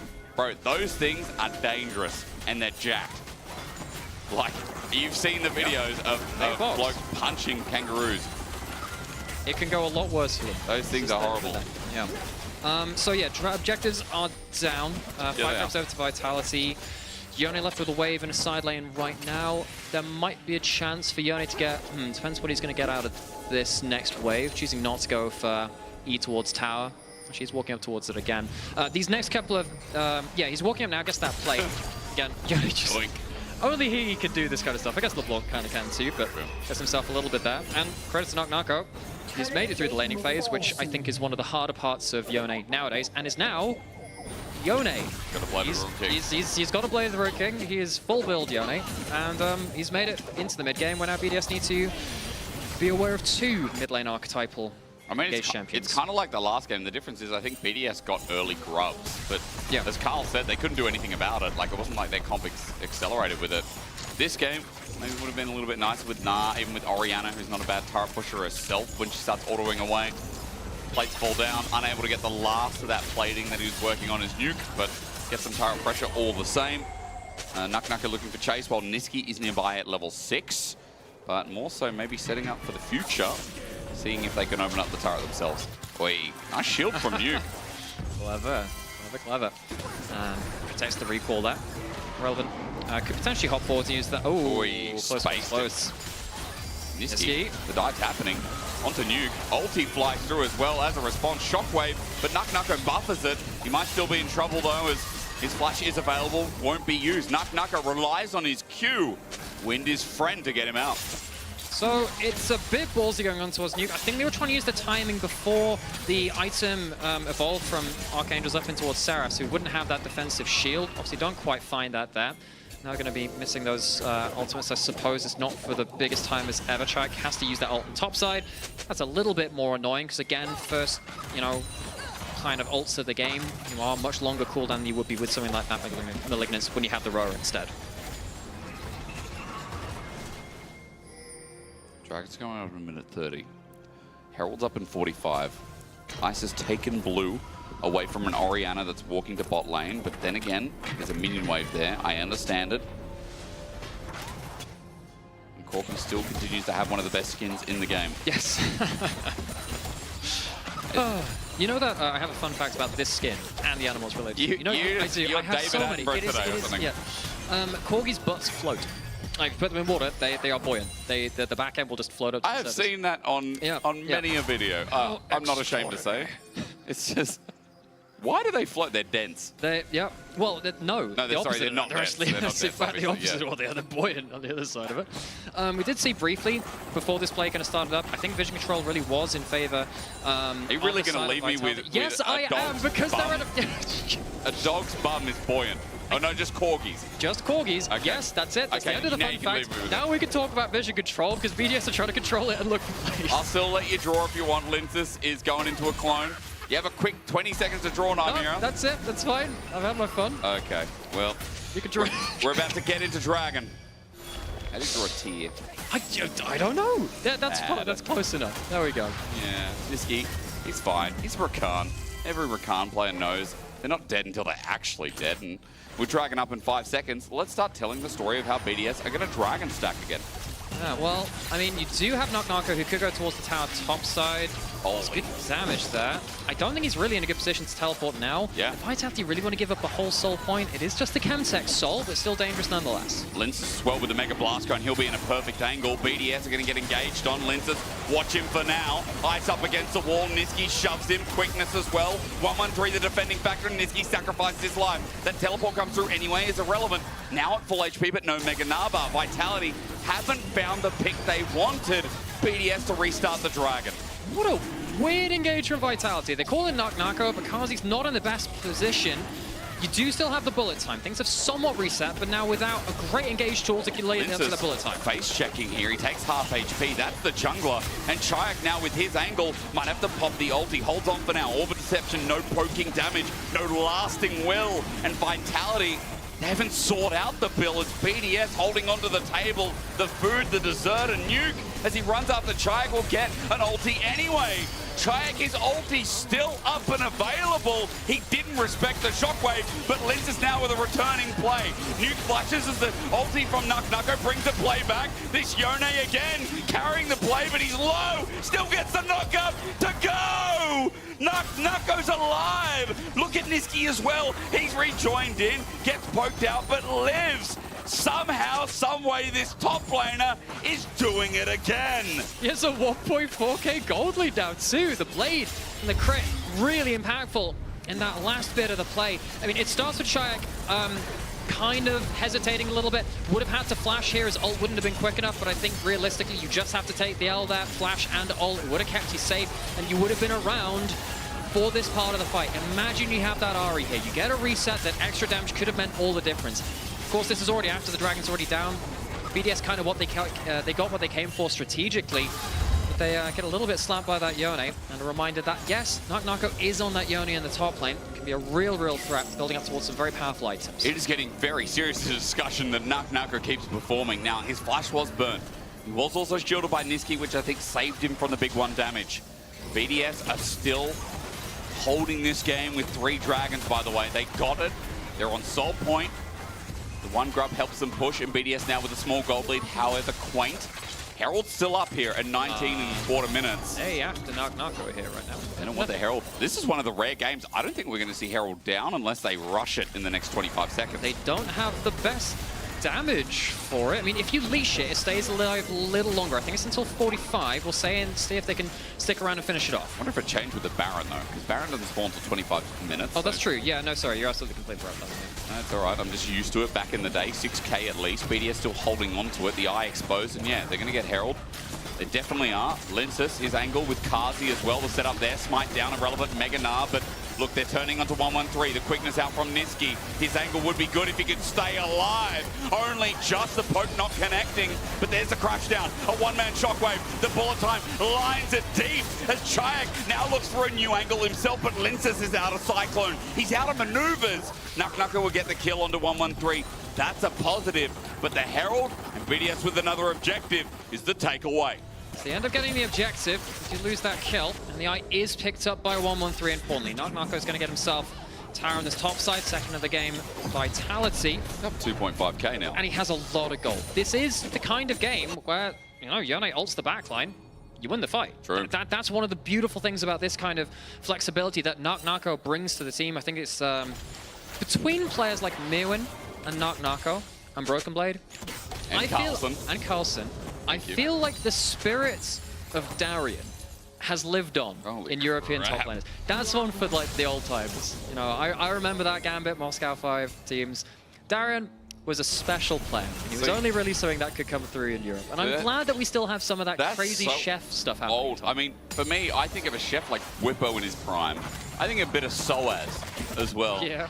You know, it's not even that old, like 2018 Worlds Finals for that guy. You know, funnily enough, Linsus actually played against Diamond Prox in NLC in 2020. Really? He came back for a split to play on Bifrost. Oh my god. Yeah, so we actually did play against one of those old gods of Europe. It's fun to remember back to them, remember some of our history every now and again. And for you folks who didn't start watching back then, honestly, go back and we'll learn some of those stories. Go sit back and watch them. They are very, very special. It's nice to remember the Go back and watch EULCS. Yeah. Oh my god.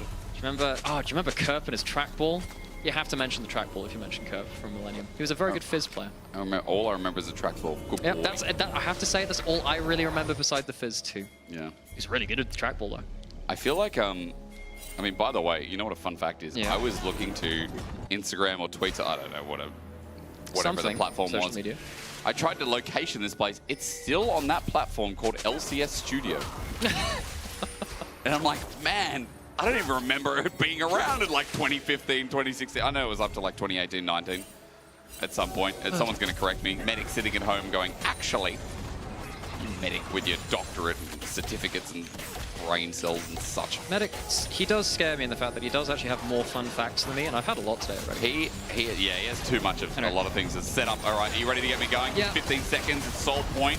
Linsus in. Great Cyclone onto ice. There's a Magnus Storm, though, a disengaged. Linsus doing a good job until Niski sets up for the bullet time to spike down. The cannon's unleashed, and Kazi sends BDS down. Vitality have done a good job, but to continue this, they've got to stop the Dragon. How the heck did they manage to cleanly pull that engage off through the middle of that team fight onto the Corki? Shy gets the charm, the bullet time's over the top, and that's going to stop the Chemtech soul point coming through from BDS. No, it's not the most important soul of all of them, but it's still an important thing to look towards. It makes it harder to kill those carries, and each Chemtech Dragon gives you some of that very vital tenacity, which you can't get from many places in League right now. Each Dragon gives you 6% of it. can be very important. Vitality, great engage, and they didn't even need to call the Yone down. Still has that flash, still has that teleport. They didn't even need him. What's with Vitality finding clutch fights in this series? I think it's becoming a bit of a trend now as we look again off the back of Linces closing the gap. I mean, this is insane. How the hell he finds it in here? Flashes forward for the E, still has that clone afterwards. Second knockup comes through, and Shike finds the charm. Beautiful, threading the needle. Bullet time over the top, forces the disengage afterwards. That is a wonderful engage coming through. Vitality, they're a team of two sides sometimes, but that is one of their better ones. Great engage. As you said, top laners didn't join in, but Linces also getting some gold for himself was big as Ice. The observers looking at the dog booty. I see you, It's in the river, it's floating. Yeah, I see, it is floating, it is buoyant. Used to be Mazel that gave me all the fun animal facts. Did he? Yeah. Oh yeah, because he was a zookeeper. Yeah. Sometimes you learn some strange. I think the strangest thing I ever learned about. Hang on, is Walter going to do something? Nah, he's okay. Strangest thing I ever learned about a co-caster was someone said, just randomly on cast, oh yeah, I can contort myself to fit into a suitcase. Who tells you that when you're in the middle of a game? Like a beautiful crow. I don't know whether he can still do it, but at that then, he convinced me of it. Depends how big the suitcase is, because I can go in a suitcase too. I'm going to tell you that right now. If it's about... if it's a big enough suitcase, I mean, look, I was like assuming, 176. I was assuming it was a regular size suitcase. Okay, yeah. Anyway, I was completely shook. I can fit in a clown car, you know. I think several people can. To be fair, anyone who plays League of Legends sometimes is a zookeeper too, by the way. Just a shout out to myself. That's just what we all feel like sometimes in solo queue. Herald! Oi, oi, oi.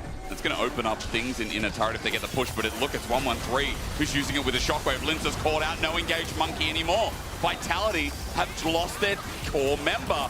Niski runs away, losing his health, taking my tongue and finding anything more as Nucko. His ulti's only a one-man. This is not what you want out of the Yone, who's so fed. Permafrost on top, but Nucko looks for a re-engage. Jumps in, no other option. Vitality had it all together until this one play. A shutdown to Nuke, and for BDS, they've picked the pieces off one by one.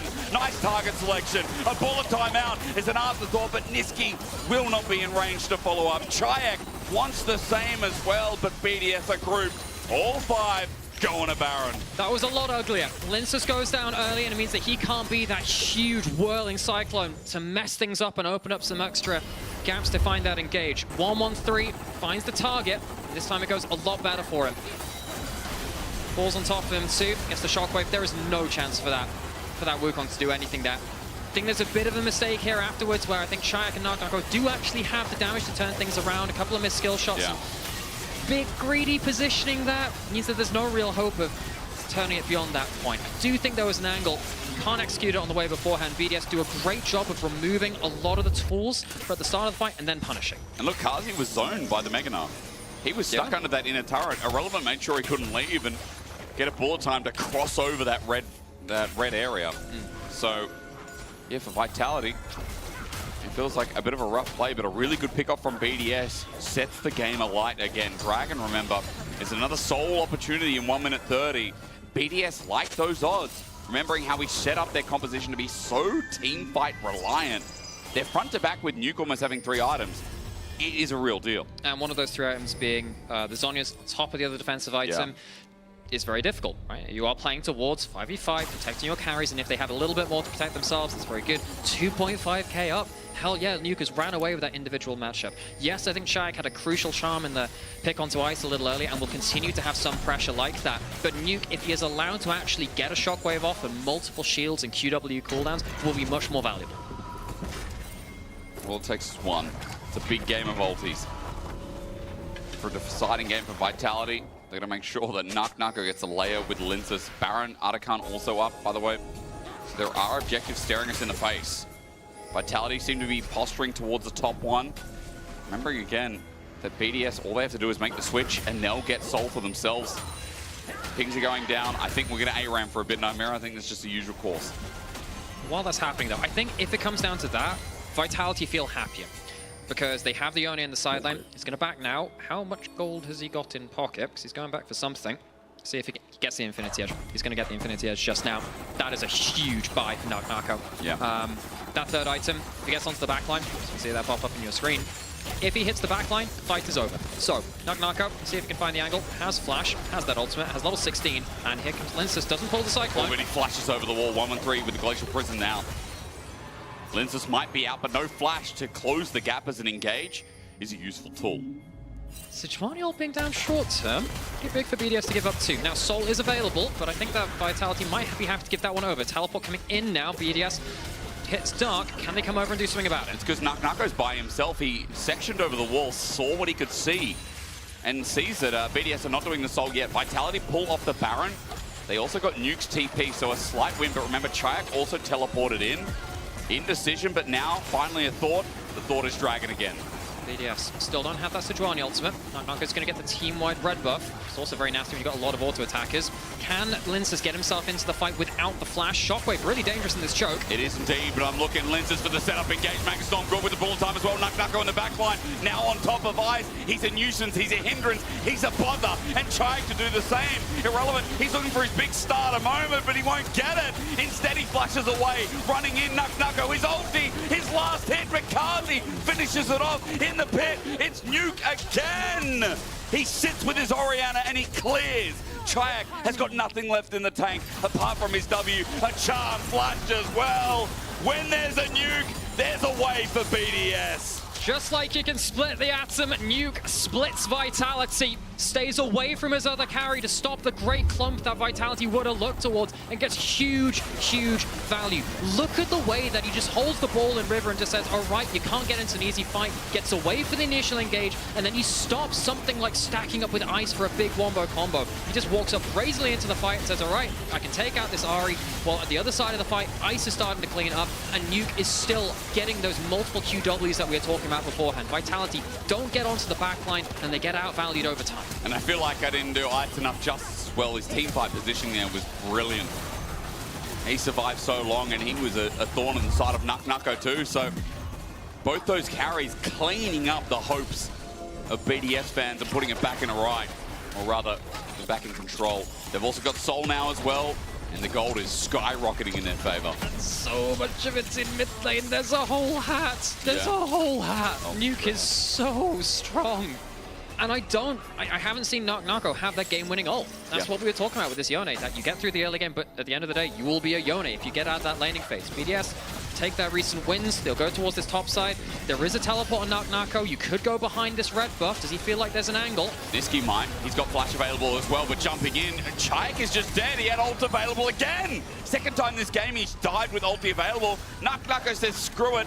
I'm going to solo Atakan, and he definitely will.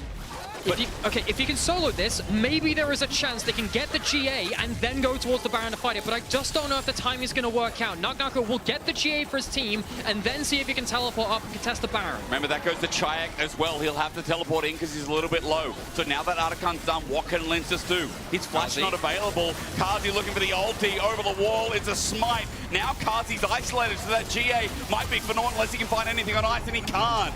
GA used, teleport to match. Niski wants to stop the port. Linces goes into the shadows. But all he will find is Paris. He will not pull the trigger. Paris is going to back away. He's not even going to try and stop the tempo here. Linces is just hoping for a little bit more. Hoping for Nuke. No. He's done a great mind game. Because they didn't see him going to Paris, he can go on to Nuke. You're right. He pulls the Cyclone. Shockwave going to be used, so Linces needs another turn. He doesn't have his flash available, so Niski has to get involved. Now that the Shockwave's done, Nuke should be dying here, but he's surviving for long. For long! Not for long. Linces gets the shutdown. As you said, the mind game works out. I did not believe in the mind game at first, but he makes sure that Paris recalls and doesn't jump on the easy target. Instead, waits for them, mind games the recall, goes top lane and kills the Orianna. That will take the teeth out of some of the Baron push, especially with the 40-second death timer for the mid laner of BDS. We are now in a point where this game is likely to go towards an Elder Dragon. You have to feel it at this point. Chemtech Soul, again, not the most powerful one. I think the Chemtech Dragons actually are, because they heal and shield power and stuff like, you know, the Orianna shield and the Seraphs. Actually, that's really important. A lot of people overlook the base stats of the Chemtech Dragons, and of course the tenacity as well. And I think just at this point, we are now at BDS late game 5v5 potential. As long as Nuke and Ice are not clumped on top of each other, Vitality have struggled to shut them down. Vitality need to find a way to take out one of the carries easily without the other one getting value, or take out both at once if they're starting to fire off, or these fights look a little bit gnarly. Well, 2 minutes till that Elder, as you said, and I'm going to start looking towards Ice and his Infinity Edge. He's got an enhanced recall. I think we'll see it now. Pickaxe BF Sword. And Infinity Edge, yes, there it is. So 4-item Corki, 4-item Kazi. Still doesn't have upgraded boots, but can't blame him when he's just trying to match par for par. And, you know, in this game, you know, Chayek's really got to step up to the plate as well, and it's hard. You know, Namir, it's a 2.5-item Ari. Yeah, you're a support Ari at this point. You're a support Ari. You're this far behind, it's Paris, really hard to do this. Big mistake. Charm comes out. Paris might be dead. Bullet time, though, from Kazi. He doesn't want to pull it out. Ice is coming to support. This is turning into a full-blown fight. Niski flashes away. The poke from Ice is meaningful. Niski looks for a re-engage. Paris was still caught, is still low, and as the dodge comes through from Chayek, it's great. It's only for a charm, but Nuko is over the wall, and he's shockwave. The bullet time does nothing. Irrelevant might be a mini now, but he can tank it up. Vitality getting sliced and diced. All together, BDS get their grouped up team fight. Well, Nuke's got a hydrogen bomb and they're against a coughing bee, it looks like. It's a flash. He faked the flash. Chayek tried to get over the wall, but Nuke is akin to such devilish moves, and he'll delay the back. He'll be a nuisance. He knows he wins a 1v1, and Chayek will slowly but surely die. And this game going to BDS and going to a game 3. Oh, he missed. Nuke is toying with him. He also dodged the charm. It's a skill check at this point. And even if he doesn't die or not, BDS, their team fighting cannot be understated as we go the full limit. Almost a Civ HD flash to escape. Doesn't matter either way. The Nexus will fall. We will have a 3-game series between BDS and Vitality as BDS take game 2. It's just padding the stats in the end, and Paris a bait? I don't think so. But hot damn, does Nuke deserve respect alongside Ice for that game? Oh, insane. I really think that Nuke realized how brawny he was partway into the game. He had a lot of HP, a lot of shields to work around, and it felt like they really used that well to play aggressive. BDS are back, that's what we said. Game 3, right on the horizon.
Ginny here, and I'm joined with Striker during the second game against Vitality. We're 10 minutes in, and something that Nuke mentioned on the podcast in Euphoria was that there are different identities of the players within the team, and you're looking to accommodate for those identities. Would you say that the draft of this second game actually sets them up for that?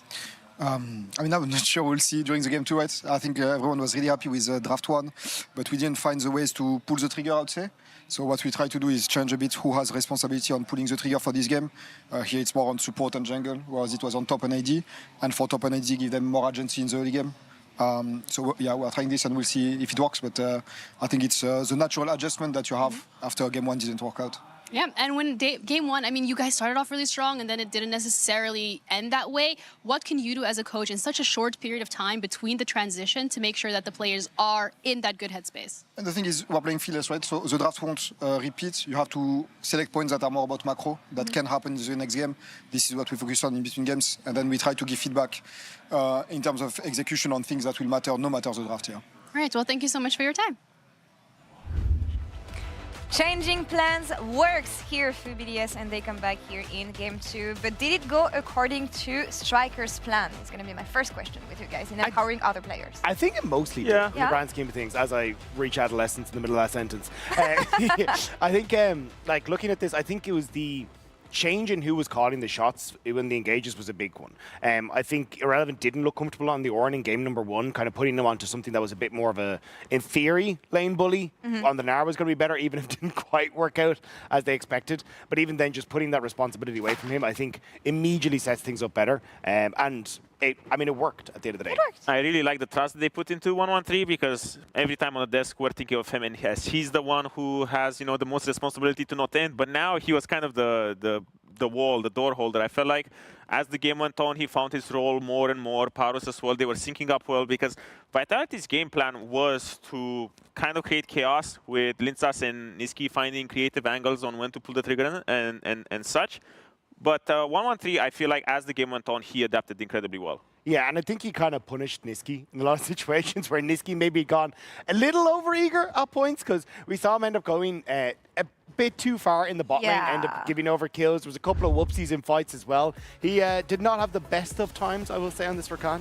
Yeah, definitely not. And look at that. Yeah. It's a one-way street.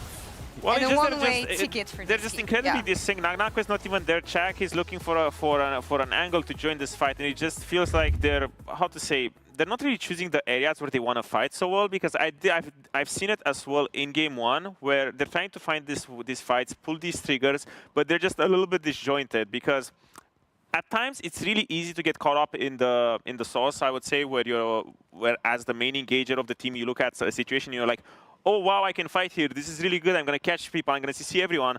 But then you go in and you look behind you and there's just no one there because no one is there at the fight. So it's very important to keep this sort of balance and distance between your carries and enemy carries as well, because you can fight a 5-man engage, but if there's no one there, you will just end. Yeah, and I think that's why the transition away from Niski being that main engage tool to Linsas being that main engage tool started to make things look decent for Vitality. But I think it really came down to those later fights where Nuke had started to come online, because a huge amount of the game plan that it seemed like for BDS was, hey, we are going to trade parts of the map. It'll be Nagnaku who's going to be able to get a ton of gold on the top side of the map, but BDS wanted to trade it for Nuke. And then when it came to the fights, Nuke really stepped up, and it feels like this is kind of been BDS putting their trust back into him after fantastic performance against G2. Now here again on the Orianna, he was dictating the pace of so many of these fights. So what you're telling me is that BDS is just going going back to what they've been doing last year. Yes! They are easy to execute compositions, empowering Nuke, and that's what we want. Actually, They only got most of the dragons, you know, as well, if you want to. We take those. We take those. But also, they're making things more simple, easier for themselves, and that's what I want to see from them. Exactly. So far, for now. When you're Nuke, it becomes so much easier when, especially your front line, as we see in this clip, does the job for you. You don't really need to fight for your life. You don't need to look everywhere and be paranoid of where the engage is coming from. This is their textbook Nuke.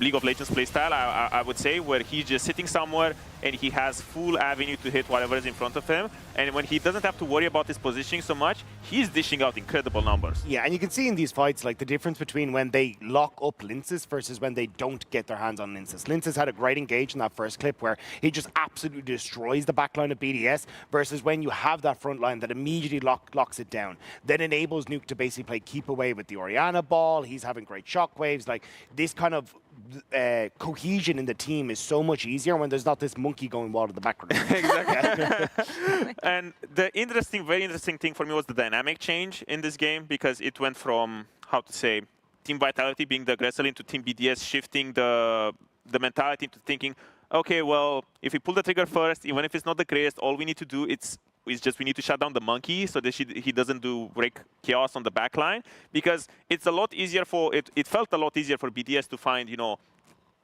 poorer engages in that sense than it felt for Vitality to find this, miracle engage, because it felt like as long as the front line is just sitting there, you have bigger backline damage. You have the Orianna that's completely skyrocketing. And for Vitality, it was always the wombo combo. And when you pull the trigger, even if you don't find a good one, you stop the wombo combo. That's your win condition. And you have more ways to fall back on your feet, I feel, with a composition like this. But I'm listening to all this and all the impact that the junglers can have. And I'm actually scrolling back a few hours in time to what we said with Sheo at the beginning of the series, with how Linsas, when he's not able to follow the plan that is set for him, doesn't know how to come back and how to fall back on his feet. And if you give enough space to 1-1-3 to roll the early game and find those engages, that's what's going to help BDS win. And he empowered Nuke here. So I feel like that's what we want to see from them in the next game.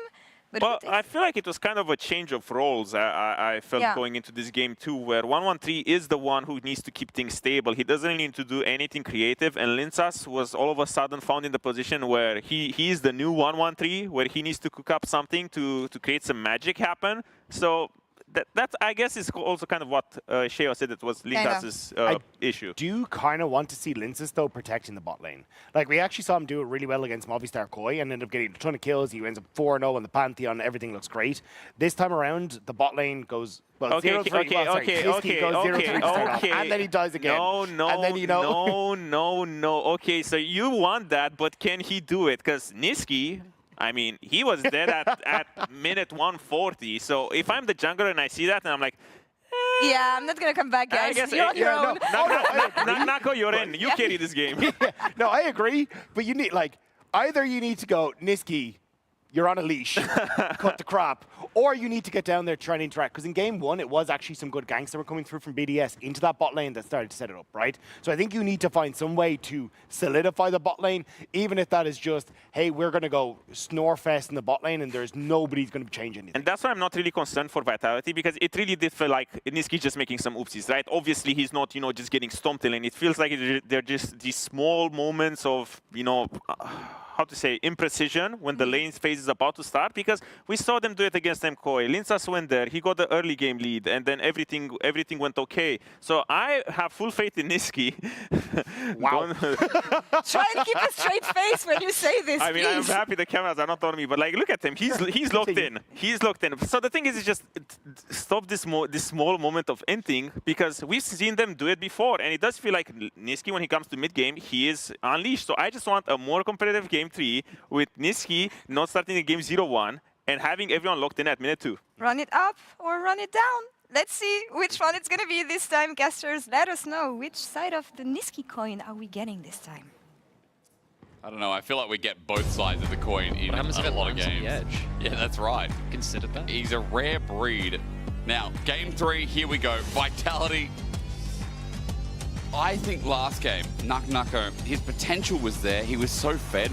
We just didn't get it all to line up. And again, with BDS, if there's a will with a way with 1-1-3 setting it up. But Nuke was a carry threat. Let's see what he gets this game. Now, Ziggs is taken away on blue side. Jace, again, is something that just can't be lit. Let's try words. Yeah. Left up, because B1 is just so strong. Let's try spinning. Yeah, that's a good trick. I've tried that, but done that on a chair and tried to cast, but then I wanted to throw up. That was not ideal.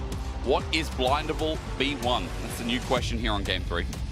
So, Malco, gone. Well, Marco's gone, Sejuani's gone, so Do we fall back onto something like Skarner if you want something tanky? Is Sion okay now if you want to play towards something tankier as well? This is more towards the BDS side of things. Yorick. Well, Yorik's really good into them. That's not made its way up towards Europe, but hey, there could be a day. Hey, it's Vitality. The big one that's up right now, the big two things which are up right now, Kalista and Varus. One of them's getting through. Yep. So they could be quite big. We could see an Ezreal lane as well. We might see the point where bot lane changes up a decent amount. Gwen, of course, gone ahead too. So I mean, surely it's the Varus first pick. That's been the European. Khazi's most played, surely. It's like everyone's most played. Yeah, really, because whenever they can get it, they'll get it, you know. And then that opens up so much extra stuff. Varus kind of doesn't lose that much. Really? We really think about surely not. Instead? I mean, it's good early pressure, and he was banned away that last time. Gives Linces for a literal tip with the spear to lead the game. Yep. Suppose 113, what does he do on the other side? He could go Vi if he wanted to. That's not been played yet, even though it's not really... Well, he hasn't actually played a game of that. I would suggest he go towards the Scar. You could pull out a Nidalee draft with Varus. Like, you know, we see it a lot in LPL. Like, a lot of teams on a spray. I was going to say, because 113, he likes Nidalee. And so, like, is this going to be the poke draft? Because even though the Jace is not available, there are still things that you can layer with this. I mean, if he wants to do a slightly different variation of it too, a bit more disengaged, a little less poke, you can go towards the Zyra too, which has been a good pick for him. A couple of the picks we've already mentioned. What flavor do they want to go towards? More frontline, more poke. Now, in Windsor, they were the triple poke team. They played Jace, Nidalee, or Zyra, and they played the Varus. That was the composition they played. So 113 does go towards that Nidalee, one of our best players of it within the league. It does have a good matchup into the Shen's out points too. You can bully him out. So, BDS, good comfort for them so far. Get that ulti out. Also, you can just pounce. The gap close is immeasurable. So 113 having that already for BDS. I like the draft direction, but how do you pair up with the Xin Zhao is the next question for Vitality, right? Because for Nuke, do we start going for something like the Lissandra? We saw a Penta kill today from Scout, or yesterday, sorry, or the day before. Yeah. I don't know what days. It all blends into one. But we got dive here. Lissandra works well into dive, but does it work well into poke? Well, Nidalee weirdly, one of her worst matchups is not actually in jungle. It is against something like that Kai'Sa. I think particularly when we first started seeing Fearless coming into the global scene, Nidalee was answered by heavy dive and stuff like that, and the Rise to be able to realm warp someone in as well, go in for the rune prison, lock someone like that Varus or Nidalee down, very easily blow something like a spell shield from an Edge of Night if Ice goes towards that too. Can allow that Kai'Sa to just completely obliterate two very squishy carries in the backside. BDS need some way to cancel out this dive. I'm actually wondering whether either Renata or Poppy are really good here. Stopping the dashes or just stopping that instead. Renekton's good lane pressure, and you get that Renekton Nidalee. Technically a flex as well, but we don't really see it in mid lane anymore. I think that Poppy or Renata, very high value for BDS. They want some way to eject the engagers or stop them from getting in. I'm just going to throw this out there with an AD jungler. Cannon is one of the best matchups into Renekton top. True. It sucks to play as a Renekton. I mean, so does Quinn, right? But Nucko, there's been crazier things before. I wonder how a Nivea is into Renekton. I got a lot of questions. And that's going to be taken away anyway, even though Renekton looks good into it. Maybe that's kind of showing that, as you said, this is still a flex. I mean, to be fair, I've seen Varus top. And True, yep. I think it could still be a solo lane Varus. I think BDS are banning away from composition, right? Because they have 3 run at you, close range, diving kind of archetypes. Vitality right now, first 3 picks set up for Realm Warp in, Rune Prison, smash him with the Xin Zhao. If the Ambassador was on top of that, it's another person, which makes it very, very hard to make sure that your initial carry survives. If you think back to the first game as well, where everyone just piled on the Ashe, similar kind of thing which Vitality have succeeded with before. What else could they use to dive in? Narco, I mean, he has played something like the Akali top before. It used to be okay matchup into Renaxon. Not exactly sure I'd pick that here with the other solo laner of that Rise, but, you know, he wants to pick something which can go in with the team. Yeah, I mean, any melee option into Renekton, it just always feels bad. Unless you can withstand the burst and get through the laning phase where he excels. Now, Brom's banned away. Maybe it's fishing for something like a Nautilus here, because that's like the last support left and available.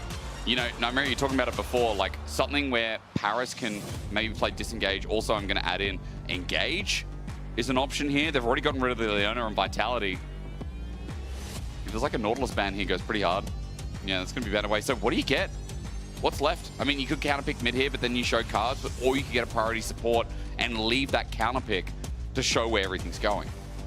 It's also a question of what Nuke does as well. Okay, now do you just say, we're going to counterpick support, get something in for Nuke? Does he have anything that can contribute to the poke? There's no Victor, which is fairly long range.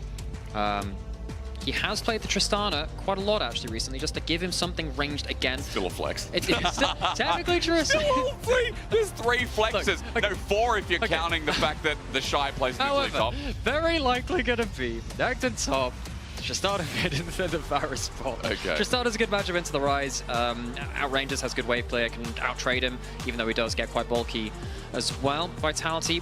You don't have the Nautilus for your own Kai'Sa now. The Nico, very lane dominant. Nico support is something which I have loved the world over. Right now, I think it is very lane dominant. We'll talk more about it when we get into that game, as it's likely going down there. And Aatrox has been one of the historically okay matches into Renekton. It's more skill matchup. Yeah, you lose a little bit, but you try and outvalue in the team fights. Whoever gets ahead in that lane, though, takes over. It feels very flippy. But, yeah. I'm going to see that. I'm going to see the skill match up top. I like it.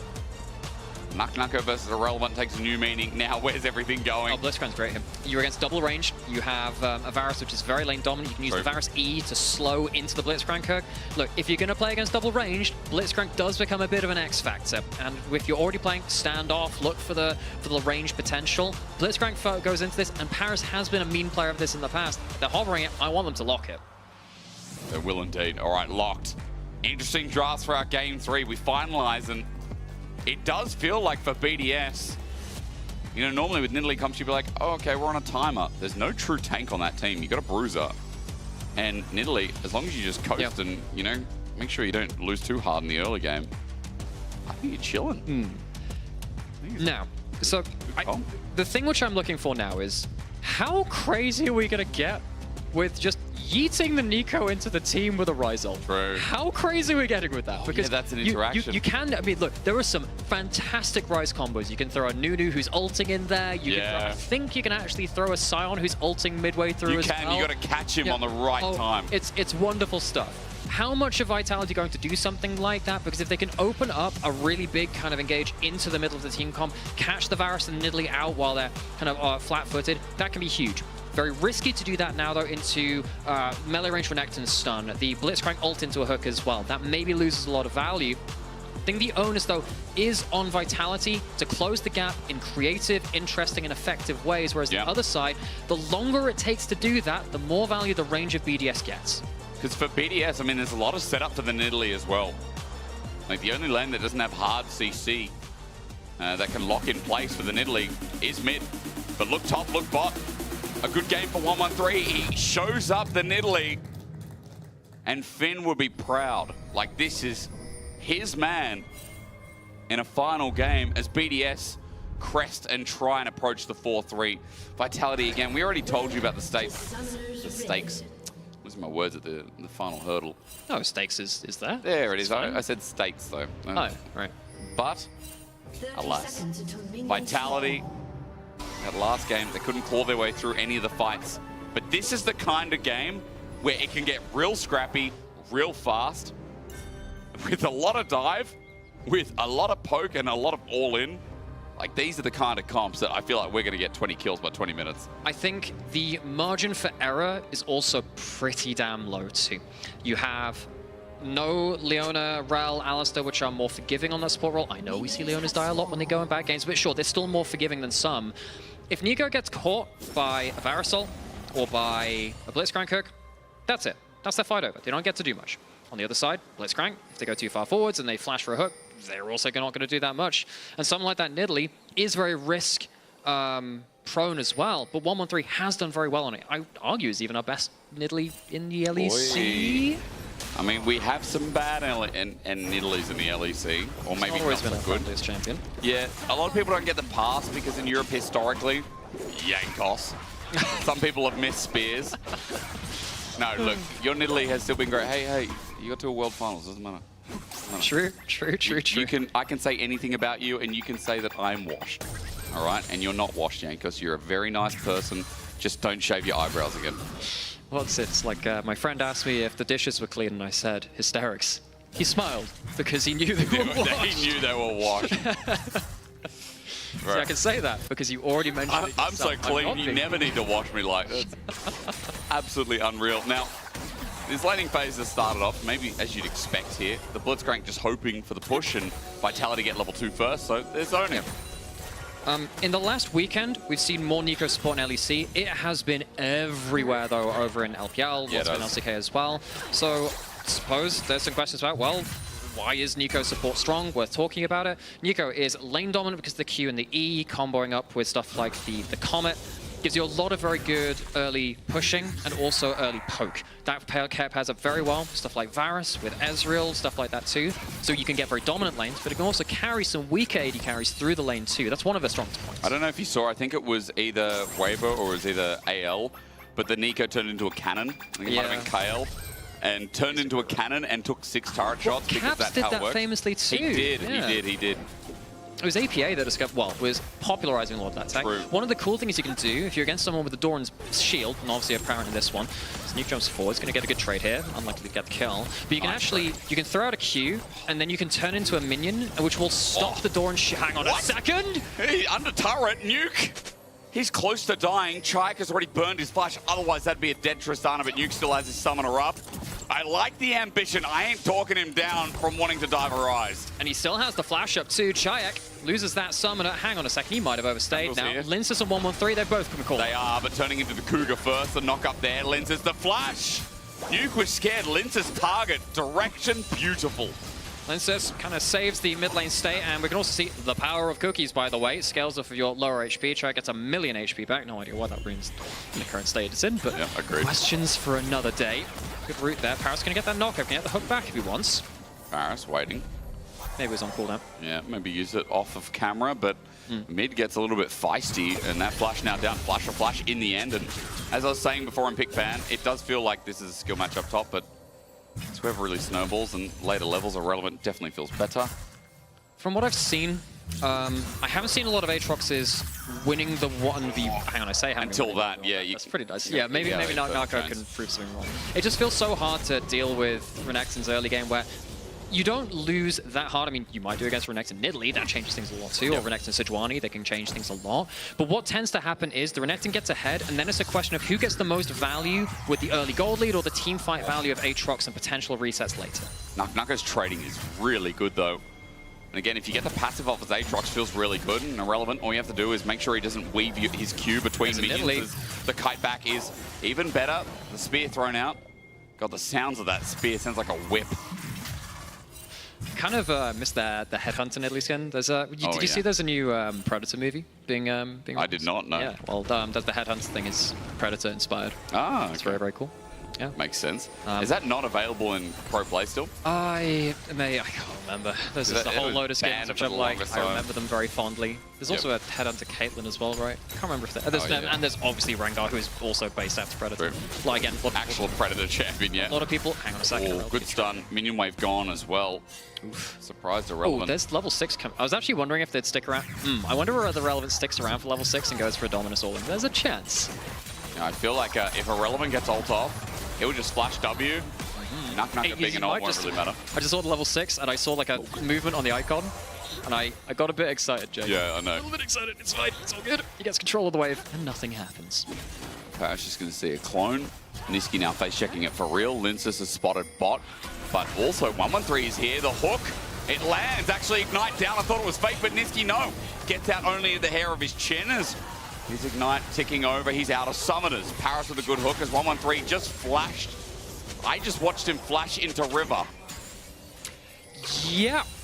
113, not getting the most out of that, but Paris, great hook, and this is one of the reasons why, despite the lane dominance of Nico, and hang on a second, we're sticking around, that trap, is that disabled, that trap, that ward? I'm not sure about that one. Actually pops onto Niski, Dragon started.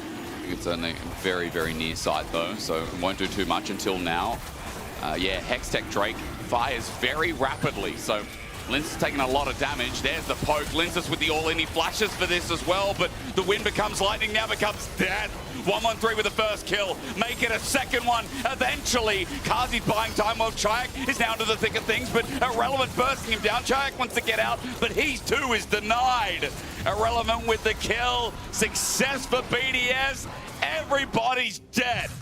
2 hooks hit leads to a bunch of kills, and the Dragon going to the side of BDS. Huge win in that early game. And Blizzard just goes way too far. Doesn't have that Crescent Guard yet. There's no great follow-up. You don't have the priority coming in from mid lane either. Chayak, I wonder whether he should have just pulled the Realm Warp to make this play. If you really wanted to full send it like that, while all this is happening, you don't have an Aatrox coming into the play either. Well, Dominus going to be used. Tangle Barb's though under turret. Irrelevant's in a lot of trouble. He won't be able to Q heal through this one. He's going to try at the very least, but Kazi with a follow-up. Slice and dice only onto one. No minion wave means he doesn't get a reset. He might have to turn around, but the Tangle Barbs connects, and Kazi is going to reap the rewards. 1 kill back finally in this game for Vitality. Both supports making some plays now. Niski just dipping behind that minion to get the double root duration on that E. Gets it off that last minion. Definitely helps take down Irrelevant there, so he'll go down just as he contributed to that bot side play. While all this is happening though, yes, the Dragon went over to BDS, they'll also get themselves 3 grubs, so objectives all on the side of BDS. Feels nice, this early game. It's the biggest early game we've had this quickly. I mean that with under 10 minutes, it feels like there's been small advantages in lanes, but not a fight as big as that. You know, 2 kills for Italy, and as we said, the poke in this game feels like it's going to be ever so relevant. As Irrelevant plays weak side for now, and you're just looking at an 800 gold lead with a Leandro who's almost built for 1-1-3. That graphic, thank you again to our production team for building what is an insight into how good 1-1-3's Nidalee is, especially with the lead. Is there an elephant champion in League? No, but now that you said that, there will suddenly appear. I need there to be a game of Irrelevant. Just Irrelevant. Just to me. Just like I need Cassante claws. I need that. I need Cassanta. Okay. Oh, I also need Shuriman fried chicken Azir. The order is given. But I mean, he's... Yeah, okay, That's pretty good. We got Birdio. We do have Birdio. We have KFC Galio. Yep. I think it should be Shuriman for Azir. It'd be great. It should.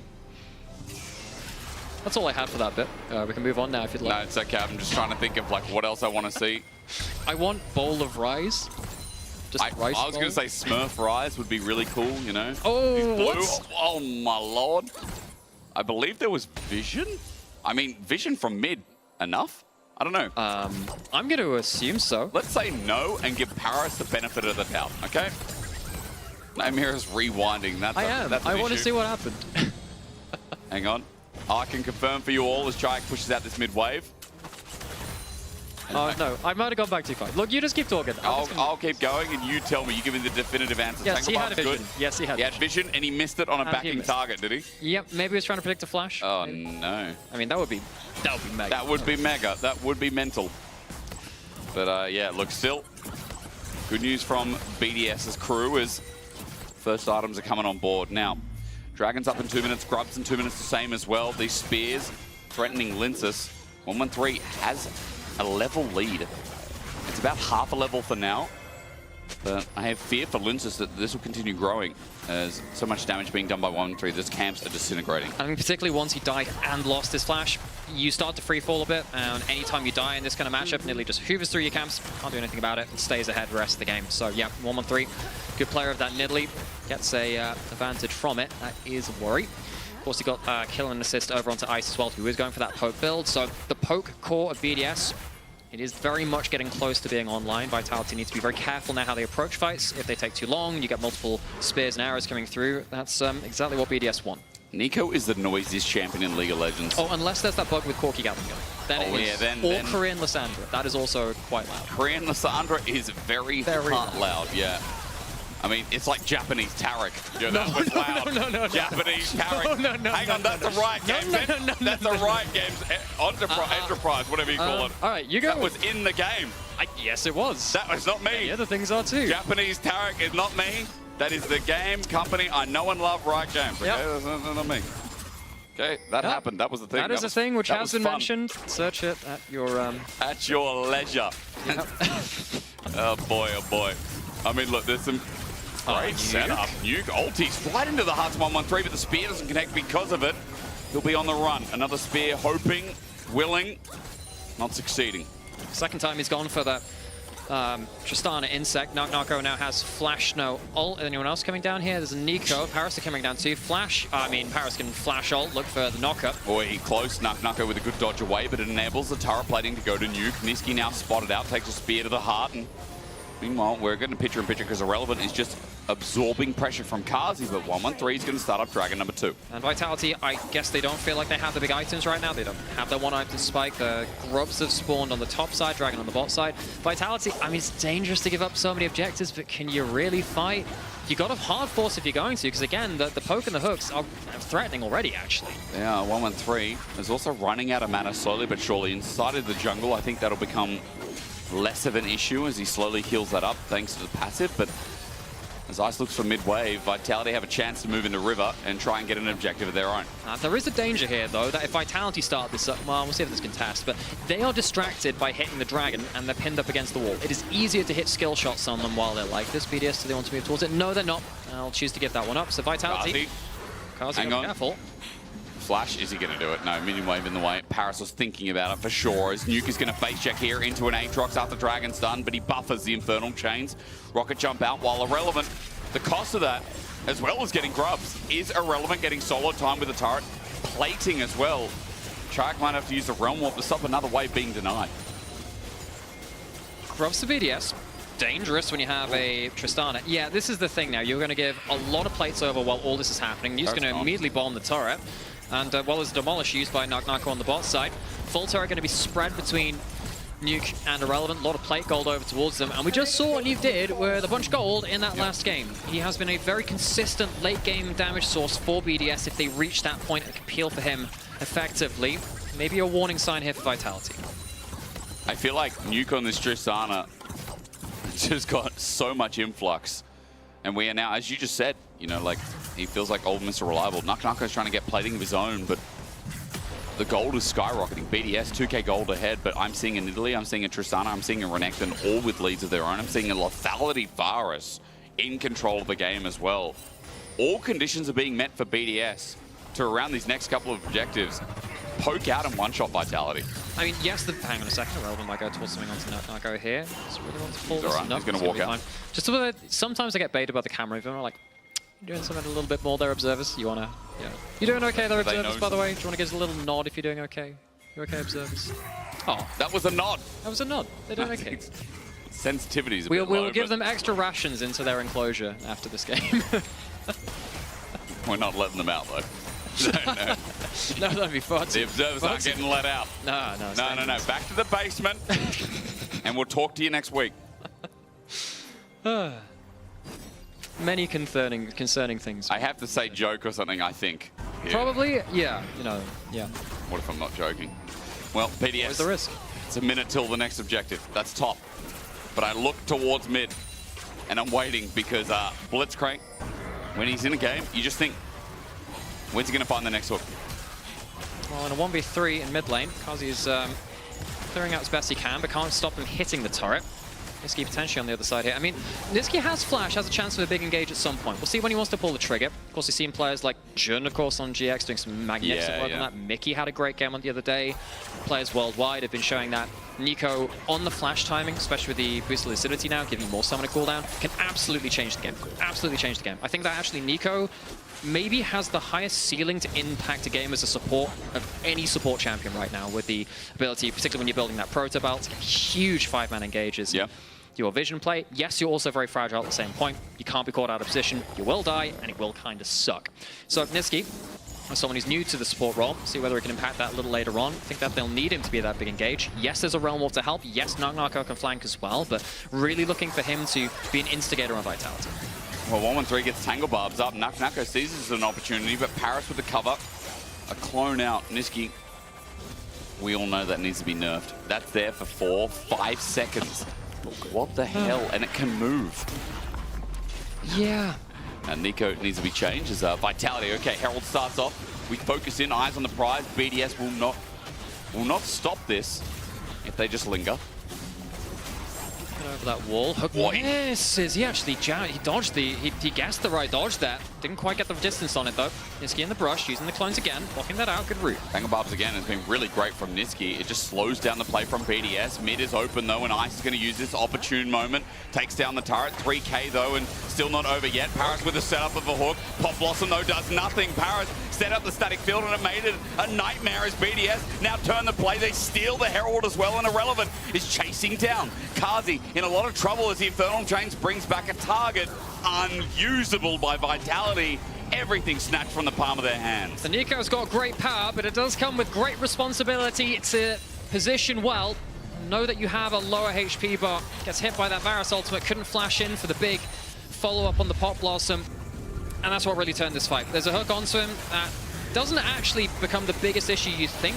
That's actually the big issue there. The Varus ult landing just afterwards. If that doesn't hit, you could potentially get a big 3-4 man ultimate and allow Narco to get into the play without committing the flash or something like that. So Niski, bit of a swing and a miss. Doesn't use the flash, can maybe look to use that on the next ult cooldown, but in this battle of kind of flamboyant supports, Paris wins.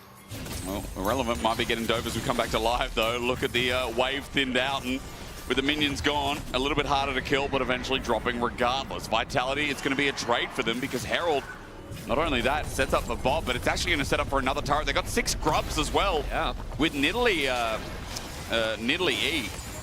And Tristana. All of that turret's gone. They are the demo squad right now. Bring out the TNT. Inner turret goes down, and Nuke's got bank, baby. He gets paid. 6 grubs getting up towards the dragon as well. Yeah, Oh they my just got God. everything on the payroll. Nice. It is a map masterclass here. And Irrelevant, I mean, also getting that top wave too. What's it like? Zaya gets Rakan, Trinivir gets Ashe. What does Nuke get? Paid. Paid. Gets everything there. Tristana gets turrets. Her love language is turrets. I can understand Wow, why. you got me a brick, my favorite. Look at all the things I can buy with this. I mean, BDS in this early game, it's been pretty clean. Like, Vitality's options have been limited, and I think in these last 2 games, we've seen a recurrent theme that, like, BDS really prioritized Dragons. Ice and Paris have had good laning phases, and 113 has been playing a lot more towards bot side, and it's been successful. I mean, their Dragon stacking has given them condition. Even in the game they lost, it still gave them, I guess you could use the word momentum, in what later could be used to force their 5v5 fights. And, you know, Vitality walked away with a very good game one in terms of the execution in their team fights later. Second game, that was, hang on a second, might have a catch here. They're going to be able to stop the back. They should be able to. Nuke caught out, does have ult and flash. He's waiting to W over the wall. That's Niski, and yeah, he just collapsed the cheeks, I think. That's a fair thing to say. Is it? It really is, because there was just... Look, you can choose the words which you want. I will just occasionally question them. I think that's my right as someone else who has a microphone next to you. That's okay. You got to keep it in balance. Sometimes. You got to make sure that we don't Everything both in balance is all things should be. Yes, that is a quote from a champion in the game. Surely. I mean, probably, yeah. I mean, do you know what else is a quote? I mean, there's also, like, coward. You know, I found out the German word for cowards. What is it? The other day, Feigling. Is that what he shouts out when he I don't know whether it's whether it's Feiglinger. Okay. But if someone can confirm whether he says that in German, confirm. Thank you, Lena, again. Confirm. That's wonderful. Great. I hope that's made your day better. It's made my day better. Well, you remember, I mean, I played in Chinese solo queue for 2 years. Oh, yeah.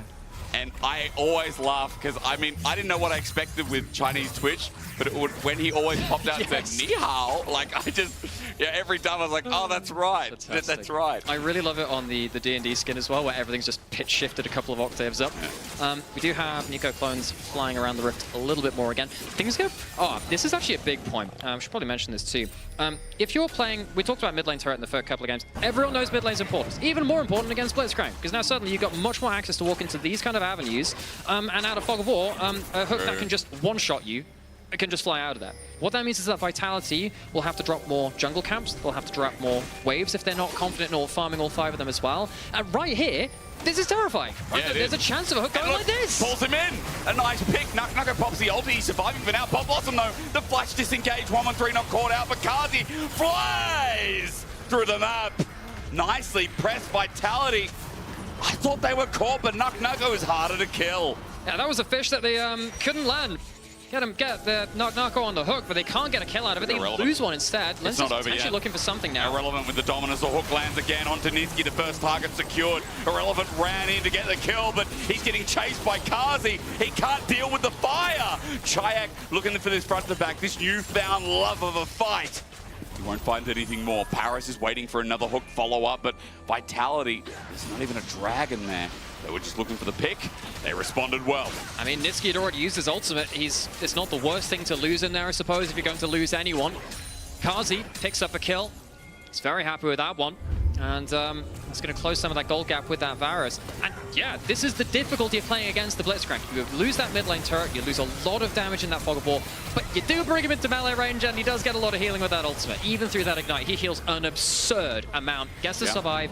Kazi gets to come through with some of the plasma, even though the Nicole doesn't get that much value.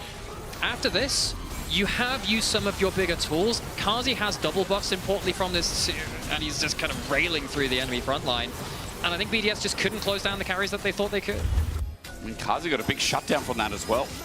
BDS cheering because the goal that was sitting on 1-1-3, or rather Vitality up, this goal that was sitting on that Nidalee has been transferred ever so slightly. Third item on the way. Kazi to watch here in this game that is building bridges to our mid-game interest. As Dragon spawns in 25. I just realized why he took so much damage. That's an Edge of Night. I hadn't tracked my Renekton builds. I didn't think they built different stuff nowadays. I don't remember the last Edge of Night Renekton I've seen. Yep, but me neither. It's been a while since we've seen that one come out. Both of them have the Shojin, which gives us some HP. Nuke will, again, get paid. Yay, bricks. He loves those things. Atkan started up, though, on BDS. Let's see if they can land some skill shots. Niski's hovering over the wall. It's all about that Pop Blossom. You're right, no flash available. Paris is looking for an angle as Knock-Knock has found one onto Irrelevant. Irrelevant has just been tagged into the Dominus. Knock-Knock done his job, but now Vitality have to do theirs to the steal. BDS have got an option. They've got to revive. But Kazi on top of Nuke, it's all about how the 5v5. Look at Chayak as well, spreading the love, spreading the demons, and inside at night, he cries and claws because Chayak, chasing down Ice, is ready to relive his past. A death, a death, a death. Everybody loses the Artican. A steal, but Vitality wipe them all. It's just less gold going over. It means that they're not around for the Dragon. No, this is without your big Niski Nico ultimate. Again, you don't have that flash really available. Not the biggest. I suppose this time he actually does lock up some here. The big thing here, though, is that Knock-Knocko gets the spell shield off of Ice, gets a load of HP. Knock-Knocko gets so much value here. That 3-man queue at the end, I think, is what really turns the table in terms of the HP. While all that's happening, Kazi is isolated in his own kind of assassin duels as well. Really, shout out towards that Aatrox, though. It's just 50-50, you know? Life happens. Any sums? Okay, Kazi wasn't happy about the 50-50, but whatever, we digress. And he just looks to his right and says, that's a 0 for Nico, friend. Maybe we need to put them back into the therapy chair with maybe we do. Kazi's going to have to vent a little bit more, but for Vitality, they've wiped off all the Artican. So as far as I'm concerned, even. Yes, Artican, you know, it still happened, but even though I see gold leads for BDS, I'm seeing Vitality starting to win fights again. It's deja vu for game one as Paris is caught out. He flashes away Pop Blossom. It catches the Edge of Ice with the Tangle Barbs as well. Niski's done his job. It's all about rolls as Knock-Knocko. His dive almost successful. Irrelevant with the Dominus. He loses his Edge of Night. Re-engage for Knock-Knocko, but Linsis is frontlining. He pops the ulti. Kazi reposition onto Irrelevant, carrying the fight almost. Most Irrelevant gets out here. TP to rejoin. Remember, it's about Baron. A pick-off enables the start. That Renekton is very squishy. Was a little bit worried about his positioning when he went for that first play into it. And Kazi very nearly finished him off. Doesn't want to commit that flash thing, obviously so. Both these AD carries, very, very threatening. There's only literally 1 gold between them as it stands. Ice, great disengage. Kazi very nearly turns it around. See that? Neither of these teams have a huge margin of error. This time, Niski actually does land a big ulti. Manages to get that cleanse out of Ice. Even with that Edge of Night, quite hard for him to survive. Of course, Proto Belt, one of the best tools in the game. Yeah. Oh, sorry, it's Rocket Belt. It's been many years. Same thing, who cares? I still call it Tarby. I still call it Gravity Field. I don't know. Bro, I'm going to start using Wriggle's Lantern for jungle items at this point, even though we don't have jungle Bring items. back Deathfire Garas. Yep. The clone going into that too. So, Baron up and available. A little while till we have that dragon, 2 dragons apiece, so no soul points. BDS, you know, they do have a gold lead. Part of it is on a Nidalee, which doesn't... It's not as consistent use of that gold, but we have to mention it anyway, just in case those spears do land, and they start to really, really hurt. BDS, have vision control, trying to catch Niski. Oh, caught him midway in the air. Doesn't know. It doesn't care. Paris. Beautiful stuff. BDS now with an option in front of Baron. Nico is fragile. One of the best supports in the game. If you can play around the big engage and the big lane potential. I don't think Niski's been able to do that. I think he's been punished an awful lot, and Paris has had a great game on the Blitzcrank, a champion he used to win Emir Masters before, and now Baron started up without that Nico engage. And to Tristana, remember as well, even though Ice has lethality, all it takes is about 10 seconds. Watch it now, Nuke with IE, I'm pretty sure, it's just going to go down. Baron there, Paris does it again, a great hook onto Chayak, stunned up, but he can play the fight. Irrelevant gets out before he loses Baron, but this is an option for BDS. Watch Nuke yet again onto Linces, who doesn't land anything, rooted up. Though the ulti, Nuke slice saved by his own device. Pop Blossom comes in, hits nothing. Ice now gets the hit. Nuck goes pulled in, the flash away. BDS's fight so close to going away too. Vitality are outfought. It's a 3 for 3, but BDS still walk away with the Baron. These Nico ults are so close to getting value, but Nico needs to land some more. Great hook out of the bush. I mean, it gets onto one of your damage carries. There is a lot to break down in the micro here. I think the Crescent Guard gets a ridiculous amount of value. Nuke still gets to jump forwards though. This is the key moment. I thought that Nuke was going to get absolutely blasted. I thought that Narco was going to be able to pop off. And the Buster Shot completely changes the tone of the fight. If that Q goes cleanly onto that Tristana, I think Narco cleans up. He's had a great set of team fights on the Aatrox. I think he's done very well with it. Very, very nearly gets to carry. Niski, though, face checking again. That's not good because Nuke is just here. Niski's dead. There's a reset as well. Nuke can get on out. Teleport burn for BDS, but that's because Infernal Dragon number 3 for them, or rather Dragon overall, is up. Yeah, I don't think Nico has a 10 death power spike, folks. I don't think so. I don't think that's how that champion works. But Paris is a hook magnet. Well, no, everyone else is. He's the hook. The hook hitter. Yeah. Hook sniper. I almost said something different. He's the hook man, okay? Sounds like it's always so It's always so close, isn't it? Soul point.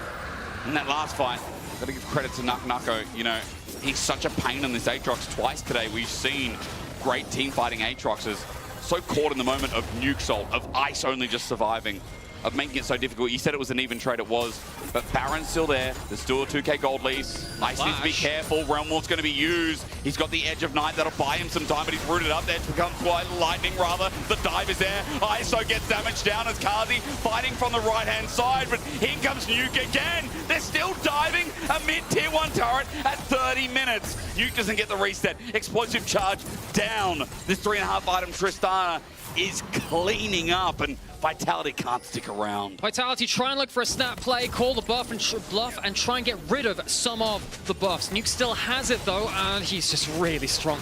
Really strong. That Infinity Edge shreds through the team of Vitality as they dive too deep. BDS still have power on the side lanes to take down inner turret and top lane. And BDS with a 6,000 gold lead. There it is. Boom, boom, that turret's dead. It's just gone. Vitality in such an important game for them. Reminder, at 2 and 3. If they slide to 2 and 4, things get rough for them. They do get rough for them in terms of their playoff chances afterwards. Niski doesn't get into the realm of in time. Mistimed, presumably from Chayak there, I suppose. If you had that Nico ult coming through, which we said is one of the creative engages you can have, does it change anything? I have to say, actually, I think all it does is get Niski killed. Not sure it really changes that much, especially with the tower firing at them, but still, not what they wanted, I don't think. Man, quick reminder, again, we talked about it before, like against G2, this is just how well Nuke did. Today, I'm sure we'll have a recall in our next BDS game and how well he did in this series, but he's stepping up to the plate big. 1-1-3 on this Nidalee as well. 3k gold lead needs to be mentioned. So mid-jungle, and I feel like I said that last game as well, mid-jungle did really well. Irrelevance had a better day, like Irrelevance getting back to his old ways of having really impactful team fighting. You know, and Ice and Paris, what a day they've had. What a series this has been, and You know, we might not be in Madrid. Shout out to Shox, who's stranded there and with Yeah, they with might the just boys. say that now. I mean, good luck getting out of it. I guess LEC's going to Madrid permanently because Shox, if she's stuck there, yeah, we got to go to Shox. We got to go to GB. We got to go to Jack. Shout out for keeping it strong. I don't know what's going over there. But no es problema. No, I will learn. But I had a point about this. The games this weekend have been mega hype. Today, not too bad actually. You know, this Vitality BDS series has started warming up game by game by game. I mean, I look through grand majority of our matches happening in the LEC, and there's something which keeps me in my seat. There's something which keeps me watching these. And, you know, we have two teams here which, yes, they are going to flub some engages every now and again. They are under pressure, and they haven't figured out everything to go right with their team so far, but they are making things eventful. I think that both of these teams have found ways to make plays, to push the pace of the game further forward. I think they've tried to seal themselves into some identities. Vitality, I mean, credit to them, they have cooked. Now, there might be smoke coming out of the kitchen, but they have cooked something. Yeah. And BDS, I mean, they've fallen back on a little bit of comfort now in this game 3, playing around that double poke. Nuke on something like that, Tristan has always been, it has been something which has been very powerful for him in recent years. I mean, Nuke is, and will continue to be, the star of this team that keeps on shining for BDS. How do they enable him? 4 items on this Tristan, and avoid quick blades means that E is permanently off a cooldown. If he stays in a side wave, they lose the base. That's the threat now with 6 grubs. That's what BDS can play towards because, look, Baron's up in 30 seconds. Nuke stays on top even despite having the teleport. Dragon's up a little bit after that as well. BDS are leveraging how much vision they have, how much control they have of enemy jungle right now, where Vitality to step in need some kind of a monster engage. These spears are scaring the heck out of me. They are. They are pixels off of Blue Man in the mid lane. And unlike the percussive group, I don't think this is a sold-out show if he gets hit for that one. It will just be towards the Morg instead. Minute till that Dragon, as you're saying. Fighting over the mid lane push, obviously very important. BDS, they can just play it slow, look for the extra cooldowns. That scares me, man. It scares me. I mean, that's a rise with HP as well. 1-1-3, like we said, it's just a matter about scaling in this game. Where's the frontline tank? Who can keep face checking? It's going to be Nucko for now. Poke from Ice doesn't mean too much. He loses his passive. Linzes flashes in, but he's all sent away. That's Nuke's ulti, but finally, Nesquik, not just a good-looking drink. He looks freaking amazing on Nico as well. Nucko chasing 1-1-3, trying to predict the remnants of the fight. All it took was one from Vitality, and it finally came due. When they needed him the most, the Nico lands the ult. Those 6 deaths, just forget about them. Vitality might have just gotten what it takes to crack open the game. Look at the death time. It's 40 seconds, 30 seconds. Maybe it is. I mean, screw the grubs. They've got enough damage between the 5 of them. It's a wipe. Realm Warp in as well. Paris, he ain't sleeping well tonight. BDS had this game, but from mid lane to support, his one moment in the sun shows up big. Vitality.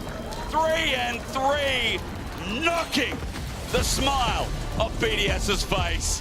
When they needed him most, Niski answered. It was a rough game. I'm not going to put that in the Hall of Fame for Nico support, but it did exactly what it needed to at that last possible moment. It felt like it was so hard to close it out. I'm looking at Pat on stage, shaking his hands. Yeah, us too. They jumped on Niski. I mean, look, big shout out to the resilience of Vitality in this game. Like, that felt like BDS is right in the palm of their hands, and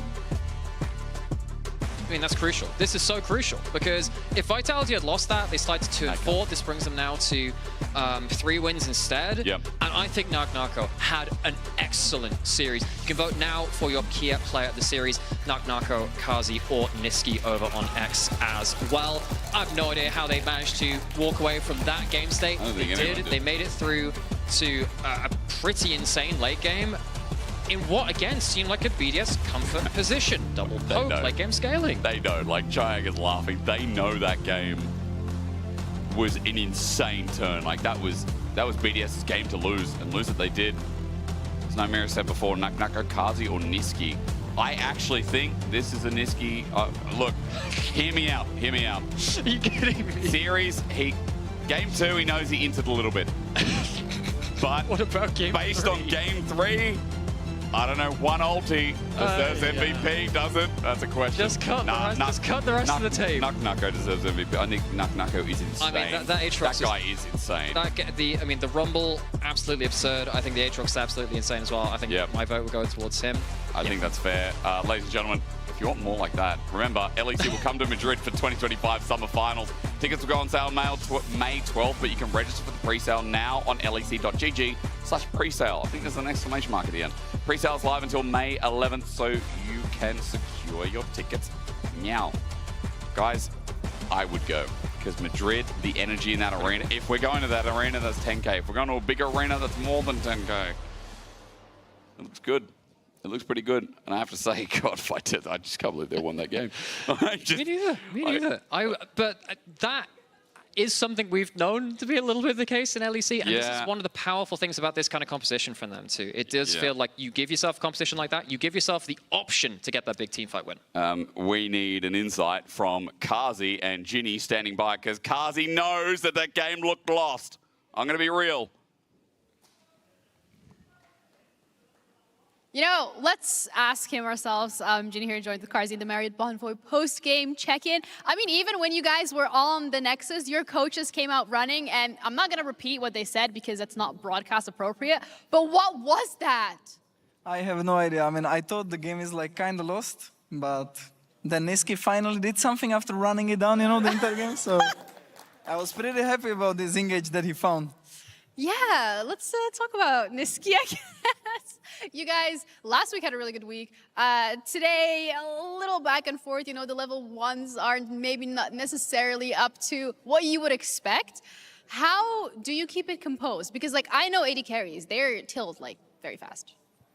I mean, I'm playing with Niski. He's, like, new to the role, you know. He's playing against people that play the role for, like, 10 years, not 10 years, like 8 years, 7 years, right?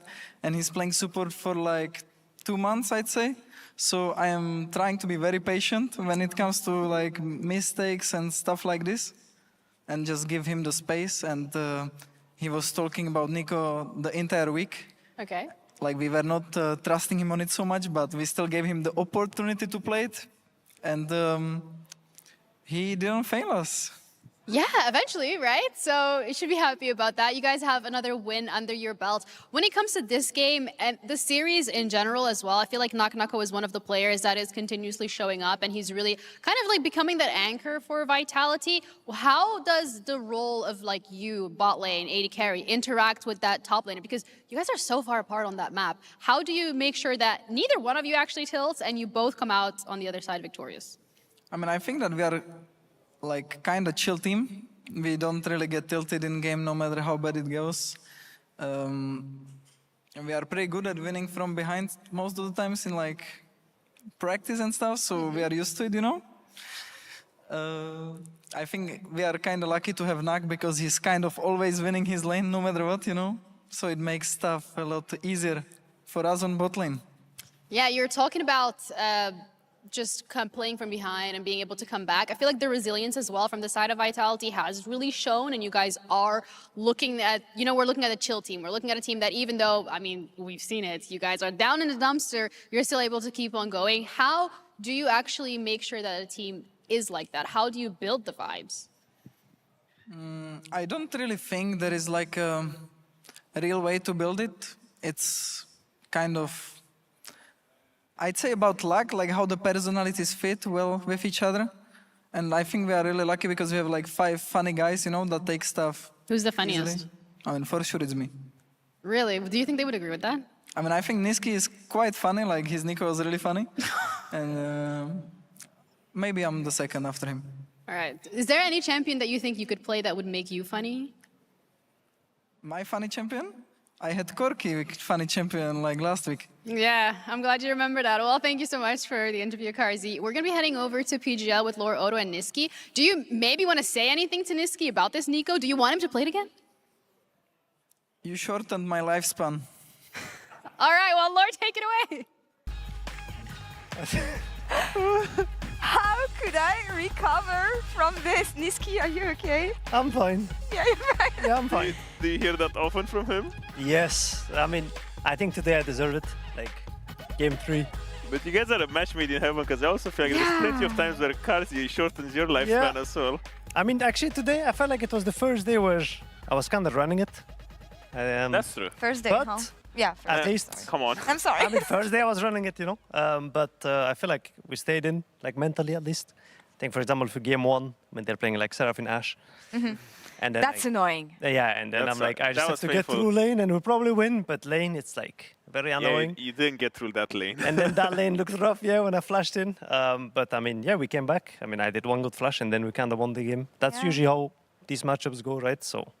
How do you feel like it's been the transition? Because I don't feel like we've heard from you enough. Because it always feels like, you know, going to mid game and stuff like this, it's obviously a lot of the strengths that you had from coming from mid lane, reading the map, you know, picking good fights and stuff like this. Everything is good there, but it feels like the roughest part of your game has been like, you know, the first 10 minutes of the laning phase. You're kind of locked, you know, you don't really know the matchups because there's a lot of like random matchups. Stop roasting him like this. I've been diplomatic. As I mean, me and Niski go way back. I could just like, you know, rip it a lot harder, you know. But okay, Niski, you sucked in lane. How do you get better at lane so far? How does it work? Legit question, actually. I mean, it's her fault. To be fair, lane is kind of hard, to be fair, because there's like too many combos. And then today, for example, I played against like Seraphine and Seraphine Ashe. Like first time I play against it, for example, right? Yeah, or like crazy. supports that play for 10 years, they know it probably. I don't know when I can go. I don't know when I can get chased. Like, can I combo in? Do I just die? And yeah, I think that's like the hardest part. I would say also, I think on stage, like the lanes are way different than in scrims. I feel like in scrims we survive those lanes. Maybe on stage it's actually harder than in scrims. But I think, we kind of get through lane with Karz right now. I mean, I know he likes to win lane, but I told him, like, I mean, I don't think we're going to win like every lane right now because like I just came to the support role. And I mean, I also talked with Pad and he believes that like at the end of the split, I should be fine in lane and then he would be happy with that. But I think, right now I still need time for the laning phase at least. And I'm working on it. What do you feel like you got better at since playing supports? I think playing for tempo. I think I did overstay a lot in the first weeks. I think now once a play is gone, I just space and then like I open the other side and whatever. I also think I don't really die for fun as often as I did in the first weeks. And then I think just generally in the mid game, I think I'm usually on the right side of the map, which is nice, I would say, to have a support that knows what they're supposed to be. And I think just knowing what like enemies do, I think that's something I did a lot when I was a mid laner, and I feel like I implemented that this week as well. And I feel like it makes my life easier because I know what they're gonna do, and then I know what I'm supposed to do as well. So. Yeah, just mid game, I would say. I'm curious a little bit, because you had this transition from mid to support. Obviously, I don't really know how much you're playing. You're planning on staying support for. Do you feel like there's been any big thing that you realize that maybe potentially going in the future when you go back to mid lane is gonna elevate your game? And if so, what would that be? I would say it's mostly about like the early game. I actually thought that like supports can kind of go mid whenever they want. I mean, felt like it when we played against like G2, for example, when they had like Caps Mickey. I felt like Mickey could be there on like any wave. But actually, like moving to mid is kind of hard as support. Your AD gets a bit behind, or like you lose some tempo and whatnot. And if it doesn't work, like your lane is lost on bot. Behind XP and yeah, everything. it's like you need XP, you need your stacks. Like there's a lot of these things that I didn't know before. And now I feel like I'm getting way more knowledge, I guess, of the game as well. And I think if I would go back to mid, for sure, I think what I'm learning now would help me as well. You got Kia Player of the Series today. Congratulations. You know, it's so bad because Karzi was like, oh, Ginny was like, well, I don't know. You're laughing as well. I think it's deserved because you got the engage that won you guys the game. Game one as well. Yeah. I did You get the did good. engages. That one was the game, like... The thing is, I'm laughing. No, I'm laughing because it's just, I know the people at home, the chattermen who are all chatting there, pressing the button to vote Niski, they're all so passive-aggressive. And I know that they're doing it to half bully him or not, but this engage was... That was amazing, though. Was crazy. Who cares that you were like 0-6 or something? I didn't, like, my team, like every time I was dying, I swear, like, I could feel it in their eyes, like, what is this guy doing with his Nico, you know? Is it also the silence, you know, where you like die and no one says anything? Yeah, I'm dead, and I'm like, guys, it's fine, I'm up in 15. Like, no one says, it's okay. Like, it's fine, there's no timing, there's no Drake. Yeah, just like for fun. Yeah, I mean, hard Nico game, I would say. I don't know, I wanted to test it, but... To be honest... We brought the lowlights and the highlights. That was the lowlights. Like, I didn't press proto belt. Like, because, you know, I was watching this and I'm like, surely he didn't have Proto Belt. And then I see you use Proto Belt after, and I'm like, oh, Nisqy, what are you doing? No, but the engage was crazy, and I feel like it's... even though it's super comedy, right, because you entered a little bit, I feel like it's deserved, because even though, you know, maybe Nagnako had a great game, game 1, 2, 3, I feel like a lot of the time you're kind of the silent hero where, yeah, sure, you are behind, but especially when you're behind, it's a lot harder to find these sorts of plays, right? So that's where credit is due for him. I think when you're behind a support on stage, you're a little snack. You definitely need like some mental, I would say. Because I think you can easily go to like 0-1, 0-2, 0-3, and then you don't engage, and then you kind of like, you're kind of useless. But like, for example, on the Alistar, we said, oh, we want to dive top. I was like, sure. And then I just engaged. And we I'm just going to go in. We just killed them and we ended the game, right? It might be a little fresh, but now do you understand Hilly's pain? I do, yeah. I mean, support role is not easy. I mean, in scrims, it's way easier. On stage, everyone thinks about your cooldowns, your flash and stuff. But yeah, I mean, for sure, I think it's not an easy role. Is there any specific support players around the world that you watch VODs from or like want to take inspiration from? Maybe? I mean, I watch a lot of The Light, actually. I think The Light is really good. And then I watch Keria. From LPL, I watch On. Yeah. And I think as of now, that's only these ones that I watch. I usually watch like a lot of them, depending on what I want to practice. Like if I want to watch some Nico VODs, then I just watch like everyone playing the champ, right?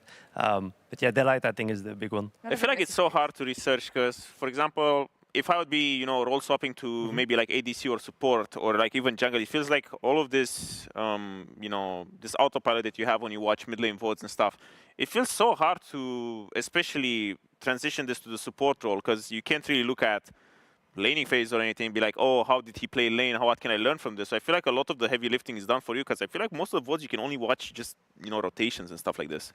Yeah, I mean, I usually watch their team fights, right? Because I think, for example, like the way the Light plays Alistar is way completely different than like every Alistar in EU, maybe except June, right?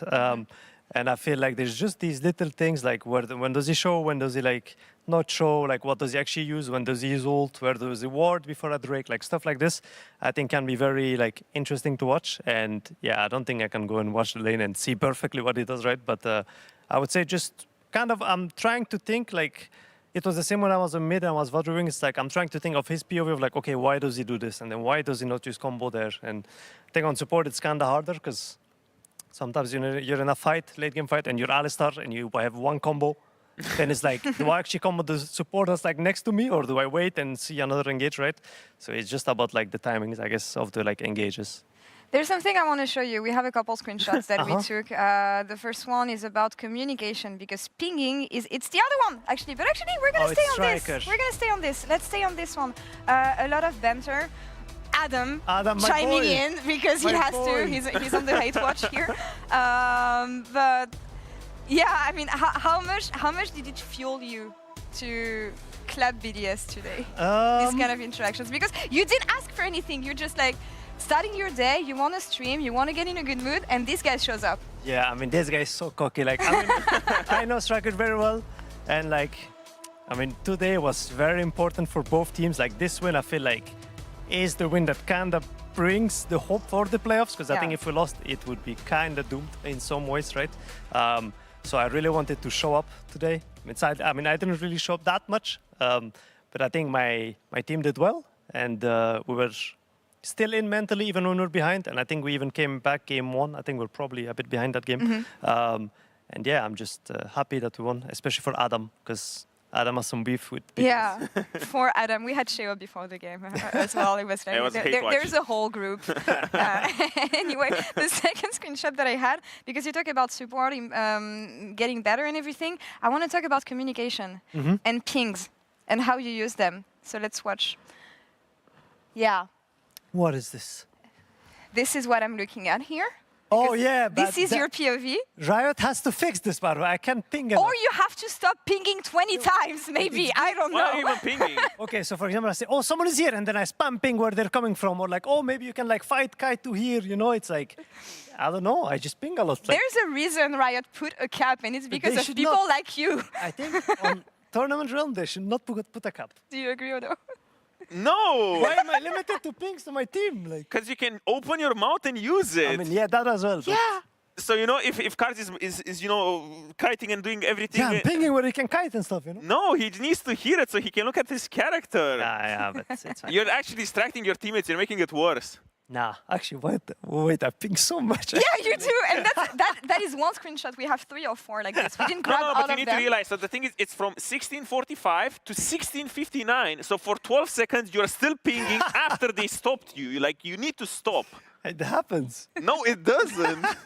But everyone does it. Not for 12 seconds. It's fine. I would like, I'm gonna ask my producers to grab me screenshots of other players. I want to see if it's a Niski thing or if Make a it's ping a player competition. thing. See who's Yeah, we the should make most, a ping the competition. craziest pinger. That's a good segment. I'm gonna take the notes. True. Let's take a look at the schedule for Vitality. I was about to say BDS, but for Vitality, because guys, it's not gonna be easy. Yeah, next week is a banger. Yeah. Next week you have G2, and then it is going to be the roadshow at Evry-Courcouronnes in the house of Carmine Corp. You're going to face off against KC, and your last game is going to be against SK. One game after the other, I guess, is the approach here. I mean, for sure, I think we probably need 1 win. Yeah. Out of these 3. G2 looks bad, though. For sure. Yeah, I think... I mean, we scrim them look kind of rough, but but yeah, G2 doesn't look that great, I would say, on stage at least. But we usually with G2 is like, when they play bad, they come back very strong. So we'll see. Yeah, it's like, are you going to be the ones? Yeah, maybe, you know. Oh It's like Koi, you know, like we beat them and then they just like 2-0'd after. So, yeah. I mean, G2 I'm excited to play because we haven't played them on stage yet. So I want to see how like Labrov and Miki plays on stage. And then for SK, I think we're happy playing against SK. Hopefully it's one of our wins. And in KC, it will just be a banger, right? Especially at the arena. I know. It's shaping up to be interesting for playoffs because, well, I was talking to Niski a little bit before we started. I'm not sure if teams can make it with 4 wins in. I feel like it's going to be a lot of tiebreakers, especially because a lot of teams are just chilling at, 3 wins. Right now, the only shame is that you're playing G2 not in a big stadium because I feel like G2 in a big stadium. Well, now they kind of suck. And you beat them 3-0 in a big stadium as well. Yeah, that's true. I mean, it just feels like another day of G2 at international events because it's a big arena. So it just might be just they think they're at an international. That and made they me suck. sad a bit, but like, yeah. And that's the reality of our situation, True. guys. They get okay. Think about it. It's practice at home for them. You get to rent out an arena in Europe ahead of Worlds. You fill it up with people, and then you practice to see if they're going to be good or not. That's true. Actually, it's just training weights. It's going to be a good way to find out which teams are good on stage and which teams are not. And I'm How many games do you guys have excited in? for you guys. We have 2 games. We play KC and SK in the arena of KC. And that's the final. So yes, it might be that the SK Vitality game will be the decider if we're in playoffs or not. Time to bring out the Vitality fanfare, if... They will. They will. That's going to be definitely, hype. yeah. I'm super excited for that. But that's in 2 weeks. That's in 2 weeks. Before that, we have week 6 of the LEC. Can we take a look at the schedule that we're going to have for that whole week, if we have it, or for the first day? It is coming. We're going to open with Fnatic versus BDS and KC versus Rogue. On paper, complete mismatch on the first day. In theory. I mean, Rogue is going to win. Yeah, I mean... That's the mismatch. Honestly, it would be the most Rogue thing to do. I don't see it, though. I don't see it, but... I don't see that, but the last set of games has been quite all right. Yeah. But I think KC wants the first spot, right? So I think they probably really want to win. I mean, BDS looks rough. They have Fnatic and then Giants, and that's it, I guess, Yeah. I mean, BDS, I think with this loss today, looks rough. I was talking to Nuke before the game, and he was like, the team that loses today is probably doomed. And I was like, yeah, it's going to impact the mental. That's the thing, the strength of schedule for all of the teams that are still fighting for playoffs is not really, there's no one clear winner. Outside of Heretics, I feel like Heretics is probably the clear winner when it comes to... Can you show us the standings, please, production, so that we can talk about all this? Thank you, because production. as you said, it's gonna be tricky. The road trip changed. The road trip, changed everything. We're 6th honestly, place, nice. for a lot of teams. Yeah, you're doing quite good. Well, stop the count and you're in this game. Nice, I'm in. Actually, we have a high chance of making it in. You guys are fine. I'm getting worried for SK started strong. I'm getting worried for them now, and GX. GX I think is doomed. I think they have good teams left still. Yeah, so your strength of schedule is actually probably one of the better ones when it comes to it, because Heretics, now that they're at 4 wins, they still have one of the easier ones, because I don't think they have any perceived very good teams left. So now, even though it looks hard with G2 and K-Corp for you, the SK win might snatch it for you guys, given how it looks. But it's hard. It's going to be interesting. I feel like in this league right now, anyone can beat anyone. Like I can see us beating like G2 and then losing to SK. You know, like it's. So is that because the league is very good? I feel like the league is. Yonkos was the one saying it's actually really great that teams can now match G2. It's actually sad that it's because everyone is bad and G2 got bad and not the rest of the league got better. Yeah, I feel like I don't know if everyone got worse or if people are getting better. And for example, like in Square, I feel like they played bad, but we also played really good. I think today, for example, I don't know, both teams are like not that great, I would say. And then G2, I think, just played really bad on stage, for example. Yeah. So I'm not sure. It's crazy. We have 5 weeks of competition and we still don't know what the league is about. Maybe next week is going to bring us some answers on this, because that's all for us here from today. We'll be back next Saturday with Reddit Check, starting at 4:45 p.m. CST, and we'll be looking out first teams into playoffs. And with everything being so close now, as we said it, everything really matters. You do not want to miss it. Niski, thank you. Odo, thank you. Thank you all so much, and we'll see you next week. Take care. Bye-bye. Okay, bye.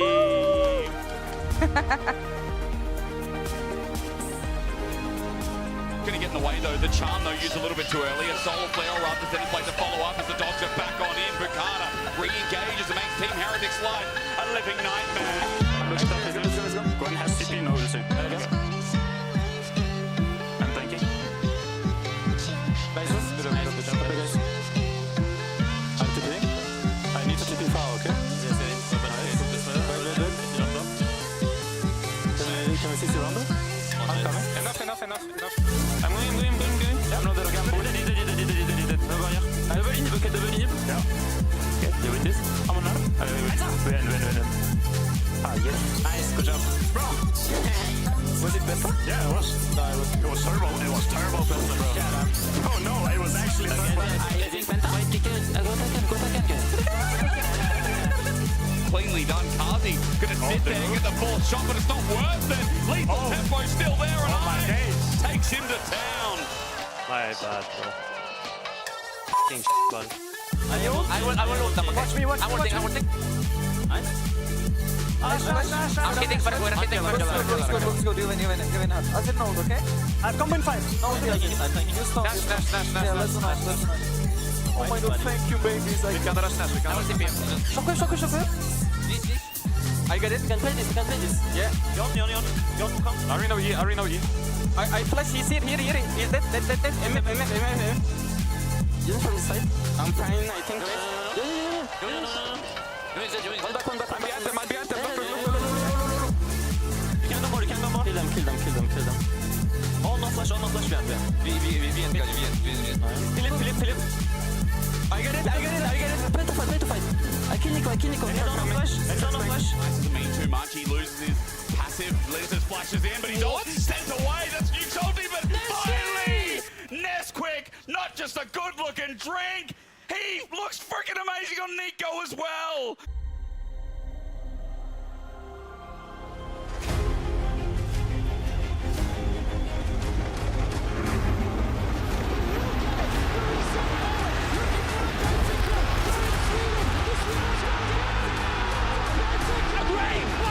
G2, the perfect teammate! They take it all!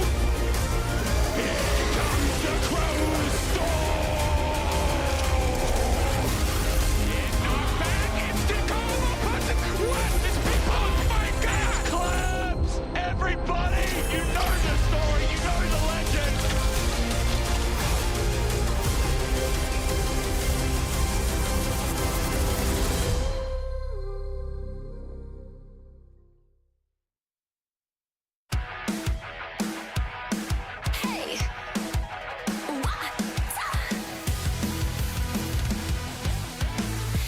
Look up at the sky, it's just a starting line. Waltzing through the storm, feel the vibe align. Radiant rebels in the silent fray. In the pulse of dawn, we